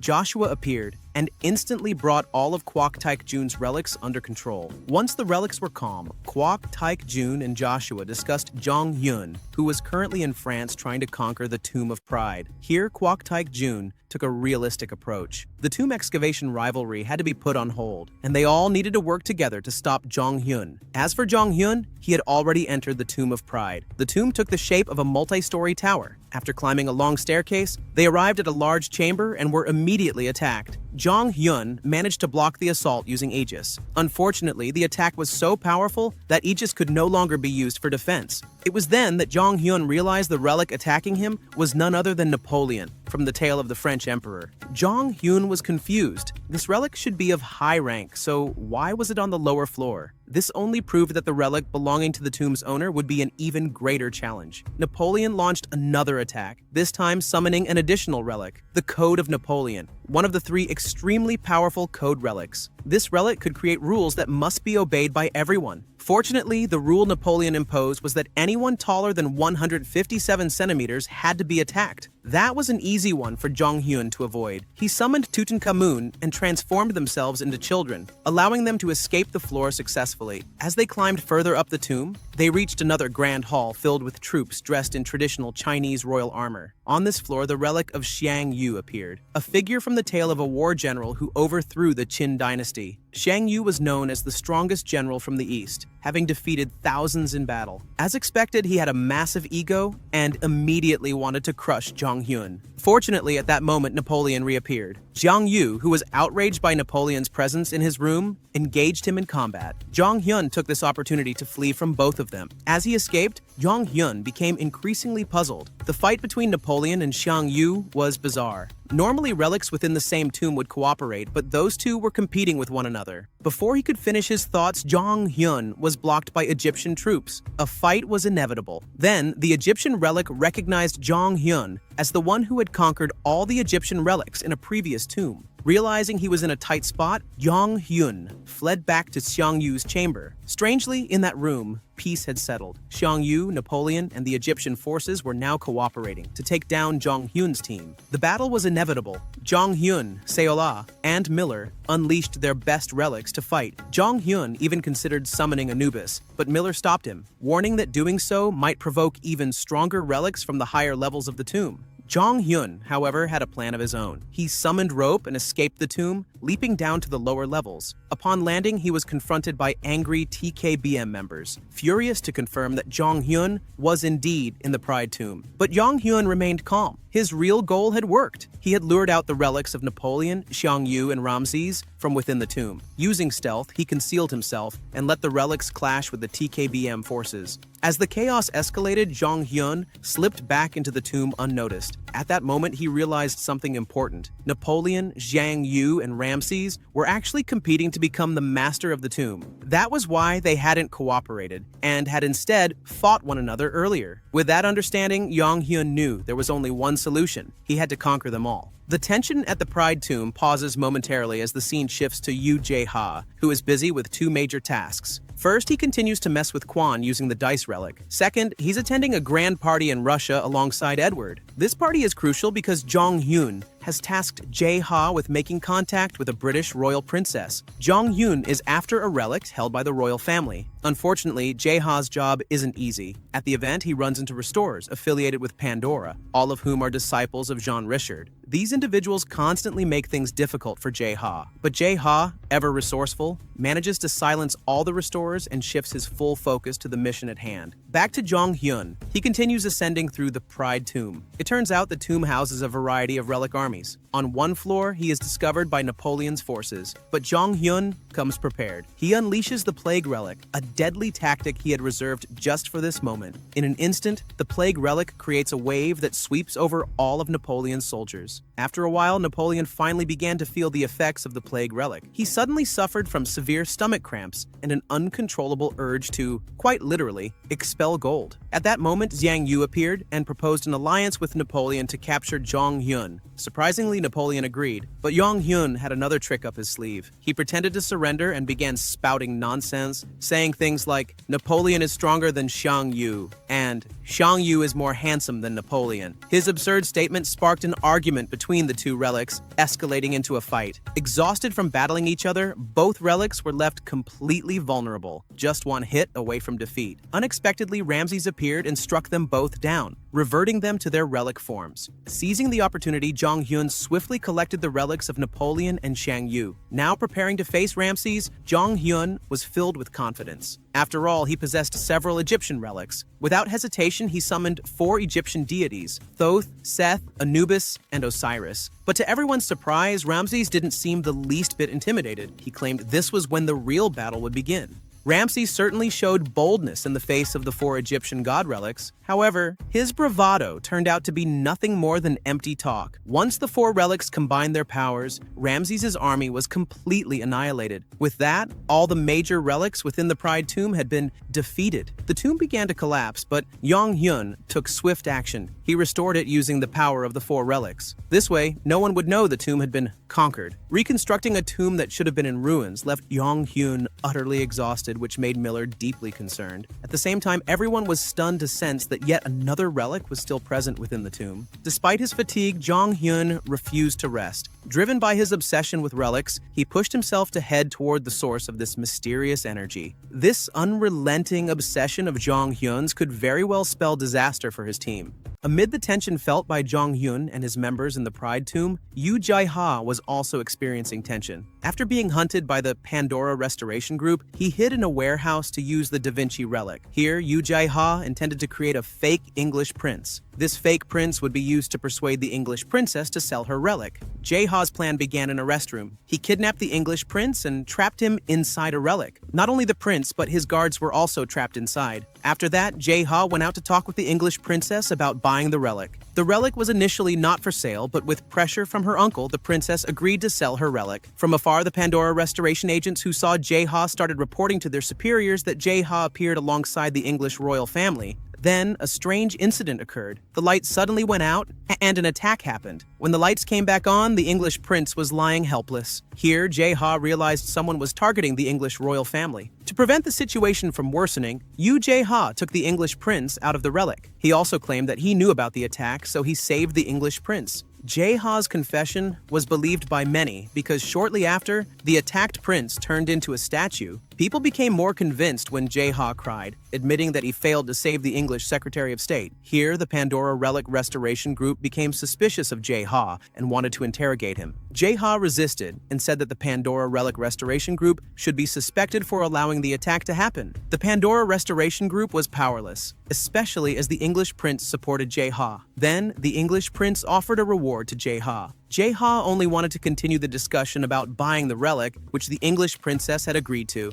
Unfortunately, the conversation was interrupted because Jae-ha was suddenly surrounded by reporters, as he was now a hero of the English royal family. Back to Jong Hyun's position, he arrived at the top floor of the Pride Tomb. When the tomb's door was opened by Miller, there was already a relic trying to escape. Fortunately, Rope managed to catch it. This relic was Loki, a god-level relic from Norse mythology known as the god of trickery. Jong Hyun knew this god had the ability to transform, which is why when Loki turned into a fly, Jong Hyun was able to handle him and prevent his escape. When inspecting Loki's belongings, it was revealed that he was the relic who rented out each floor to other relics that Jong Hyun had just fought. This made it clear that Loki was the master of the Pride Tomb. Here, Jong Hyun forced Loki to give him control over the tomb. During the battle between Seol-ah and Miller against Loki, they managed to win briefly, but were troubled by Loki's transformations. Here, Jong Hyun had a simple trick, using fragments of the Heimdall relic to defeat Loki. In the story, Loki deeply hates Heimdall, and even during the Ragnarok War, which marks the end of Norse mythology, the two fought to the very end. Here, Loki became careless and was attacked by Jong Hyun, who then gained ownership of the tomb. This was advantageous even though Loki escaped while Jong Hyun was studying the contract of the Pride Tomb. With control over the tomb, Jong Hyun decided not to seal it and instructed Ramses to guard the tomb.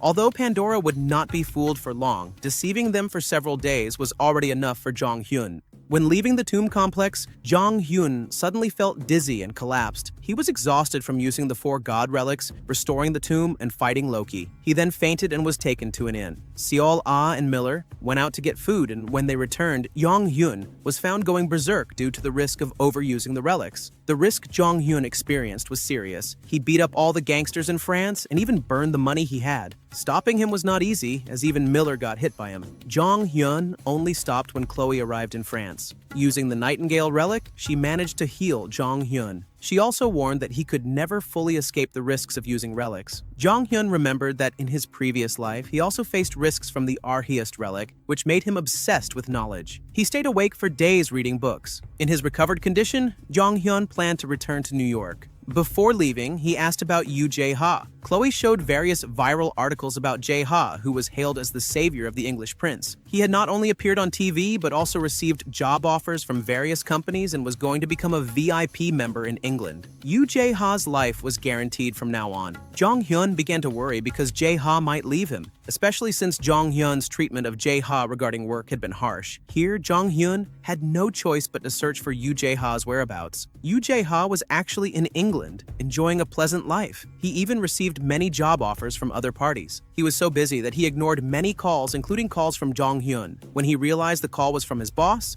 Jae-ha immediately answered and said he would arrive at Jong Hyun's place within 30 minutes. Sure enough, in no time, he was already in front of Jong Hyun. He also brought several relics from the English royal family. Here, surprisingly, the relics Jong Hyun wanted had nothing to do with taking over the tomb. Jong Hyun actually bought relics for cooking and an air purifier. Miller, who saw his boss doing useless things since they could already get those without relics, went crazy in front of Jong Hyun. Jong Hyun's victory in the Pride Tomb was, of course, talked about by many, including Pandora. A meeting was held to discuss Jong Hyun exclusively because he single-handedly conquered 5 out of 7 main tombs. Here appeared the leader of Pandora, Mr. Rothschild. He announced that they already had a plan to conquer Jong Hyun, since they had acquired unique relic powers that could defeat him. Rothschild even planned to increase the number of relic kings in Pandora's version, because he knew that now 4 out of 15 seats held by the kings were owned by Jong Hyun's group. With Rothschild's presence, everyone in Pandora became calmer. After Rothschild left, Eve Rockford followed him and asked why he was only acting now. Rothschild explained that there was a power called heirloom that must not fall into Jong Hyun's hands, so he had to intervene personally. At this moment, Rothschild revealed his true form, a giant relic named Prometheus. So the one behind Pandora was not a human, but a relic. Prometheus then gave full control of Pandora to Eve Rockford, saying he would be busy from now on. After Rothschild's grand declaration to fight Yong-hyun, Pandora became busier. One proof was the increased workload of the Destiny King, who received more prophecy tasks. After ending a call from Pandora, Joshua was visited by Yang Chen. Yang Chen, the most loyal person in TKBM, wanted to ask Joshua for a prophecy about Yong-hyun. Joshua refused because he couldn't read Jong-hyun's future. Yang Chen then had an idea. Joshua only needed to read Yang Chen's future because he was sure they would keep meeting Jong-hyun in the future. Here Joshua realized that Jong-hyun could indeed appear in other people's futures. After receiving payment from Yang Chen, Joshua started the prophecy with the Temple of Delphi, which required him to sleep. Joshua was shocked because in Yang Chen's future, he would end tragically at Jong-hyun's hands. In this dream, Jong-hyun looked very angry and said that Yang Chen was a traitor and the cause of Jong-hyun's family's death. The next day, Joshua and Yang Chen met. Joshua told Yang Chen that he would face misfortune because of Jong-hyun, which made Yang Chen panic, especially since the accusations of betrayal and the death of Jong-hyun's family were completely unknown to Yang Chen. This caused him to panic, and he had to find a way to stay safe. One of the ways was to extract more information from Joshua. In the dream, Joshua could read Jong-hyun's thoughts and knew that Jong-hyun was looking for many people. Jong-hyun was known for recruiting talented individuals like Jae-ha and Miller, so the names on Jong-hyun's mind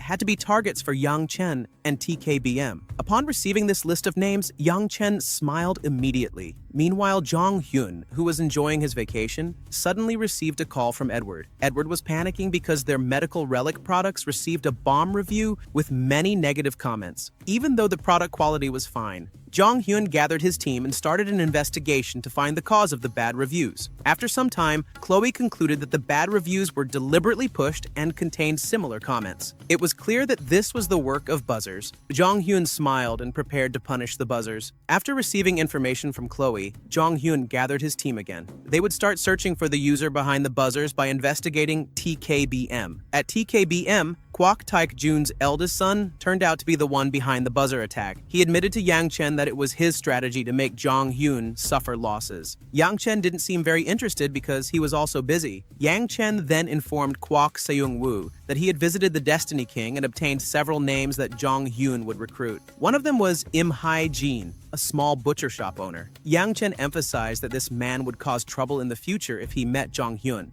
Yang Chen planned to imprison Im Hae-jin by framing him for a crime. He even asked TKBM to invest in using a fake relic. Kwok Seung-woo agreed and said this time Yang Chen had to succeed. The next day, Yang Chen came to Im Hae-jin's butcher shop. He pretended to be a customer and complained about the shop's unclean conditions. The shop was full of rats, cockroaches, mold, and even ghosts. This led to Im Hae-jin being taken to the police. Now, Yang Chen only needed to manipulate the shop to make the accusation convincing enough for the police to believe that Im Hae-jin was trying to poison his customers. What Yang Chen didn't know was that Chloe and Miller had seen him. These two were ordered by Jong-hyun to find Im Hae-jin, but they knew him by another name, Dan. Realizing that Im Hae-jin had been taken by TKBM, Chloe quickly called Jong-hyun to inform him of the situation. After calling Jong-hyun, Chloe and Miller, who were initially tasked with finding the buzzer perpetrators, switched to monitoring Dan. They had to keep track of his condition. Jong-hyun, who was with Irene that day, was also confused about how Dan could be easily dragged away by Yang Chen. In Jong-hyun's previous life, Dan was a fierce man who used the Asura Relic, one of the strongest in Jong-hyun's group. Jong-hyun was puzzled why Yang Chen targeted Dan. The only way to find answers was to hurry back to Korea. At the police station, Dan couldn't resist much. He was even charged more heavily because the main issue was not just the shop's cleanliness, but the police also found 3 human bodies in Dan's warehouse. Dan was furious and wanted to fight back against Yang Chen, but he was too weak and was easily stopped by the police. Yang Chen was obviously pleased with this achievement and reported it to Kwok Seung-woo.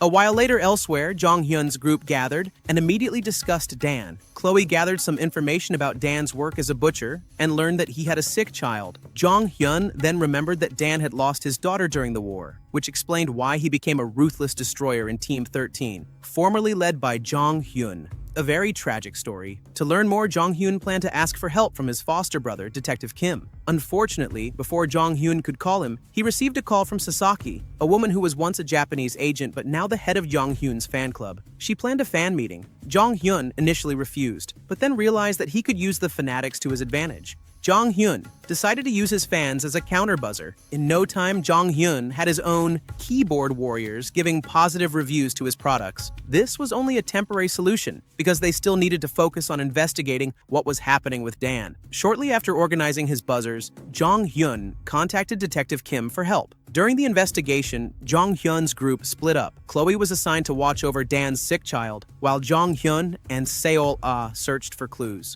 Both had a hard time finding anything, as if Dan's existence had been erased without a trace. Fortunately, Detective Kim knew that Dan was being held on murder charges. The case was very unusual because no one had gone missing in Korea and there was no news of any murders. Jong Hyun realized that all this was a trap set by Yang Chen, so they needed to act quickly. When everyone regrouped, Jong Hyun had a plan. They would fight TKBM, not with relics, but with the law. Jong Hyun planned to prove that TKBM had made false accusations against Dan. If Dan was cleared, TKBM's reputation would be further destroyed. One stone, two birds. To carry out this mission perfectly, Jong Hyun needed Miller, who surprisingly was a lawyer. Miller was the right person because TKBM had also deployed their skilled relic users, the post-processing team, specialists in manipulating criminal evidence. So whether they liked it or not, this legal battle would turn into a relic battle. At the police station, we also see Dan Im Hae-jin stating that all the accusations were false and that he was framed by relic users. Unfortunately, his lawyer was indifferent, and Dan's life seemed to be hanging by a thread.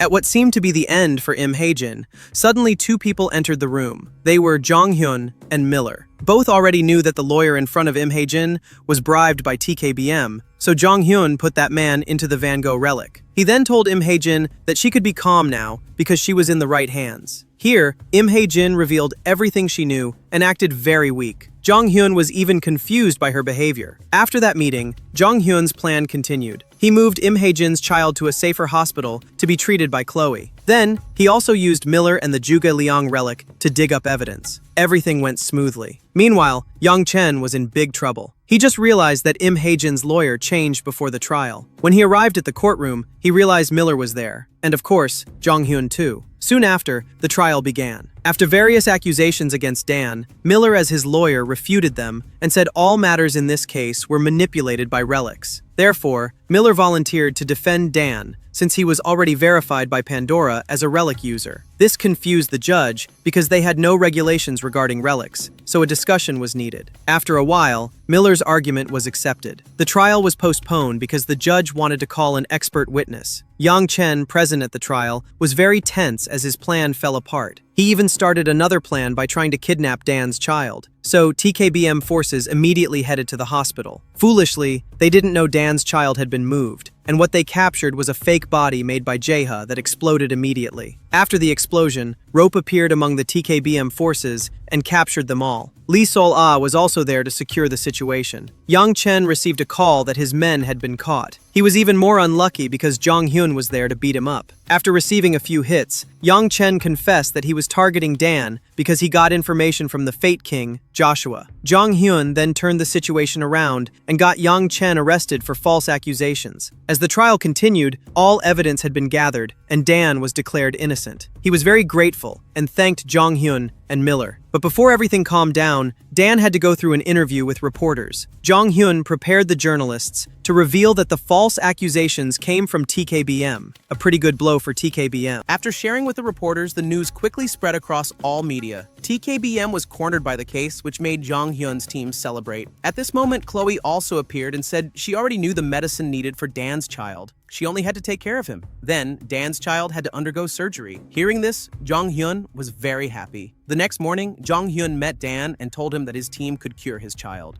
Dan cried with joy and said he would do anything. Here, Jong Hyun only wanted to recruit him into his excavation team. He simply gave the excuse that he wanted to have a colleague who was a meat seller. The following day, Chloe began treating Dan's child, who then underwent surgery. Amid all the worries, Dan received good news that his child had recovered. Everyone was grateful for that. Jong Hyun, who was there, also made a big decision. He would not restore Dan's memory even though Dan could become a very strong fighting machine for his team. He chose to let Dan have only happy memories, unlike before, which were full of sadness. The case with Dan being resolved brought another matter. News that the negative reviews for Jong Hyun's company had finally ended. They concluded that the attacks had indeed come from TKBM. When everything was going smoothly, Jong-hyun informed Sasaki that he and Jong-hyun's fan club could stop posting positive reviews for his company. Here, Sasaki reminded Jong-hyun of his promise for a fan meeting. Initially, Jong-hyun wanted to refuse, but Sasaki said if the fan meeting didn't happen, Jong-hyun could lose fans. Losing fans would also mean Jong-hyun's relic domination power could decrease. So, whether he liked it or not, Jong-hyun had to agree.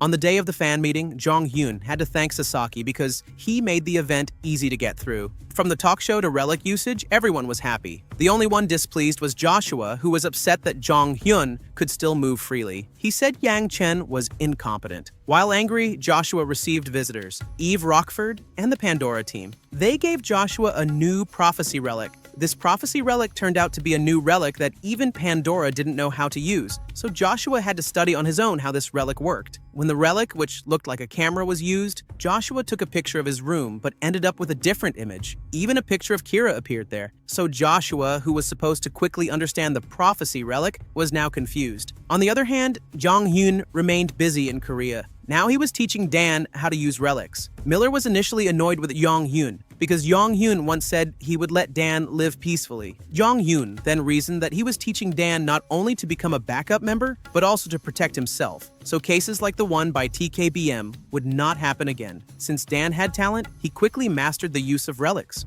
Back to Joshua, the Fate King, who was troubled by his relic's ability, visited Eve Rockford at Pandora. He said the camera relic she gave him was illogical, starting from photos of Kira to the most unbelievable photo of Yang Chen with all of Jong-hyun's friends. He had also experimented on his subordinates to channel energy through the photo, but they went crazy. Eve, hearing this, was confused too, but assured him it was a prophecy relic. Pandora's system even claimed that the relic could show shadows of the world. Hearing this, Joshua realized there was one thing he could do, and hurriedly left Pandora. A short while later, Joshua arrived at the prison and met Yang Chen. Joshua wanted to save Yang Chen, but with one condition. He had to channel power through the photo with Jong-hyun. Yang Chen immediately did it. It turned out the photo held a big secret. It didn't show the future, but showed the past life of those in the photo, so Yang Chen went back to his previous life when he was part of Jong-hyun's Team 13. The photo was taken at Jong-hyun's birthday. After seeing those memories, Yang Chen collapsed from the flood of information in his mind. One of the pieces of information was about Kwok Taek-jun,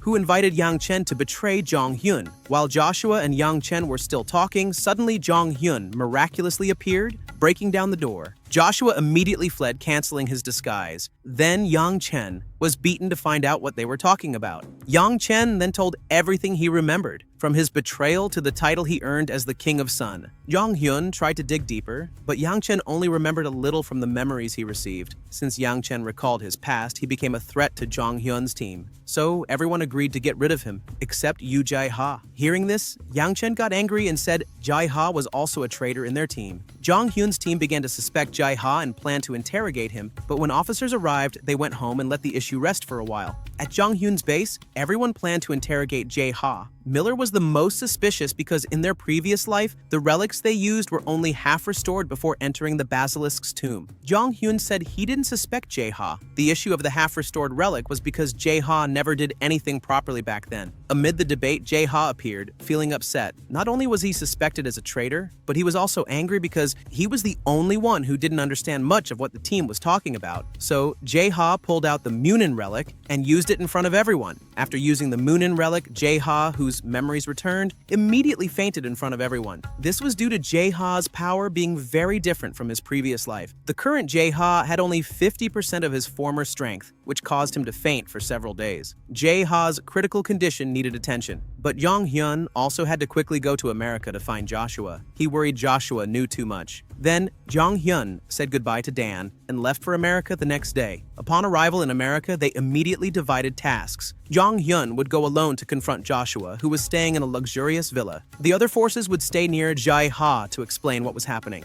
Miller, still suspicious of Jae-ha as a traitor, agreed with the task division. At Joshua's villa hideout, Ida was awake, afraid of Jong-hyun. All of Joshua's forces were also worried about him, so Ida told Joshua to rest. Unfortunately, before he could fall asleep, Jong-hyun launched his attack. Back to Yu Jae-ha's condition, he had regained consciousness and was recollecting his memories. He clearly remembered that Yang Chen had had deceived him into stealing their team's data. Yang Chen said the data would be used for a sudden test so their team could improve. Unfortunately, the stolen data caused fights even before they entered the tomb. Jae Ha, accused of stealing alone, was angry and refused to restore his relic properly. He wanted to prove that his role in the team was very important. Unfortunately, Jae Ha's behavior caused all his team members to die inside the tomb. When he confronted Yang Chen, the man smiled calmly. Jae Ha, deeply depressed about indirectly causing his team's demise, was very regretful. Upon waking up, Jae Ha realized his team had entered his room, so he pretended to be asleep. At this moment, Chloe suggested they divide tasks. Miller and Seol Ah would help Jong Hyun fight Joshua,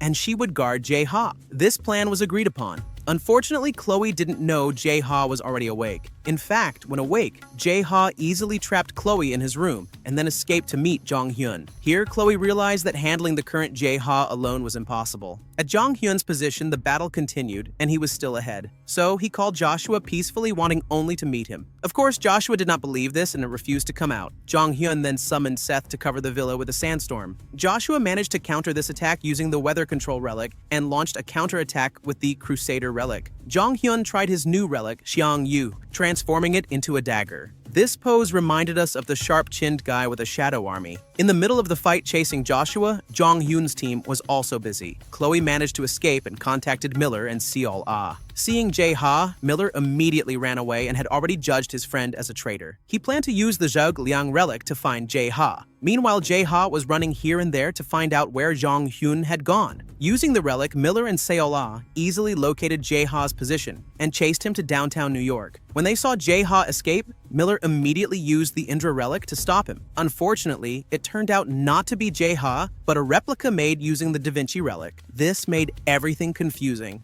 Why would Jae Ha let go of the Da Vinci relic, his main relic, if he really was a traitor? In this confusion, Seol Ah and Miller had to deal with the police for allegedly causing a death. Miller remained calm, hoping to prove the body was fake. Meanwhile, the real Jae Ha had flown to Florida to meet Jong Hyun, who was still fighting. At Jong Hyun's location, he was wreaking havoc and successfully defeated the Crusaders, then entered Joshua's house. With Jong Hyun breaking through Joshua's final defense, it was clear that Joshua would be crushed by Jong Hyun.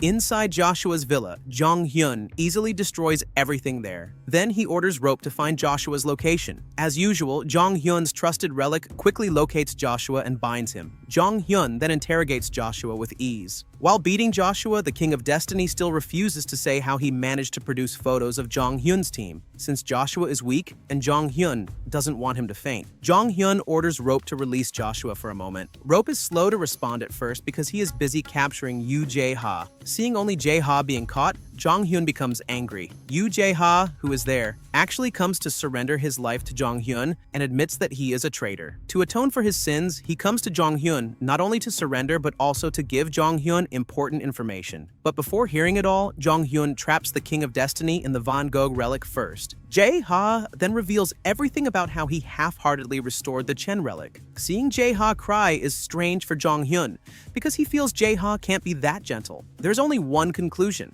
Jae Ha's guilt over his team members dying in the final tomb changed his personality. After that, Jong Hyun continues to listen to Jae Ha's words. It turns out Jae Ha has information that Pandora is doing something irrational, creating relics. If Pandora can get relics without digging tombs, they will easily monopolize the world's power. This is very dangerous and shocks Jong Hyun. Unfortunately, Jae Ha doesn't have much info on how Pandora will create relics because he ended his own life shortly after due to severe depression. As for Seola and Miller, they are quickly released from prison by Chloe. After getting out, Seola uses a search relic to find out where Jae Ha is. She is very shocked to learn that Jae Ha is with Jong Hyun. After hearing all of Jae Ha's explanations, Jong Hyun certainly does not want to take his life. He is indeed angry at Jae Ha's past behavior, but now everything has changed. It's better for Jae Ha to stay with them. Here, Jae Ha also learns that they have traveled back 15 years and are no longer part of TKBM or Pandora. They will change the future, so it's up to Jae Ha whether he wants to join or die there. Jae Ha cries and admits he will return to Jong Hyun's team and work better. After all the chaos, Jong Hyun and Jae Ha are at a restaurant eating when Miller and others arrive. Miller immediately gets angry and wants to attack Jae Ha, but Jong Hyun restrains Miller, causing a commotion. Luckily, Chloe is there to calm them down.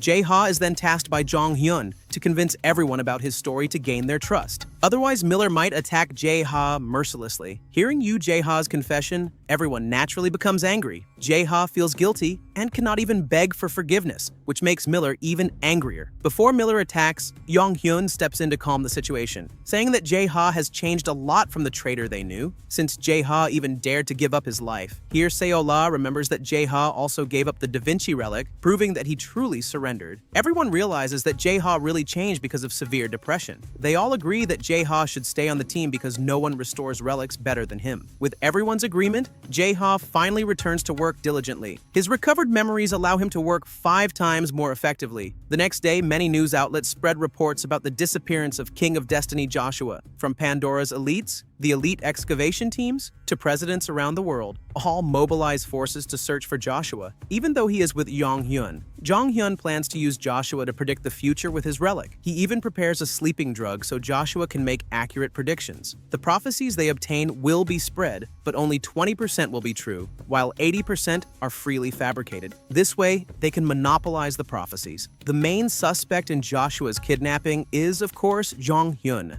Therefore, excavation teams worldwide agree to assign a role to an organization called the Aftermath Cleanup Crew to defeat Jong-hyun. This squad is led by an old man with blonde hair and his trusted man, Ilya. The silver-haired man is tasked with kidnapping Jong-hyun and his subordinates to brainwash them. At Jong-hyun's location, everything seems to be going smoothly. Yoo Jae-ha becomes the host of their prophecy show. Unfortunately, when Yoo Jae-ha goes out alone, he is kidnapped by Ilya using a giant snake relic. Jong-hyun is unable to contact Jae-ha, causing everyone to panic and begin searching for him. Meanwhile, Jae-ha ends up inside the snake's belly and encounters an elephant. Jae-ha, who meets the elephant there, realizes that the relic that swallowed him is the Little Prince. This relic comes from the story of a boy who drew a snake eating an elephant, but adults mistook it for a hat. That's why this relic can deceive many people, not only Jae-ha, but also Miller and Seol-ah. Here, Seol-ah says they must hurry out because the ones who captured them are Ilya Volkov, one of Jong-hyun's Team 13 members from his past life. Miller knows Ilya is strong, so they must quickly escape. Unfortunately, they are blocked because, to get out, they could attack the inside of the snake's belly. But if they use relics, the elephant inside will go wild. Ilya, who successfully captured 3 of Jong-hyun's team members, is very happy and eager to meet Jong-hyun. To check on Jong-hyun's condition, Ilya keeps spying on him. At first, he still looks cool, but eventually Ilya loses patience because Jong-hyun hasn't left his house for 3 days. So Ilya calls Jong-hyun and says he is holding all of Jong-hyun's subordinates hostage. Ilya is shocked when Jong-hyun shows no concern and says he has dismissed them all. Not only Ilya, but also Jong-hyun's team members are confused hearing this dismissal. Jong-hyun then hangs up the phone. Upon hearing about the dismissal, Miller unleashes his full power and destroys Ilya's relics. When they come out, Jae-ha, Miller, and Seol-ah manage to gain the upper hand. Unfortunately, they don't catch Ilya because he escapes using his devil relic. Jong-hyun, who is then met by his subordinates, is very happy to hear that Ilya has been found. He definitely plans to recruit Ilya again, because the man's relic is no ordinary thing. Ilya was an important member in Jong-hyun's excavation team in his previous life. This man possesses the Solomon Lemegeton relic. Its power can summon 12 demons. Usually, Ilya's many powers are used during tomb excavations, but his greatest ability is brainwashing. In Jong-hyun's team, Ilya is known as the post-processing team member, responsible for brainwashing those who oppose Jong-hyun's group. In Jong-hyun's memory, Ilya's brainwashing relic is Freud,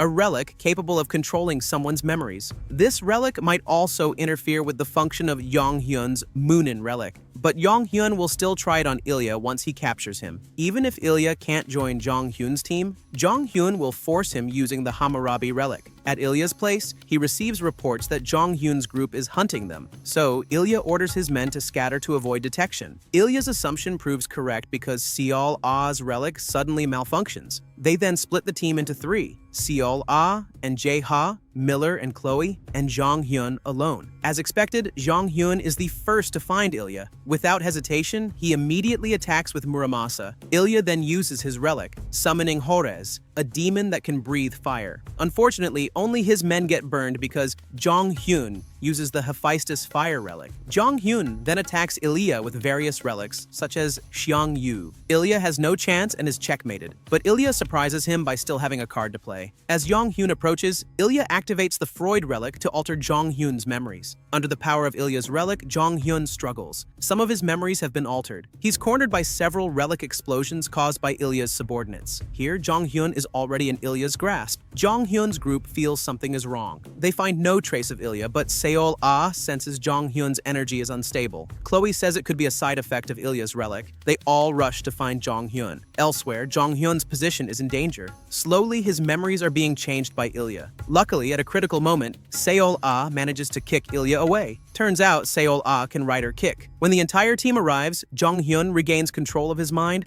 Gradually, he restores his original memories. Jong Hyun then mercilessly beats Ilya. At first, Miller wants him to stop, but then Miller backs down after learning that Ilya tried to swap the memories of Irene and Kwok-taek Jun in Jong Hyun's mind. It's terrifying. His beautiful foreign girlfriend turned into a hardened old lady. But since Jong Hyun doesn't want to stop, Miller has to hold him back. And they manage to capture Ilya. After subduing Ilya, Jong Hyun uses the Moonin relic on him. When the Moonin's water drips onto Ilya, he regains his memories. He remembers being Jong Hyun's subordinate and how they got trapped in the last tomb. Ilya was the unluckiest, caught in a trap, and the first to disappear. Seeing Ilya's expression, Jong Hyun knows the Moonin relic is working. They now just need to transport Ilya to their base because it will be troublesome if Ilya rebels like Jae-ha did before. As they are about to leave, Jong Hyun's group receives a visitor, Kwon Hyuk-soo, one of the largest shareholders in TKBM. He praises Jong Hyun for defeating Ilya and offers to make Jong Hyun his subordinate. Jong Hyun clearly refuses and instead challenges Kwon Hyuk-soo's group to a fight. When the battle starts, something strange happens. Miller and Seol-ah cannot harm their opponents. The old man with long hair is known to possess many high-level combat relics. While everyone is distracted, Kwon Hyuk-soo invites Jong Hyun to fight. He uses an assassin relic to target Jong Hyun, but one assassin isn't enough, so he summons clones of the assassin from his relic. Fighting the assassin relics, Jong Hyun easily gains the upper hand and defeats the appearing assassins.